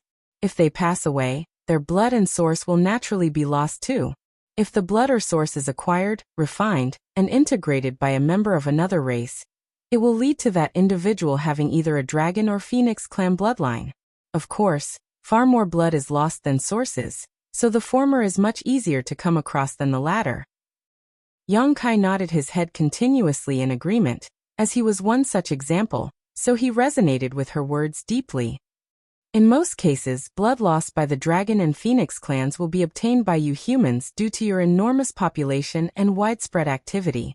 So, other than the pure-blooded in this world, there are also other living beings that have some dragon clan bloodline or phoenix clan bloodline in them. Naturally, your descendants might carry a thin trace of the dragon clan bloodline or phoenix clan bloodline. This is something that both the dragon clan and my phoenix clan are aware of. A divine spirit's bloodline inheritance is incredibly mysterious. No matter how thin the bloodline is, given enough time, there will come a day when it will be purified and awakened. One becomes more and more like a dragon or phoenix as that day approaches, regardless of whether you are originally human or a member of any other race. However, bloodline alone is insufficient if one wishes to become a true dragon or phoenix. A source is also required. In reality, the source and bloodline are complementary. Those who possess a divine spirit source are definitely owners of a divine spirit bloodline, but many may have a divine spirit bloodline, but not necessarily own a source. Do you understand so far? Yang Kai nodded. The source is the root, and the bloodline is the derivative of the source. Just like the flood dragons, though they have a dragon clan bloodline, they do not have dragon clan sources. Indeed. This is exactly how it works. However, if these flood dragons manage to purify their bloodline to a certain extent, a source can evolve from it. When that occurs, they can transform into a true dragon and become an official member of the dragon clan. So, does that mean if I could refine my dragon vein to a certain degree, I would officially be part of the dragon clan? Yang Kai seemed to have some thoughts in his mind. The Phoenix clan had looked at him briefly and said, "You can put it that way. This is the same for the Phoenix clan as well." Yang Kai couldn't help but think of Qing Yuan and others in the divine spirit ancestral land. According to the woman's words, existences like Qing Yuan and Yuan Chu all possess strong Phoenix clan bloodlines, which would only require one last step before evolving into sources. After taking that step, they would officially become pure-blooded Phoenix clan members. Of course, even if they didn't take this step, they were still powerful divine spirits. It is just that. You know how the Dragon Clan is. There is an abundance of living beings in this world with Dragon Clan bloodlines, whereas there are very few who have a Phoenix Clan bloodline. Yang Kai gave an awkward laugh. It's the nature of a dragon to be lascivious. It's still acceptable if you solely possess a Dragon Clan bloodline. The Dragon Clan wouldn't care about that since there are many living beings that have a Dragon Clan bloodline as a result of the Dragon Clan's own actions. You, however, possess a dragon source, which means something to the Dragon Clan. If your source is taken away and returned to the Dragon Pool, the Dragon Clan will undoubtedly have an additional heir in the future. Yang Kai frowned. The Dragon Clan do such things? To which she shook her head and replied, "Not anymore. If it was a long time ago, they would certainly do so. While it is also conceivable for you to strengthen your bloodline, and eventually turn into a pure member of the dragon clan. That is merely a possibility. Instead of clinging to that faint hope, it was preferable for them to simply extract your source and return it to the dragon pool. The Phoenix clan head was referring to an extremely ancient period when she said that it was a long time ago. But the dragon clan definitely did such things back then. However, given Yang Kai's current standing, it was clear that the dragon clan didn't like him but wouldn't do anything to him either. What about the Phoenix clan? This was the issue that Yang Kai was concerned about. The Phoenix clan head knew what he was thinking, so she smiled and said, "Rest assured, the Phoenix clan will not be as unscrupulously as the Dragon clan. Since your wife has the Phoenix clan source, that is her opportunity, and it also means that she is a member of my Phoenix clan. If she comes to cultivate in her Phoenix nest in the future, she will certainly be able to fully awaken her Phoenix clan bloodline." Yang Kai heaved a sigh of relief upon hearing her words. The Phoenix clan was indeed far more friendly than the Dragon clan. "My wife can come and cultivate in her Phoenix nest?" Yang Kai asked again. "Of course." She nodded. This was great news. Su Yan had already been cultivating in the Divine Spirit ancestral land for some time, which meant her strength must have been greatly increased. If she came to her Phoenix nest to cultivate now, she might be able to purify her bloodline and become a pure-blooded Phoenix clan member. After all, her source was no ordinary source, but the source of a Phoenix Empress, even stronger than the woman in front of Yang Kai now. He had to find a way to bring Su Yan and the others over here, but now that he was on Black Ink battlefield, it was pretty challenging for him to do so. It seemed like he had to ask for a favor from the Phoenix clan.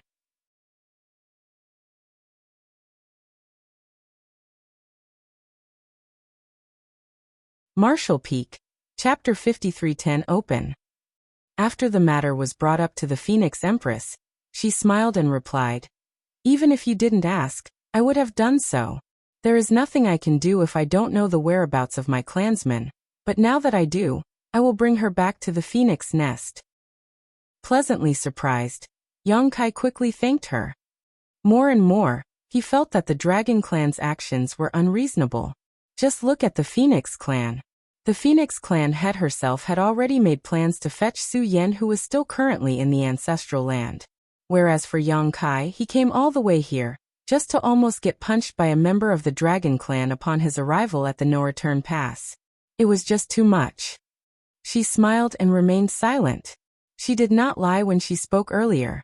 She indeed sincerely wanted to fetch the human with the Phoenix clan source back to the Phoenix nest to cultivate, hoping that she would be able to purify her bloodline and transform into a pure-blooded Phoenix. One thing, though, was not mentioned. If that human was unable to become a pure-blooded Phoenix, she would have to spend her entire life in the Phoenix nest until she died. It was impossible for the Phoenix clan to allow their sources to be leaked out anymore, so this was also a way for them to retrieve and retain them. Su Yan would be one of them if she had the ability to transform into a pure-blooded Phoenix. If not, her source would remain in the Phoenix nest to produce new clansmen after Su Yan passed away from old age. Within a few days, the dragon pool will open, and there will certainly be battles. Are you prepared? The Phoenix clan had abruptly shifted the topic out of concern that Yang Kai would figure out the Phoenix clan's hidden intent. Yang Kai was a little confused. "We need to fight to enter the dragon pool." The woman shook her head and replied, "There is no need to fight to enter it, but there will always be battles inside the dragon pool." Yang Kai continued to ask humbly, "Senior, would you care to further enlighten me?" The Phoenix clan had paused briefly, as if debating whether or not to tell him, but even if she didn't, Yang Kai would soon find out when he entered the dragon pool. So she continued, "The dragon clan's root is the dragon pool, so cultivating inside is significantly beneficial to purifying a dragon's bloodline. This results in the Dragon clan members battling for the few available slots every time the dragon pool is accessible." There was a limited number of spots available in the dragon pool. No one told Yang Kai about this before, but he had guessed it himself. Otherwise, Ji Lao San would not have blocked him on his way to the no-return pass. Just like how Huang Xinyang said, Ji Lao San had waited for this opportunity for a very long time, but just when his turn finally arrived, His spot was snatched by Yang Kai. How could Ji Laosen tolerate it? In general, when the dragon pool opens, a portion of the young dragons and a number of grand dragons will enter. As for the ancient dragons, it wouldn't help much even if they cultivated in the dragon pool since their bloodlines are already close to the peak. As such, no ancient dragons will enter the dragon pool. As far as I know, there are 3 spots for young dragons and 10 for grand dragons. Ji Laosan had one of them, but his spot was taken by you. The Phoenix clan head cast a thoughtful glance towards Yang Kai, as if to suggest that Yang Kai should now understand why Ji Laosan was after him. Yang Kai simply listened in silence. After all, he sort of figured this out already. Unlike our phoenix nests, which are visible to the naked eye, the dragon pool is a mysterious place. Since ancient times, only dragon clan members have been able to connect with it and open it. It is also solely the dragon clan members who have entered the dragon pool, who would know exactly what the dragon pool is like. Even the Phoenix clan is not fully aware of the details. That being said, from what I understand, the deeper you dive into the dragon pool, the greater the benefits you can obtain. So when you enter the dragon pool, you should head as deep as you can. Who knows? You might be able to gain something unexpected if you can dive deep enough. Since fighting is inevitable in the dragon pool and the dragon clan also loves battling, your time in the dragon pool might not be easy. Hearing this warning, Yang Kai was unconcerned and declared lightly, as long as no ancient dragon enters, none of them can be my opponent. Yang Kai was also a grand dragon, so why would he be afraid of other young and grand dragons in the dragon pool? After entering the dragon pool, those dragon clan members would be fine if they didn't make trouble for him, but if they dared to do so, they would definitely be humiliating themselves. The Phoenix clan had appeared to want to warn him about something, but after some consideration, she replied as she softly nodded, "Fair enough. That is all I know about the dragon pool." With a courteous bow, Yang Kai said, "Many thanks, senior, for enlightening me." The woman simply waved her hand and replied, "You must be worth it since the human race is willing to send you here. Even though the dragon and Phoenix clan are different from you humans, everyone's stance on the Black Ink battlefield remains the same. You would have learned of these things when you entered the dragon pool, even if I didn't mention them to you." Shaking his head, Yang Kai insisted, "No matter what, it is always better to be prepared than to have to make decisions on the spot." The Phoenix clan head smiled lightly.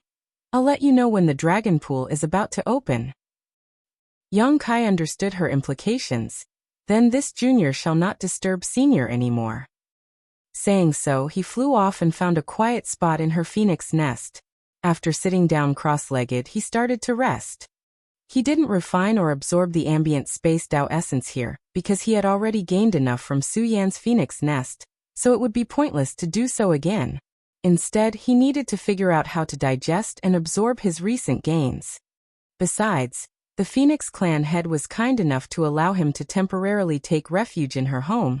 It would be extremely ungrateful of him to also try to steal her belongings. Several days went by. As Yang Kai was reflecting on the Tao of space, a voice sounded in his ears. "The dragon pool will soon be opened. You should go." As the words sounded, the void in front of Yang Kai rippled and a portal formed. Yang Kai instantly stood up, paid his respects to the Phoenix clan head, then stepped through the portal.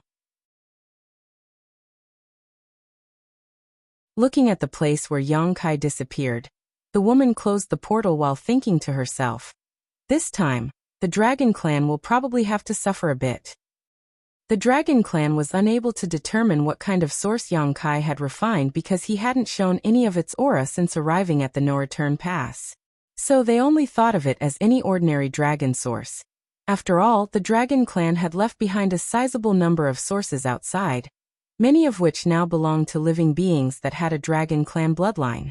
Those sources were not conceived by the Dragon Pool, but rather born after a bloodline had reached a sufficient purity. The Dragon Clan didn't know about his source, but the Phoenix Clan head had some guesses. Because he was able to access that Phoenix nest. In ancient times, a Dragon Emperor and Phoenix Empress of a certain generation sacrificed their lives to seal a Black Ink giant spirit god. They had fallen at that time, and their sources vanished along with the shattering of the void. Back then, the Black Ink clan was threatening the 3,000 worlds. Consequently, the Dragon and Phoenix clans lacked the time and resources necessary to search for the Emperor and Empress sources, due to the urgency of the situation. After many years, when the situation finally stabilized, no traces remained to be followed. The Dragon Emperor and Phoenix Empress source of that generation were thus lost forever. However, based on the situation of the Phoenix nest, even though the Phoenix Empress source was missing, it should still exist somewhere. Otherwise, the corresponding Phoenix nest would also be destroyed if the source had been destroyed. Since the Phoenix nest remained, it indicated that the source was safe.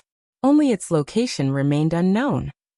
Now, many years later, a human boy with a dragon source arrived at the no-return pass, received the approval of that generation's Phoenix Empress Phoenix nest, and easily entered it. There were several indicators that suggested the source refined by this human should be that generation's Dragon Emperors. Since the sources of the Dragon Emperor and Phoenix Empress were lost at the same time, it was no surprise that they would be found at the same time too.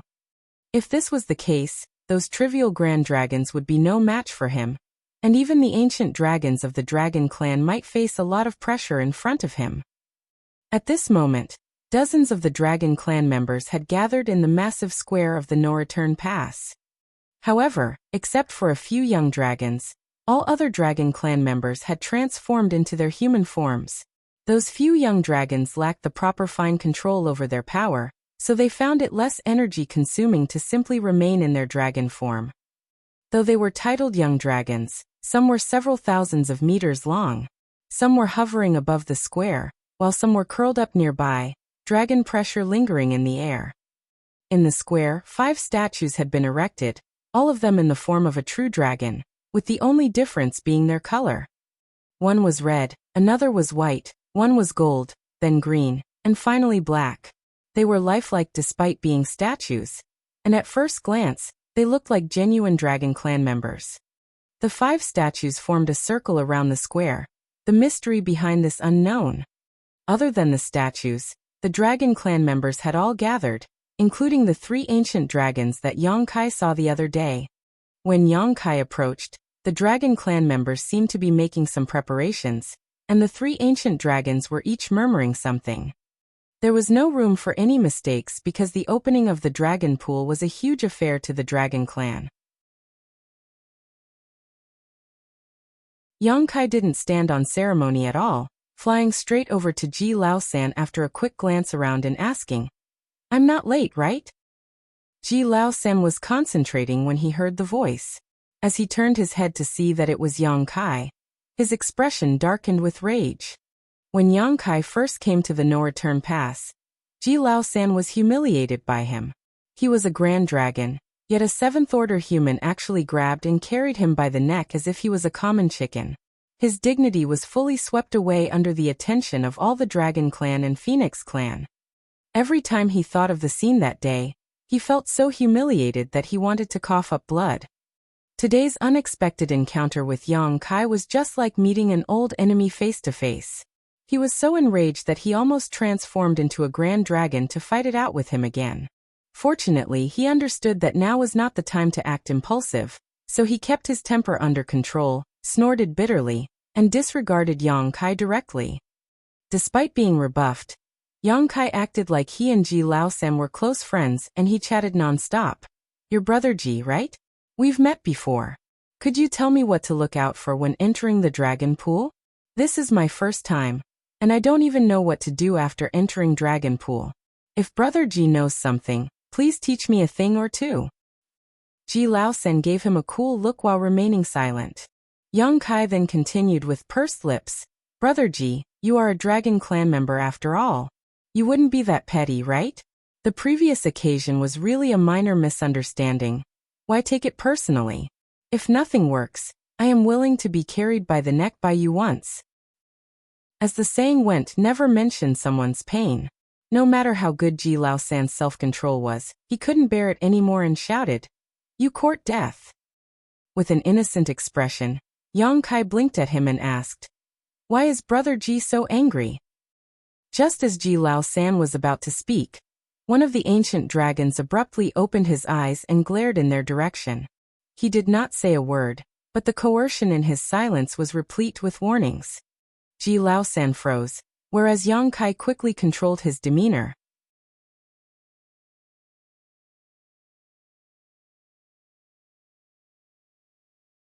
Martial Peak. Chapter 53:11. Entering the Dragon Pool. It would not be wise for Yang Kai to enrage an ancient dragon at this time, so after he sensed the warning, he immediately stopped talking. What was currently taking place should be the Dragon Pool's opening ceremony, a cumbersome, long, and boring ritual. While the whole dragon clan was paying full attention, Yang Kai was incredibly disinterested. Despite having a dragon vein, he was born human, making it challenging for him to comprehend the current mood of the dragon clan. Finally, after half a day, the ceremony finally seemed to be winding down. Together, the three ancient dragons opened their eyes, and the middle one yelled. Today marks the opening of the Dragon Pool, which will harness the ancestral power to aid dragon descendants to strengthen their bloodline. May our descendants continue endlessly, and our clan last forever. Immediately after, there were endless, continuous dragon roars. These roars shook the no-return pass, and dragon pressure filled the air. At the same time, the 5 enormous dragon statues that were in the square underwent an odd change. They were obviously statues, yet they appeared to be coming to life at this very moment, all of their eyes shining brightly. Yang Kai noticed a faint tremble of the dragon source in his body, as if it was somehow connected to one of the statues. He couldn't help but be in shock, and as he focused his gaze on the statues, noticing that the one that had some kind of connection with his source was the dazzling, golden statue. While cultivating in the Divine Spirit Ancestral Land's Black Ink Sealing Land, inside the Dragon Clan's sacred treasure, the Crystal Palace, Yang Kai witnessed the ancient battle where the Dragon Emperor and Phoenix Empress of old suppressed and sealed a black ink giant spirit god. From that, he knew that the source he possessed belonged to the Dragon Emperor of that generation, the Golden Divine Dragon. Naturally, given the circumstances, he was bound to make some associations. Those 5 statues were all of the different colors, yet the golden one was connected with him. If that's the case, these 5 statues were dragon emperors from different generations? Otherwise, there is no way to explain this sensation.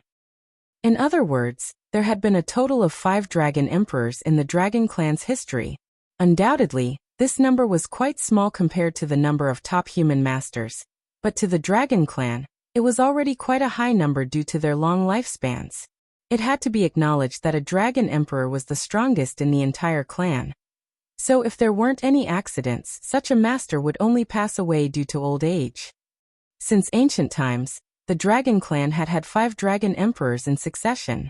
There should also be one in this generation, but Yang Kai had yet to see him, and was unsure of his whereabouts in the no-return pass.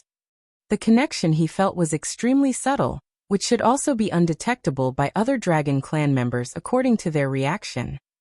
Yang Kai focused hard on it, but couldn't feel anything special about it. While he was in deep concentration, the 3 ancient dragons of the Dragon Clan all shook their bodies and assumed their dragon forms. Young dragons, grand dragons, ancient dragons, and divine dragons were the different divisions of the Dragon Clan. The length of their body alone could reveal their cultivation. They were young dragons if they were below 10,000 meters. They were grand dragons if they were between 10,000 and 50,000 meters. The ancient dragons ranged from 50,000 meters to 100,000 meters, with anyone at or above 100,000 meters being a divine dragon. The strongest master among the divine dragons was the Dragon Emperor. For instance, Ji Lao San's dragon form, which measured close to 50,000 meters when he previously transformed, could be deemed the upper bound of being a grand dragon. If he entered the dragon pool this time, he would certainly ascend to the ranks of ancient dragon. It was for this reason that Yang Kai was blocked outside the no-return pass by him. How could Ji Lao San easily let this go when Yang Kai had taken his chance to ascend? Of course, the dragon pool would still open in the future, but nobody knew how long it would take. The 3 ancient dragons had obviously been cultivating for a very long time, so they had basically reached the 100,000 meters limit. If they had fully transformed to their original size, the no-return pass might not be able to contain them. So the three ancient dragons didn't assume their full transformed state, and instead restricted their size to about 10,000 meters long. Still, they were tremendously intimidating. Young Kai was shaken by the sight. Although he had never witnessed these three ancient dragons battling, their might should be greater than that of any 8th Order Open Heaven Realm Master he encountered, judging just by the intensity of their auras. He couldn't help but wonder how long the 8th Order Open Heaven Realm Masters might survive against such existences without succumbing. The disadvantages of the divine spirits were very clear. Their long lifespan meant slower growth. However, their long lifespan was also advantageous to them, as they were basically unbeatable compared to masters of equivalent realm due to their powerful physique and their long accumulation. Not to mention, the Dragon Clan was the leader of all divine spirits. Therefore, they were even more powerful than regular divine spirits. All three ancient dragons had different colors. One was black, one was green, and another was cyan. The variation in color symbolized the variation in their source attributes, such as Yang Kai, whose source attribute was gold, or more generally metal, which made his innate abilities sharper and more deadly. Transformed into their dragon forms, the three ancient dragons hovered back and forth in the air, while various secret techniques were activated that caused time to fall into chaos. Yang Kai didn't know what they were doing, but it was quite obvious that they were opening the dragon pool. The Phoenix clan had previously claimed that unlike the phoenix nests, which were basically attached to the immortal parasol tree, and were visible to the naked eye, the dragon pool was a mysterious and magical location that could only be reached by the Dragon Clan. However, Yang Kai clearly felt the existence of the dragon pool in the void, which meant it was not an ethereal existence and could still be sensed. How can this be explained? He couldn't understand and was too lazy to figure it all out. After all, he was not a pure-blooded Dragon Clan member, so he didn't know a lot of the secrets of the Dragon Clan. The 5 Dragon Emperor statues grew more and more lifelike as a result of the 3 ancient dragons' actions. The magical power from the statues quickly infused and converged into one. Yang Kai stared and observed that the power was slowly rotating amongst the 5 statues, its speed increasing more and more. Less than an incense stick later, a vortex-like portal appeared in the center of the 5 statues. Yang Kai felt an incredibly violent force emanating from that vortex, and he knew in his heart that this was the entrance to the dragon pool. The force was so strong that even he dared not underestimate it. Looking around, all the Dragon Clan members had no reactions, as if they were just waiting. After another moment, the whirling vortex settled and transformed into a stable portal. Immediately, the ancient dragon who had just spoken roared, "The dragon pool is opened. Enter now." As soon as he completed his sentence, 3 figures flashed in the direction of the vortex, followed by 10 more afterwards. Yang Kai could clearly see that the 3 figures in front had comparatively weak auras, and he assumed that those were the young dragons, while the 10 figures behind who had much stronger auras that were practically identical to his own were the grand dragons. The reason why there were fewer young dragons and more grand dragons was because the Dragon Clan had difficulty reproducing, and as a result of the Dragon Clan's long lifespan, the number of grand dragons greatly exceeded the young dragons after the accumulation of years and centuries. Just like what the Phoenix clan had told Yang Kai, there were 3 young dragon slots and 10 grand dragon slots during this opening of the dragon pool. Since Yang Kai had taken Ji Lao San's slot, there should only be 9 grand dragons entering the dragon pool. However, there were 10 that entered just now. Ji Lao San, who was standing next to Yang Kai, hurried to the front of all the grand dragons, as though he was worried that if he took any longer, he wouldn't be allowed to enter. What is going on? Yang Kai was stunned. He was also unsure of if there was a limit to the number of individuals who were permitted to enter the dragon pool, or if it wouldn't make a difference if there was one more, but at this point, he knew he couldn't fall behind. If there really was a limit to the dragon pool's capacity, and only 13 individuals could enter, he could only stare blankly at them if these 13 went in before him. Although the Ninth Order Open Heaven Realm Masters and the Dragon Clan had reached an agreement, and Yang Kai wouldn't be left out like this, there was always room for precaution. As his thoughts flashed, he immediately disappeared from his original spot and appeared on top of the vortex, plunging in headfirst. This scene stunned all the Dragon Clan members, especially the three ancient dragons, who shook their heads incessantly. This human really wouldn't obey their rules. The Dragon Clan had no means to leave him out and had simply added another slot. However, everyone in the Dragon Pool would receive fewer advantages as a result, because the amount of benefits to be had by cultivating in the Dragon Pool was fixed. The more people who went in, the fewer benefits each would receive. To have 3 young dragons and 10 grand dragons was the maximum limit. It was difficult for the Dragon Clan members to reject the humans sending over someone with a dragon source. They initially wanted to let Ji Lao-san give up his place, but after giving it some thought, they decided to just add another slot. He was just a human after all. Even if he managed to refine a dragon source, the benefits he could gain from entering the Dragon Pool should be limited. Hence, it would not affect the others in the grand scheme of things. Every time the Dragon Pool was open previously, the young dragons would enter first, followed by the grand dragons. But now that human ran in first.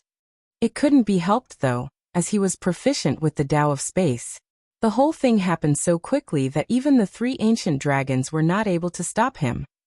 Still, his actions made the ancient dragon's expression darken, and they secretly made the decision to never agree to such a request from the human race again, no matter the compensation offered. What does he think the Dragon Pool is? Behind Yang Kai, the 3 young dragons and 10 grand dragons followed and entered the Dragon Pool orderly in an extremely quick manner. After every acknowledged Dragon Clan member entered the Dragon Pool, the 3 ancient dragons sealed the portal. It would take several years before the portal would reopen. When it was open next, there would hopefully be an increase in the number of grand dragons and ancient dragons. At least 2 of the 10 grand dragons had a chance to join the ranks of the ancient dragons by their calculations. The other grand dragons were still short on their accumulations, and had only entered the Dragon Pool this time to strengthen their bloodline. It wouldn't be until the next time that these grand dragons would have a chance to break through. Yang Kai was wrong when he made the assumption that the Dragon Clan only had 3 ancient dragons. After all, how was it possible that there were just 3 of them after so many years of accumulation?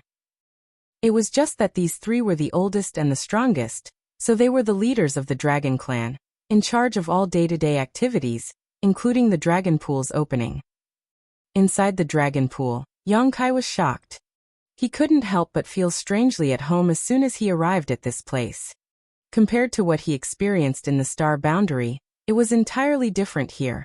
After all, he wasn't exactly born in the Star Boundary, though he considered it his home. But in the Dragon Pool, Yang Kai had a feeling like he had returned to his mother's womb, which helped him to relax both mentally and physically. It might be due to the magical power of the Dragon Pool that Yang Kai, without taking the initiative, transformed into his grand dragon form the moment he entered. It seemed like they could only exist in their dragon forms in this place. His over 35,000 meters dragon form indicated that he was quite strong even among the grand dragons. Yang Kai didn't take any action immediately, and instead silently assessed his body, while sensing his surroundings. His dragon vein was oddly active, a sign of his bloodline surging.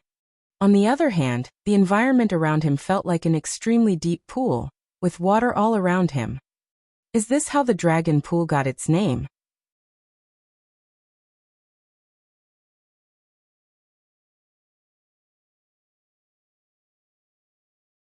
Marshall Peak, Chapter 53:12 Depths. The water in the pool did not appear to be ordinary. Instead, it had an unusual power that, if absorbed and refined, would greatly help a dragon enhance their bloodline. Yang Kai faintly understood why the Dragon Clan valued the Dragon Pool so much. This place could strengthen a dragon's bloodline power, and it also existed as the root of the Dragon Clan, so it was not surprising that they considered it sacred.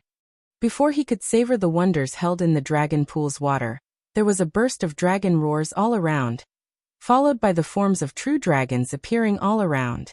After following him into the dragon pool, the 3 young dragons and the 10 grand dragons also transformed into their dragon form involuntarily just like him. The young dragons were all less than 10,000 meters long, while the grand dragons ranged in length from 25,000 meters to close to 50,000 meters long.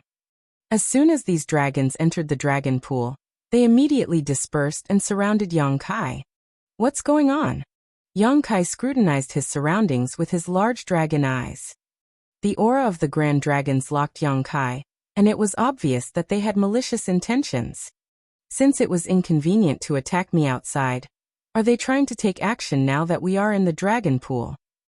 It seemed that the Phoenix clan head's warning about battle occurring in the dragon pool was true. It wouldn't be that easy for him to gain benefits from this place as a human. One of them was a familiar black dragon, who appeared to be Ji Laosan. Ji Laosan had shown his dragon form outside the no-return pass, though he was quickly forced back into his human form after being captured by Yongkai. Despite this, Yongkai would not forget this dragon form so quickly. As Ji Laosan narrowed his eyes, he stared at Yongkai fiercely, and after moments of struggling, he let out a dragon roar. The top 10,000 meters of the dragon pool is yours. If you dare to dive any deeper, don't blame us for not being polite with you. Yongkai listened in a daze. For Yongkai, who was 35,000 meters long in his dragon form, 10,000 meters of space was naturally insufficient. Even if he coiled himself up tight, it would still take more than 10,000 meters of space for him to fit. Ji Laoshan clearly did not have his best interests in mind when he gave this ultimatum. This should be a consensus of all Dragon Clan members as they roared incessantly after those words left Ji Laosan's mouth, their dragon pressure in the air flowing towards Yongkai. The dragon pressure was very useful when it came to opponents with a weaker bloodline, even if they were stronger in terms of cultivation. Yongkai's own dragon pressure played a significant role when he was dealing with Zhu Qing's dragon clan previously. It was evident from the dragon pressure of Ji Laosan and others that their bloodlines were extremely strong since they succeeded in ascending to the rank of Grand Dragon. Any Grand Dragon, including those just below 50,000 meters, would not be able to sustain themselves being enveloped by that much dragon pressures. Even Yongkai felt a lot of pressure, but he was still able to resist it. After warning Yongkai, Ji Laosan stared at him fiercely again, flicked his dragon tail, and plunged down to the depths of the dragon pool, followed by the other grand dragons and young dragons. Before leaving, Ji Laosan's eyes gave off the impression that he was still unwilling and reluctant. In truth, he had petitioned for all the grand dragons to immediately team up after entering the dragon pool to force Yongkai out, preventing him from exploiting the dragon clan's benefits. Battle was inevitable in the dragon pool, and besides, the dragon clan was not a submissive race.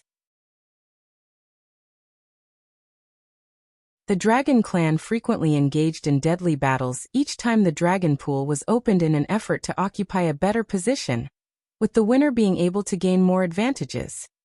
However, the 3 ancient dragon elders rejected this idea. After all, the Ninth Order Open Heaven Realm old ancestors were the ones who arranged this whole thing, and they had paid quite the price in order to send Yongkai over. Furthermore, the 3 ancient dragons knew that Yongkai, as a 7th Order Open Heaven Realm Master, seemed to be important to the human race's upcoming crusade in some way. If they outright forced him out without allowing him to gain any advantages, it would be hard for them to explain to the human race. Since he couldn't be forced out, the only option was to let him stay in the dragon pool's shallowest part. Although not much, there would be benefits for him in this situation, and it wouldn't harm the dragon clan's interests. Thus, they wouldn't be violating their deal with the human race. Regarding this way of handling the situation, Ji Laosan was somewhat reluctant, because Yongkai shamed him so greatly that all he wanted was to rip him to pieces to vent his rage. However, he had to comply with the elder's words while deep down he hoped that Yongkai wouldn't be so obedient, so that he would have an opportunity to discipline him and reclaim the dignity he had lost.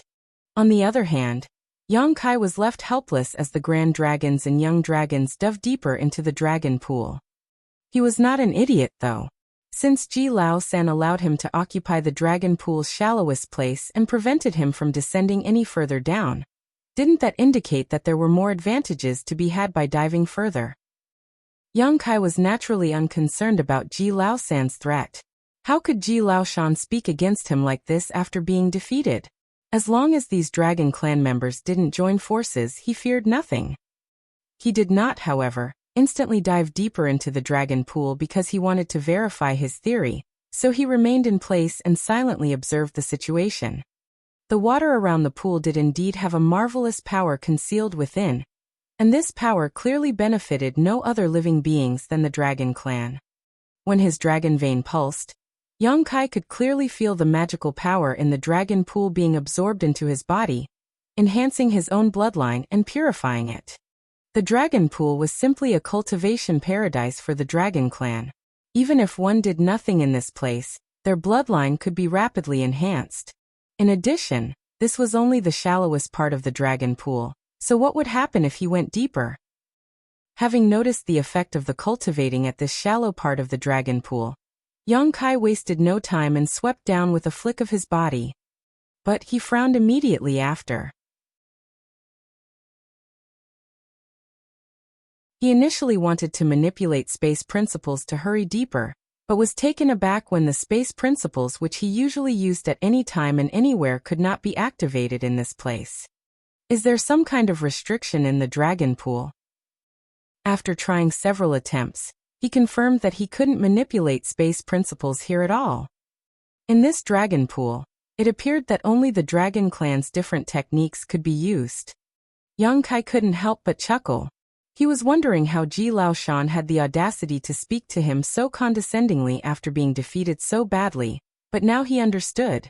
Yang Kai originally thought that it was because there were a lot of allies on Ji Laosan's side, but now he knew that it was due to the dragon pool's restrictions on any external forces. Ji Laosan, a grand dragon with a dragon form of close to 50,000 meters, would really not be scared of him, who was only 35,000 meters long. In this place, if they both could only rely on the techniques of the dragon clan. With a quick thought, the back of Yang Kai's right claw slightly heated up, and the great sun mark appeared on it. His thoughts flashed again, and on his other dragon claw, the great moon mark appeared.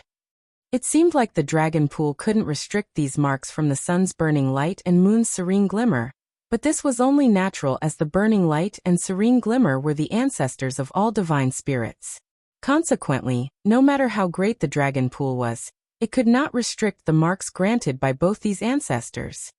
Yang Kai had only wanted to test whether he could access the two marks in the dragon pool, but when he really activated them, he discovered that the magical power contained in the water of the dragon pool rapidly began flowing into the two marks. His own source swiftly surged, and another dormant power in his body reawakened, fused into his bloodline. It purified it at an astonishing speed.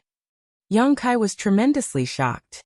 He previously used these two marks given by the burning light and serene glimmer to condense purifying light, with the great sun mark absorbing the yellow crystal's power, and the great moon mark absorbing the blue crystal's power. Purifying light could be formed under the fusion of the purest yin and yang. Yang Kai was surprised by these two marks when he was blocked by Ji Laosan. Under the activation of these marks, Ji Laosan was immediately powerless to resist. Now there was another new pleasant surprise.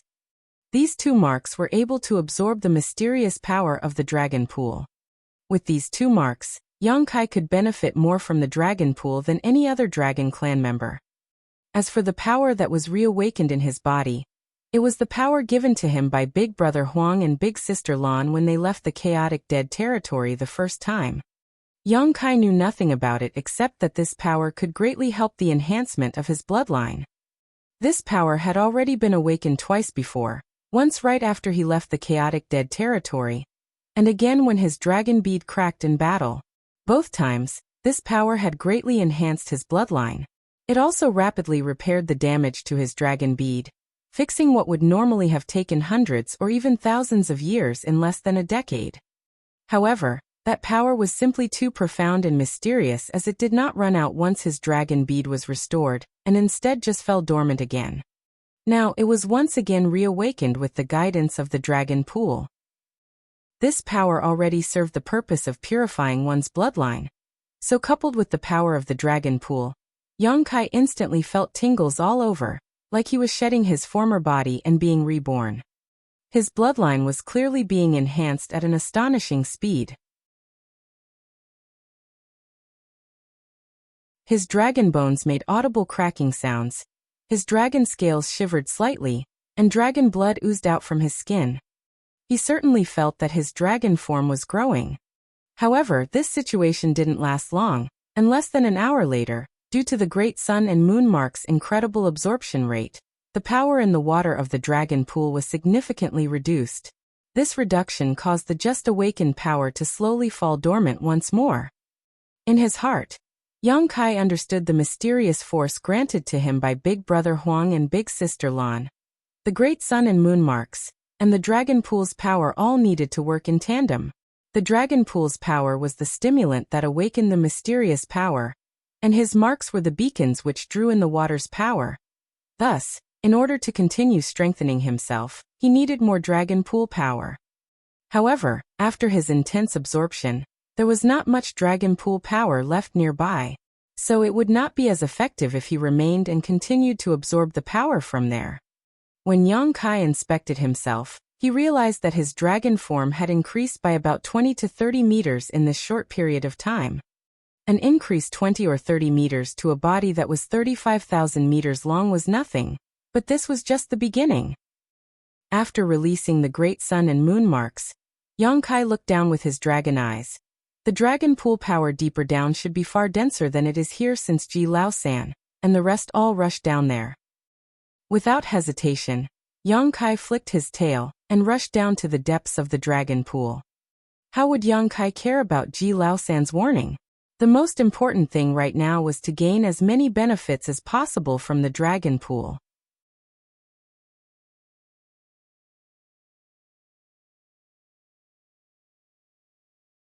Martial Peak.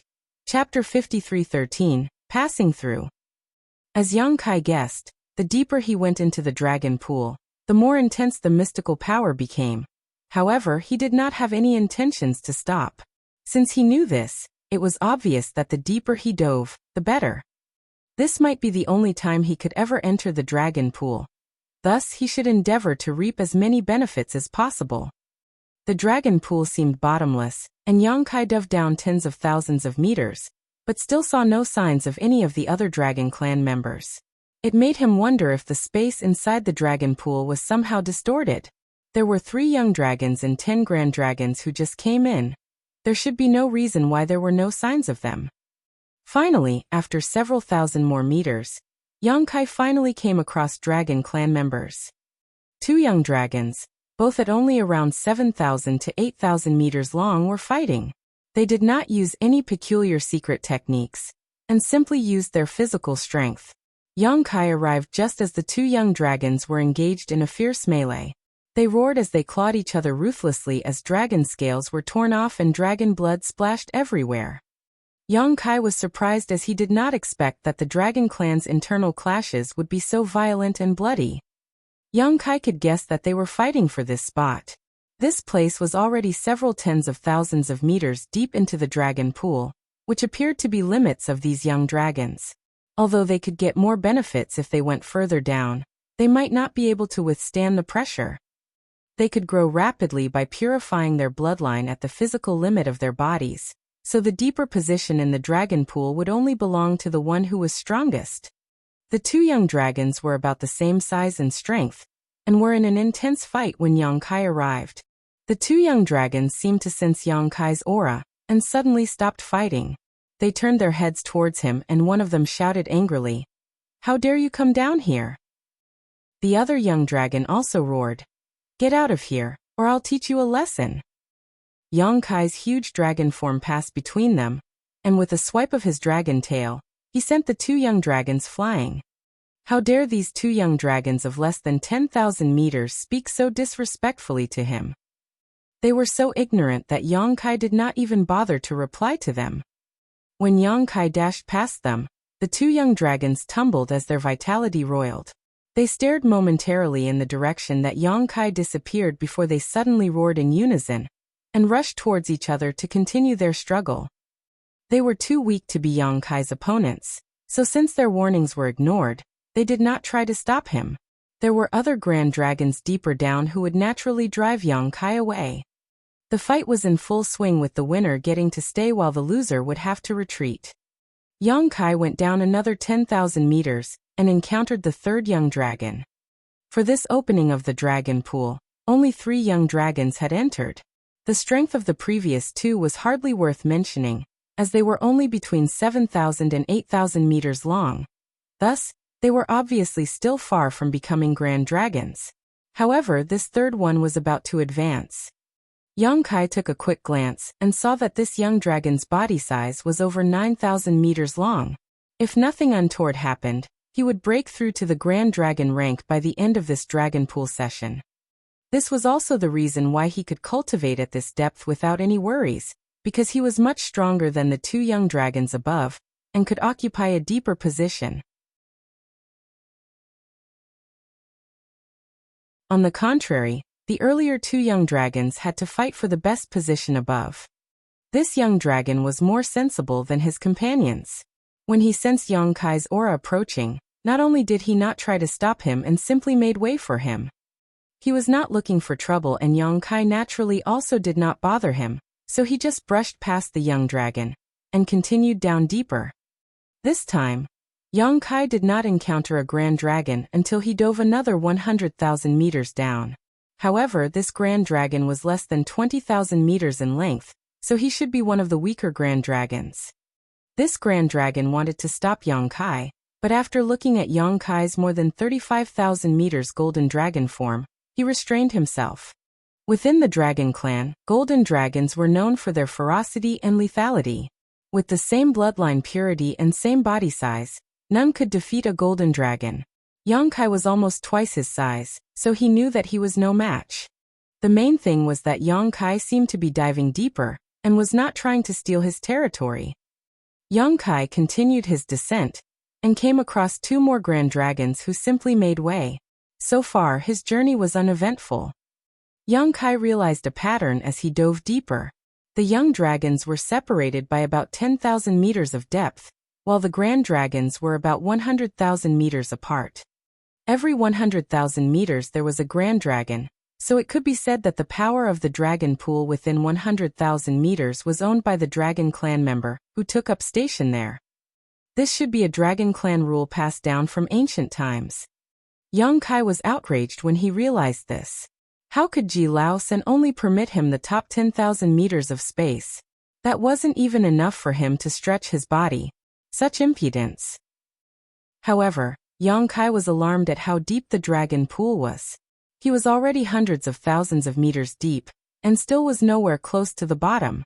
Could it be that the dragon pool was millions of meters deep? Did it even have a bottom? He swam through the territories of 2 more grand dragons before he was finally stopped by one. This grand dragon was about the size of Yang Kai, around 35,000 meters long.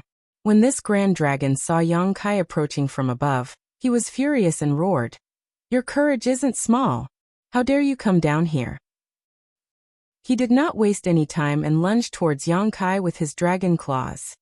With a 35,000 meters long dragon form, these dragon claws were both enormous and sharp.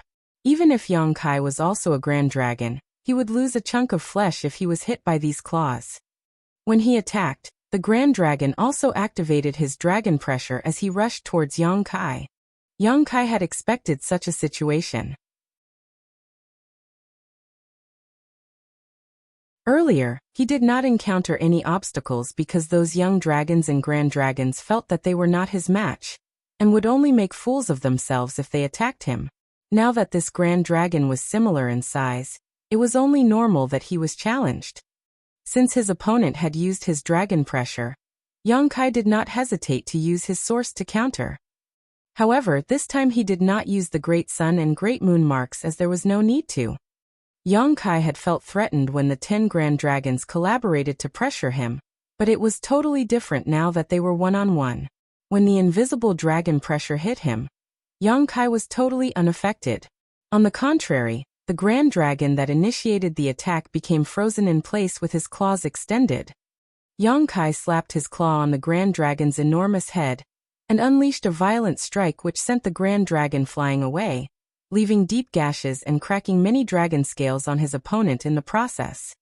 The Grand Dragon roared painfully, and when he finally managed to stabilize himself and turned to look around, he only saw the figure of Yang Kai continuing down into the depths of the dragon pool. He did not dare to pursue and just stopped in place, shocked and shaken by the encounter.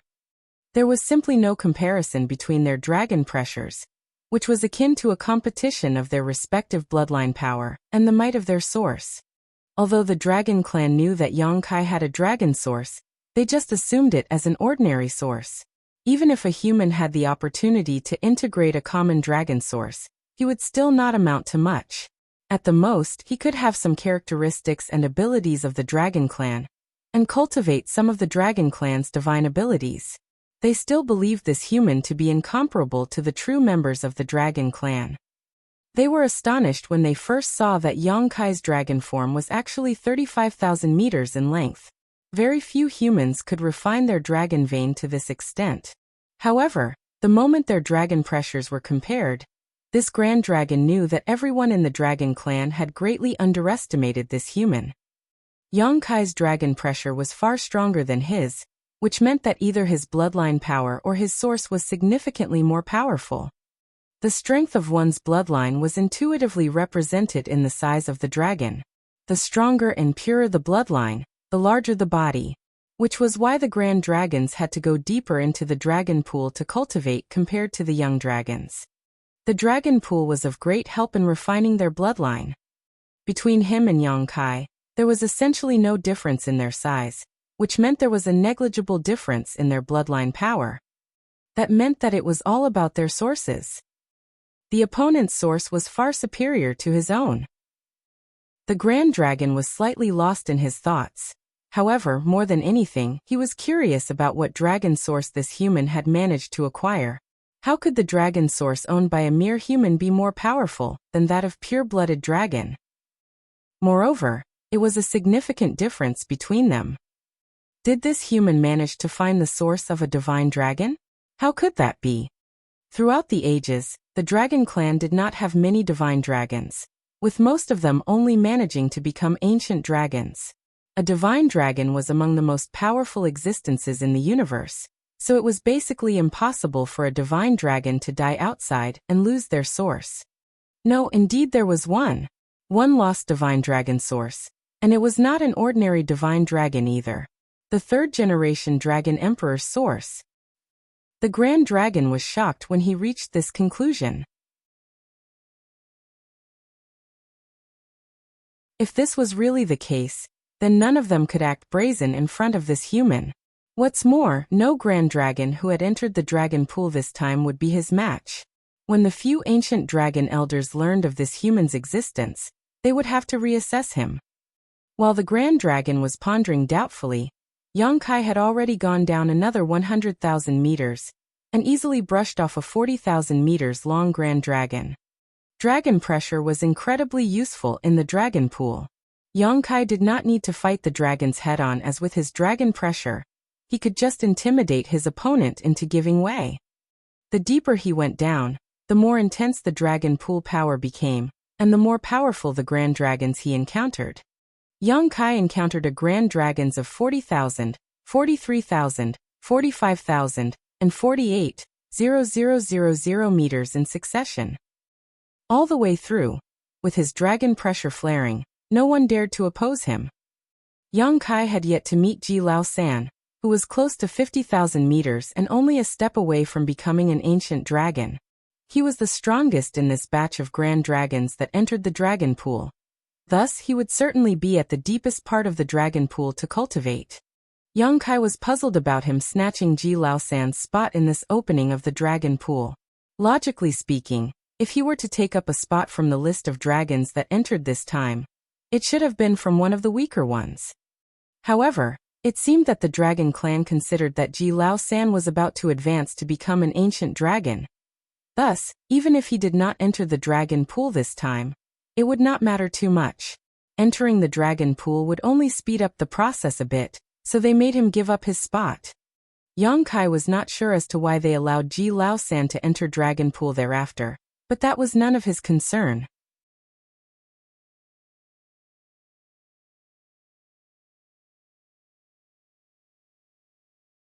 Martial Peak.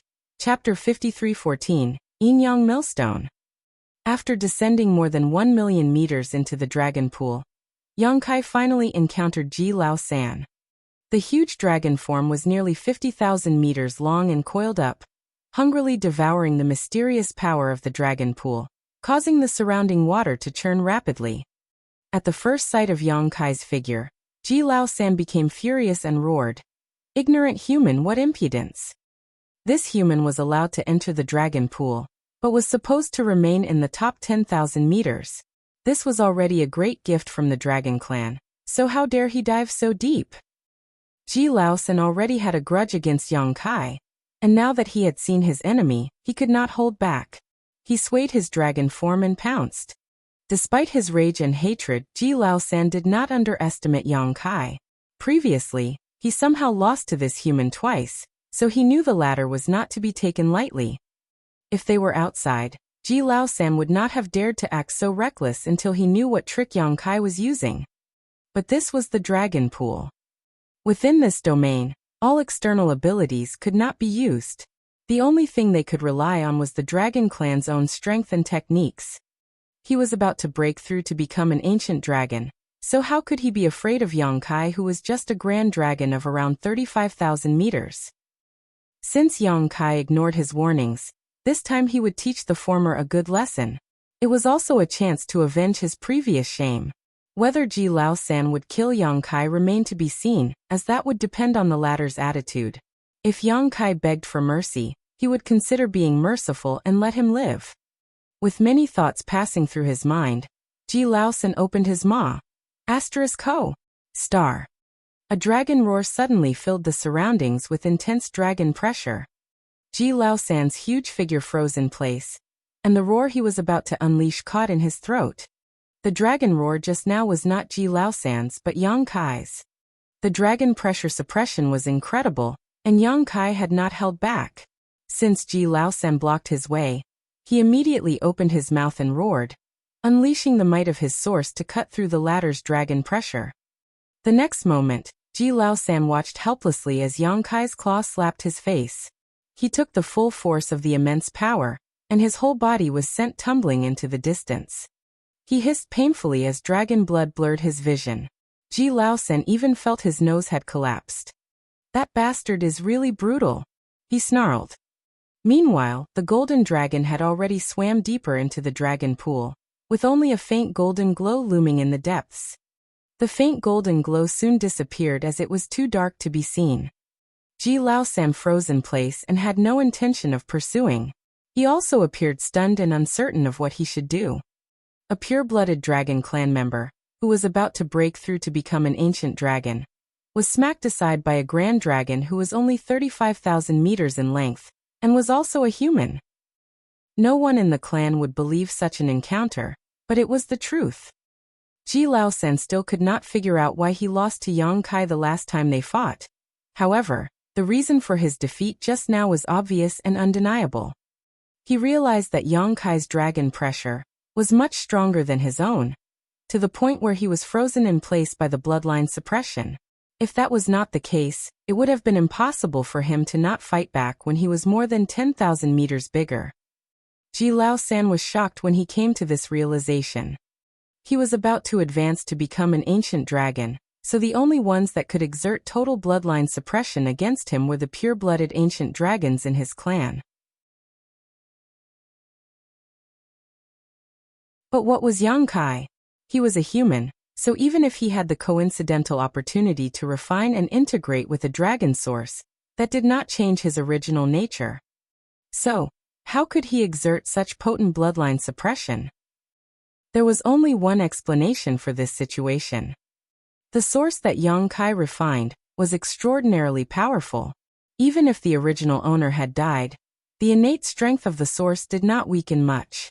The only possibility was that Yang Kai's source was a remnant of a powerful ancestor of the dragon clan. An ancient dragon source? No, that wouldn't be enough. Could it be a divine dragon source? Ji Laosan shuddered at the thought. Could the source that this human had refined be a legendary source of the Dragon Clan? If so, it was understandable that he was not Yang Kai's opponent. It was also no wonder that Yang Kai could reach this deep without the other Grand Dragons stopping him. Even Ji Laosan was no match for him, let alone other Grand Dragons who were not as powerful as him. The biggest clue as to Yang Kai's source's origin was his dragon form golden in color. Golden dragons were very rare in the Dragon Clan, and only 2 or 3 golden dragon sources had been lost throughout history, with one in particular being of special importance. This is something big. Ji Laosan's heart began to pound. Although he was only a Grand Dragon, he knew how much effort the Dragon Clan had spent searching for that lost source. Unfortunately, they could not find anything after countless years, and had to finally give up the search. Unexpectedly, that source had returned, refined by a human. If he was not in the dragon pool, Ji Laosan would have gone to report this to the elders immediately. Now that the dragon pool was sealed though, it would be years before it opened again. He suppressed his multitude of thoughts and comforted himself. If Yang Kai really had that source, then it only made sense that he was no match for him. He felt much better when he thought about it this way. Yang Kai smacked him, moved on, and did not seize his territory. That alone was a blessing in disguise. Without wasting any more thought on this, Ji Laosan quickly focused on refining the dragon pool's power. He was just one step away from becoming an ancient dragon, so he could definitely succeed during this training session. It would not be too late to seek revenge against that hateful human after he advanced to become an ancient dragon. It was impossible for a 35,000 meters dragon to achieve a breakthrough in just a few years by absorbing the benefits of the dragon pool. When the dragon pool opened once again in a few years, he would be an ancient dragon, and that human would still be a grand dragon. Even though Yang Kai's source was powerful, Ji Laosan would no longer be suppressed so easily. He could then settle their accounts. What was that human's old adage? Yes, 10 years is not too long for a gentleman to seek revenge. Yang Kai stopped when he was 500,000 meters away from Ji Laosan. At this position, he began to feel a trace of pressure not from his body, but from his dragon vein. The further down the dragon pool one dove, the denser the ambient power, so this position was 100 times better than the top 10,000 meters he was originally granted. However, each Dragon Clan member had their own limit. That was why the 3 young dragons and 10 grand dragons occupied different positions to cultivate based on their own strength. This location was the limit for Yang Kai, as he could feel that if he were to go further down, not only would he not be able to get more benefits, it would probably be detrimental to him. Upon realizing this, Yang Kai decided not to dive any deeper. He allowed his body to float in the pool of water while he activated his golden divine dragon source, devouring and refining the power contained in the dragon pool. All of a sudden, the dragon veins in his body throbbed and dragon blood flowed through his veins like numerous raging rivers were connected to it. Invisible power was absorbed into his body and integrated into his blood to refine the power of his dragon bloodline. The tingling sensations came again, and Yang Kai instantly felt like a million ants were gnawing on his body from the inside, drawing a roar of agony from his mouth. When he first entered the dragon pool, Yang Kai tried to devour the dragon pool's power to refine his bloodline, and although he got some benefits, those were only superficial. Moreover, the power at the top of the dragon pool was not very dense. Now that he had descended more than 1.5 million meters into the dragon pool, where the power was 100 times denser than at the top, the benefits gained were not the same. Yang Kai looked forward to it eagerly as he wondered just how far his dragon bloodline would be refined after he finished cultivating in the dragon pool.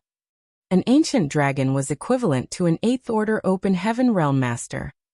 Yang Kai was not a pureblood Dragon Clan member and could not exert the full power of an ancient dragon, but even so, he would still attain an immense increase in strength if he reached that level. Old ancestor Xiao Xiao considered that the crusade was dangerous and Yang Kai's 7th order cultivation may not be enough for him to protect himself. Thus, she along with the other old ancestors struck a deal to allow him to come to the dragon pool to enhance his strength. If he could advance to become an ancient dragon, then Yang Kai's ability to protect himself during the crusade would be greatly increased. Yang Kai didn't know what price the human race paid to get him into the dragon pool, and the dragon clan did not mention it, so he didn't bother to ask. Since the price was already paid, he certainly had to make sure he got their money's worth. This trip was for him to improve his bloodline as much as possible to become as strong as he could. After gradually getting used to the gnawing sensations, Yang Kai immediately activated the Great Sun Mark and Great Moon Mark on his 2 dragon claws. Generally, when the dragons entered the dragon pool, they would do everything they could to devour and refine the mysterious power in the water. They would activate their own dragon source and use it to draw in and refine the power of dragon pool. That was the only way for them to strengthen themselves. However, Yang Kai was different. The Great Sun Mark and the Great Moon Mark could not only draw out the pure power in the yellow and blue crystal, it was also capable drawing in the power of the dragon pool. As soon as the 2 great marks appeared, Yang Kai's 2 dragon claws instantly turned into 2 black holes, and the rich dragon pool power flowed into his body and was devoured by him. Instantly, Yang Kai's complexion changed dramatically. The power absorbed by the Great Sun and Great Moon marks was so immense that he could not endure it. His grand dragon body began to break open with countless wounds out of which his dragon blood spurted. It was no wonder that the dragon clan members cultivated in the dragon pool at positions according to their own limits. Although the dragon pool power was beneficial to them, absorbing too much was counterproductive. If Yang Kai continued to devour the power of the dragon pool in this manner, in less than half an hour, his own source would not be able to endure it. He was secretly glad that he did not dive any deeper. He was about to stop when Yang Kai's expression suddenly changed again. The power of the burning light and serene glimmer, dormant in Yang Kai's body, suddenly roared to life. Previously, when he tried it at the top of Dragon Pool, the power of Dragon Pool was not too strong, and it was well within Yang Kai's tolerance. Thus he did not feel anything strange as his bloodline improved extremely quickly. Now that the dragon pool power he had swallowed exceeded his limits, the effect of the burning light and serene glimmer's power suddenly became obvious. When these 2 powers revived in his body, the intersection of yin and yang seemed to turn into an invisible millstone that began to swiftly and effectively grind and refine the dragon pool power he had devoured into his body.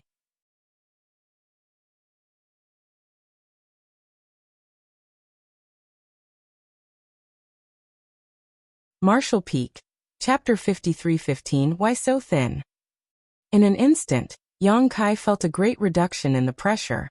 The uncomfortable feeling immediately eased, and was replaced by an incomparable sense of comfort. His dragon bones emitted a cracking sound.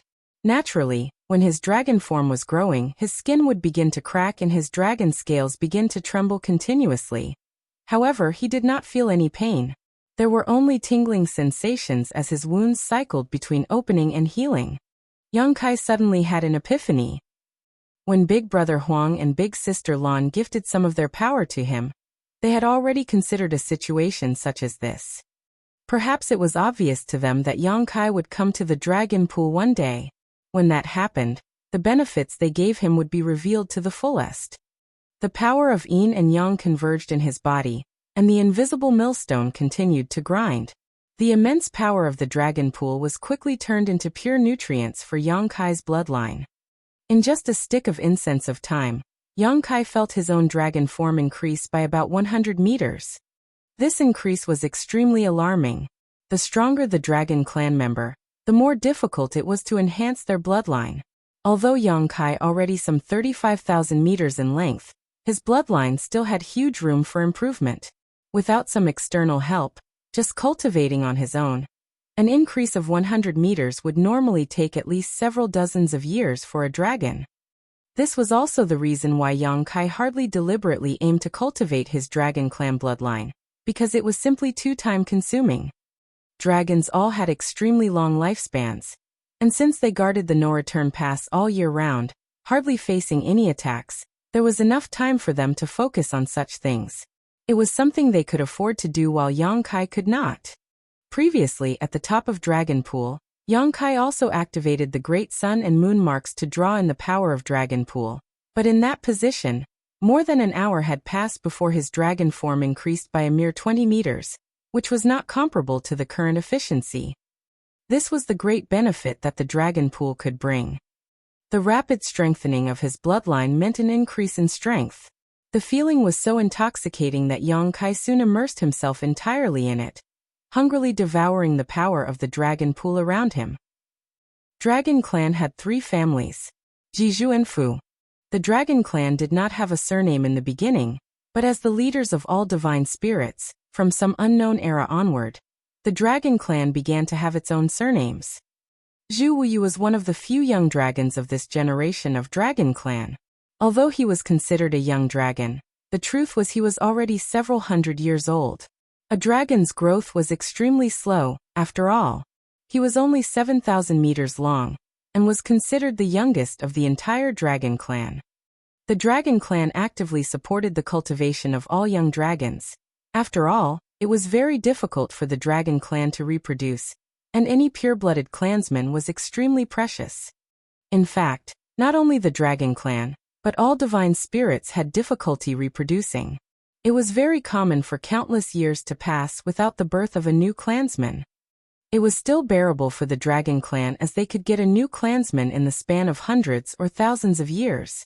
Some divine spirit clans completely withered as they could not give birth to new life even in hundreds of thousands of years. This could be the will of the heavenly way to achieve some kind of balance. After all, any divine spirit would eventually grow to be extremely powerful as time passed.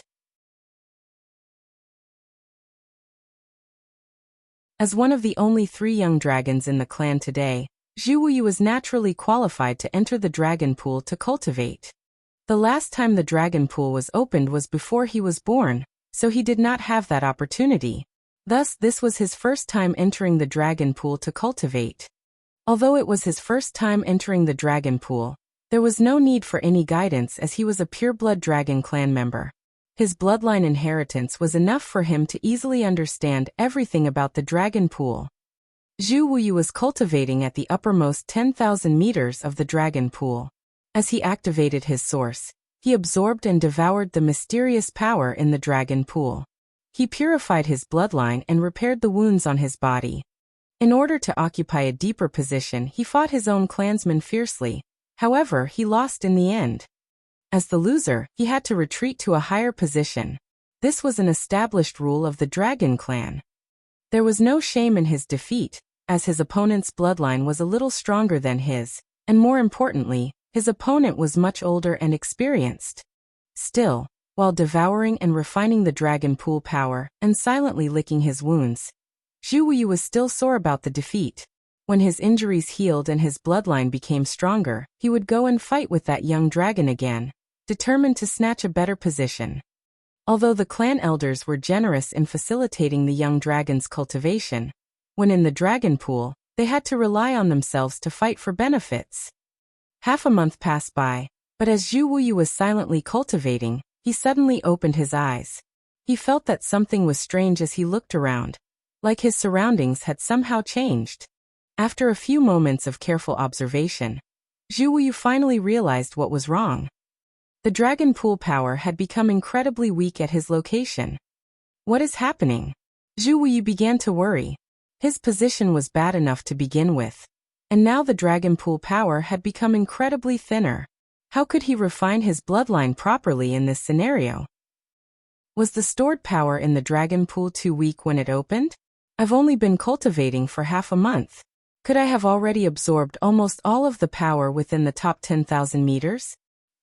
He originally thought that he would be able to advance this time.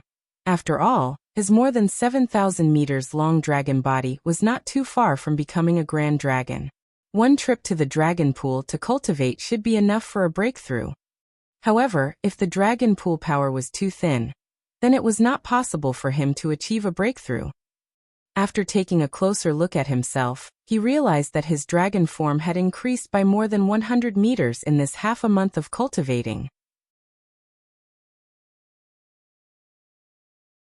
This was acceptable as he could cultivate in the Dragon Pool for several years this time. However, now that the dragon pool power had become so thin, it would be extremely difficult to further improve and grow. After pondering for a while, Zhu Wuyu swam down. Since his own region did not have enough dragon pool power, he could only rob others of it. He knew that he would have had to do this at some point, but he did not expect it to be so soon. A short while later, at 10,000 meters down, he heard a roar. "Zhu Wuyu, you court death." Zhu Wuyu coldly snorted and snapped back. "Enough nonsense. The last time I was careless, but this time I'll show you what I'm capable of." Amid the roars, the two young dragons, one around 7,000 and the other around 8,000 meters long, entangled and began to claw at and bite each other. The fight was vicious and bloody.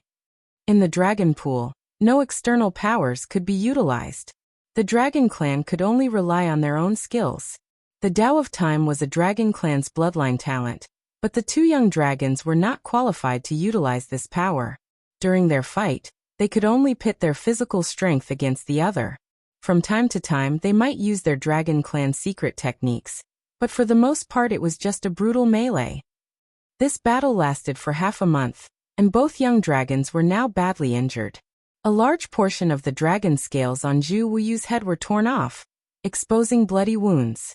Zhu Wuyu's opponent, Fu Qian's abdomen had a wound of more than several tens of meters long. It even exposed his squirming internal organs. Fu Qian looked at Zhu Wuyu in disbelief, not knowing why he was so desperate to fight for this place. When the dragon clan members entered the dragon pool, they naturally had to fight for better territory. However, the fights weren't life or death struggles. After all, the dragon pool was meant to cultivate in and for them to get stronger. The stronger one would keep the better position while the weaker one would retreat. That was the rule of cultivating in the dragon pool. When he first entered dragon pool, Fu Qian fought with Zhu Wuyu and came out the winner. As such, he remained at the deeper position while Zhu Wuyu swam up. Half a month later, Zhu Wuyu came to challenge him again, which surprised Fu Qian. Since he had already defeated Zhu Wuyu once though, he was unafraid. Still, their battle this time was different. Zhu Wuyu was much fiercer, to the point where he seemed almost desperate. It was as if he was willing to fight to the bitter end. Proof of which was that Zhu Wuyu did not retreat even after battling for half a month. Fu Qian was extremely annoyed. The dragon pool was only open for a short period, so any time spent on fighting was taken away from cultivating. What Zhu Wuyu was doing was completely detrimental to both of them. "Zhu Wuyu, have you gone insane?" Fu Qian asked in frustration. He had acted according to the rules and did not offend him, so why was he so determined? Zhu Wuyu raised his head and declared arrogantly, "Cut the crap. If you think that you're not my opponent, then go up. This place belongs to me." Fu Qian was furious. "Outrageous. Since you refuse a toast, don't blame me for not showing mercy. Come." And so the two dragons began their fight again after the brief exchange. However, this time, it only took around 2 days before the injured young dragons suddenly separated, both of them now looking around in all directions. After a few moments, Fu Qian looked over and remarked, "What's going on? Why has the dragon pool power become so weak?" He could sense that the dragon pool power contained in the water had become so thin that it was no longer useful for him to cultivate. Zhu Wuyu said, "Ha, you feel it too, right?"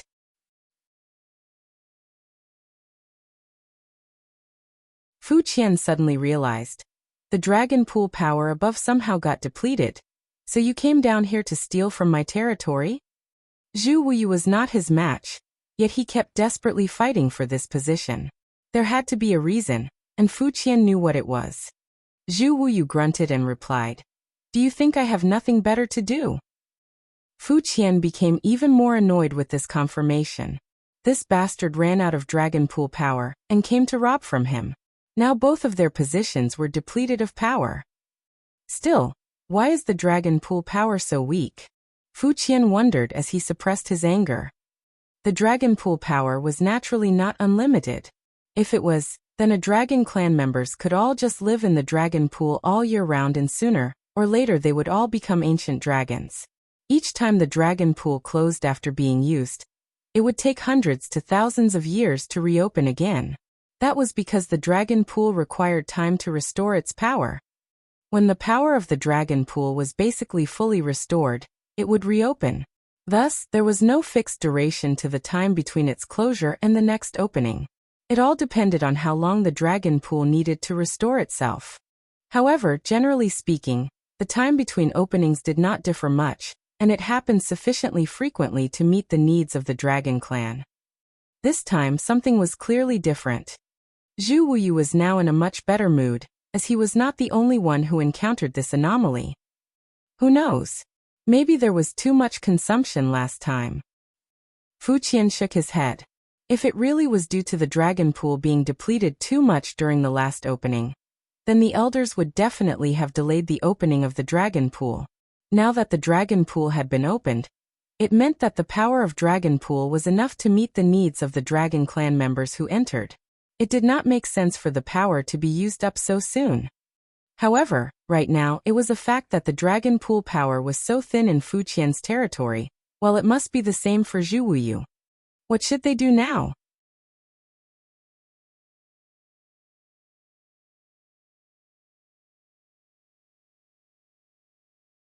Martial Peak. Chapter 53:16. Three Little Brats. When Fu Qian was at a loss, he suddenly caught a glimpse of Zhu Wuyu's eyes wandering around, looking down into the depths every now and then. Fu Qian was shocked and asked, "Zhu Wuyu, what do you intend to do?" Zhu Wuyu glanced at him and said with a snort, "You clearly know the answer to that." Fu Qian frowned and then whispered, "Big Brother Ji is not to be messed with." There were a total of 3 young dragons in this generation of Dragon Clan. The Ji family young dragon was the oldest, and had the longest dragon body, so he was the strongest. Only the 2 of them addressed him as Big Brother Ji, so it did not mean that he was the strongest within the Ji family. For instance, Ji Lao San was about to break through to become an ancient dragon. They grew up in a different era, so each generation of the Dragon Clan addressed each other differently. Big Brother Ji was a young dragon who had already exceeded the 9,000 meters mark, unlike the 2 of them who were still some ways away from their breakthrough. When they entered the dragon pool this time, neither Zhu Wuyu nor Fu Qian had the intention to compete with Big Brother Ji. They knew that they were not his match and could not compete for his territory. However, now they might not have a choice but to fight. If they did not compete for a better territory with stronger dragon pool power, how could they train and improve their strength? Thus, one look at Zhu Wuyu's wandering eyes and Fu Qian knew what he was thinking. Zhu Wuyu followed up, "I know that Big Brother Ji's is more than 9,000 meters and just one step away from becoming a grand dragon. But although neither of us are his match, and even if we join forces we probably won't win, how can we not try to fight for his territory under the current circumstances?" Fu Qian could not help but shrug and asked, "Aren't you afraid that Big Brother Ji will beat you to death?" Zhu Wuyu replied, "Needless to say, I am expecting serious injuries. As long as the fight does not kill me though, I will be able to carve out some space to gain some benefits." This was what he did previously, while fighting with Fu Qian, as he was refining and devouring the dragon pool power around them the whole time. Although he was injured and scarred during the half a month of fighting, he managed to refine a lot of dragon pool power, which was then used to refine his dragon vein. Zhu Wuyu knew he really was not Big Brother Ji's match, so his intention was not to drive the latter away. As he said, as long as Big Brother Ji did not kill him, he could always reap some benefits. It was better than waiting up here with nothing to gain. With his mind made up, Zhu Wuyu swooped down with a shake of his tail. "You're really going?" Fu Qian was shocked that Zhu Wuyu was acting so bold. Zhu Wuyu coldly snorted and said, "To the brave go the spoils. Stay up there if you're too scared." Fu Qian hesitated and remained where he was, but a short while later he gritted his teeth and chased after Zhu Wuyu. As Zhu Wuyu said, the power of the dragon pool in his territory was already very thin. Thus, there was no point in staying here. He had to go to compete for a better territory. Perhaps he could even take advantage of this dragon pool contest to advance to become a grand dragon. Moments later, Big Brother Ji roared angrily, "You gave you the guts to come down here? You court death." Dragon pressure pulsed through the area as dragon force stirred. Zhu Wuyu and Fu Qian joined forces to battle Big Brother Ji. It was 2 against 1, but they were still no match for the latter, and were beaten to a pulp.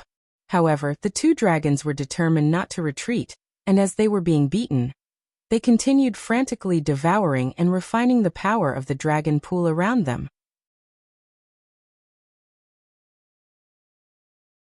Big Brother Ji was furious and his attacks became increasingly ruthless. After about half a month of fighting, the 3 young dragons were now locked in a 3-way standoff, each of them looking at the others from a short distance. Big Brother Ji was apoplectic, and his eyes were shooting daggers. He was ready to devour and rip apart the both of them. Zhu Wuyu grinned and tried to appease him. Big Brother Ji, please don't be angry. I did not want to come here, but Fu Qian enticed me to come down with him to nibble some of the dragon power here. I could not resist the temptation and followed along with him. Now that you've beaten me until I can hardly open my eyes, I hope that you're done venting your anger. Fu Qian was stunned and turned his head to look at Zhu Wuyu as he said angrily, "What are you talking about? You were the one who..." Zhu Wuyu snorted as he snapped back. "What? Didn't I say that Big Brother Ji is not to be messed with? Yet you want to come to disturb him. Look at how messed up you are now. If you go out of the dragon pool, even your parents won't be able to recognize you." Fu Qian was dumbfounded. Well, let's not talk about the past since what was done cannot be undone. Now that the power of the dragon pool in Big Brother Ji's territory is almost depleted, we have no reason to fight anymore, Zhu Wuyu shouted coldly. Fu Qian's eyes rolled scornfully and was dumbfounded. Previously, he had the impression that Zhu Wuyu was despicable, but now he knew that he was also shameless. Zhu Wuyu turned his head to look at Big Brother Ji and asked, "Now what do we do? Do we wait for the dragon pool to open again and go back in disgrace?" Big Brother Ji was furious and did not know how to vent his anger. If possible, he really wanted to hammer these 2 to death. However, as Zhu Wuyu said, now that his dragon pool power was almost depleted, there was no point in fighting any longer. The current dragon pool session was an opportunity. With his more than 9,000 meters long dragon form, he could easily be promoted to become a grand dragon. However, he still had a way to go until he broke through. It was not that easy to advance without the help of sufficient dragon pool power.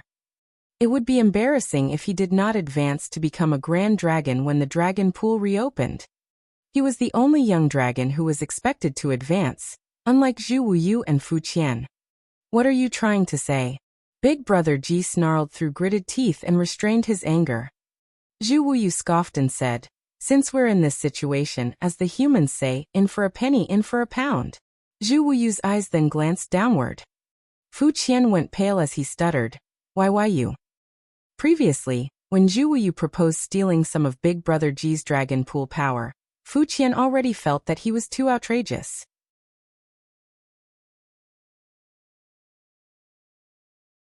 Now it was even more excessive that he was considering competing with the grand dragons below. Those were grand dragons. How could they even hold back their wrath when 3 young dragons intruded into their territory? "Shut up!" Zhu Wuyu shouted with utter contempt. "What a coward!" Fu Qian almost choked to death. When Big Brother Ji did not say a word, Zhu Wuyu was disappointed and sighed as he lamented. "For generations, our dragon clan has constantly guarded the no-return pass. It sounds honorable, but at some point it seems we lost our courage. Now we dare not even compete in a fight. Sigh, I guess I will just go back to my own territory, and have a good sleep and wait for the dragon pool to open again. I am the weakest among us, so it's fine for me not to become a grand dragon this time. But Big Brother Ji, if you are not going to become a grand dragon this time, then I'm afraid you'll ultimately be punished." Big Brother Ji muttered, "Stop taunting me." Zhu Wuyu chuckled. "How dare I? Big Brother Ji is the leading figure of our generation. Fu Qian and I have always taken you as a role model, right?" Fu Qian was confused for a moment. Zhu Wuyu cursed in his heart. This moron was truly incompetent when it came to using his head. Zhu Wuyu brushed Fu Qian aside and said, "There is not much time left in this opening of the dragon pool.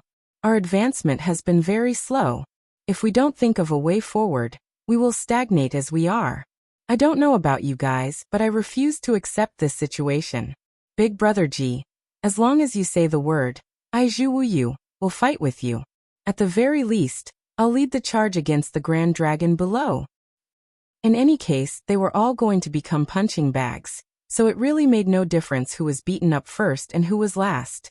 At least, if they went together, they could share the beatings. Going alone would be disastrous. Regardless, he had to drag Big Brother G and Fu Qian along.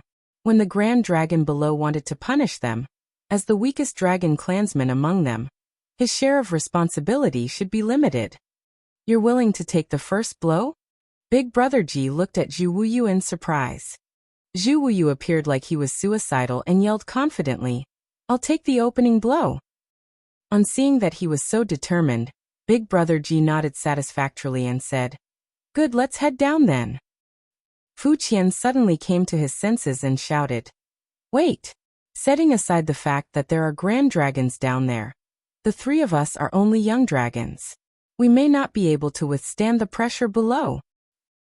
Zhu Wuyu looked at him with frustration and yelled, Are you stupid? The dragon pool power above us is so weak, so how dense can it be below? Yes, in the past we could not handle the intensity at those depths, but now it is different.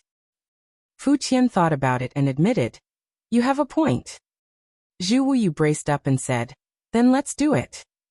Big Brother G and Fu Qian looked at each other, and both nodded their heads. Let's go. Zhu Wuyu did not hesitate, and with a flip of his dragon tail, he swam deeper down. A short while later, a grand dragon roared. Three little brats. You've got some nerve coming down here. Zhu Wuyu immediately screamed and shirked the responsibility. Big Brother G brought us here, third uncle. Don't hit my eyes, I can't see. Big Brother G was immediately offered up as a sacrifice. These three young dragons had very little experience with the dragon pool, so although they could clearly sense the reduction of the dragon pool power, they all thought that it was due to the lack of power stored in dragon pool itself. It was different for the grand dragons. Some of them had come to dragon pool multiple times, and although there was always some difference in the stored power in the past, the difference was usually not significant. This time was different. The power in the dragon pool was decreasing at a terrifying rate, and a few grand dragons with great strength could even clearly perceive that there was an invisible force deep below that was pulling in and devouring the mysterious power. The dragon pool power was weakening at an incredible rate from top to bottom. As a result, the dragon pool power at the respective dragon clan members' territories was rapidly depleting. When the dragon pool power weakened, the dragons could not get the necessary benefits and could only dive deeper down to fight for and snatch new territories. Initially, Zhu Wuyu went to grab Fu Qian's territory. Then the two young dragons joined forces to grab Big Brother G's territory. Now the three young dragons came to challenge a grand dragon for his territory. Now 3 months later, the team has expanded to 2 grand dragons and 3 young dragons. Zhu Wuyu was now very happy. At this point, he would no longer be beaten up when they challenged another grand dragon for space in their territory. While the seniors fought, he only needed to observe from far away and take the opportunity to refine the dragon pool power. Indeed, the further they went down, the stronger the dragon pool power became, but unfortunately it did not last long before it ran out. Since ancient times, no young dragon had ever descended more than 100,000 meters into the dragon pool. However, this time, these 3 young dragons vastly exceeded this feat. In a span of just 3 months, Zhu Wuyu and Fu Qian's dragon forms had increased several hundred meters in length, and Big Brother G was about to break through to become a grand dragon. They were only young dragons with huge room for improvement, so although they were only following behind their seniors, their growth was very obvious. Zhu Wuyu silently pondered. With such a rate of improvement, he now stood a good chance of becoming a grand dragon during this dragon pool cultivation session. Looking at the seniors who were now fighting, Zhu Wuyu grinned sinisterly. Fight, keep fighting. Fight so that we, the young dragons, can continue to reap the benefits. You're tuning in to the Li Mei's Wuxia Whispers YouTube channel. We're so grateful for your support, and don't forget to subscribe to join us on this incredible journey through captivating stories. Your generosity through donations truly makes a world of difference, as it's the primary source of revenue that allows me to expand and enhance this channel for you. Thank you from the bottom of my heart for being a part of this adventure.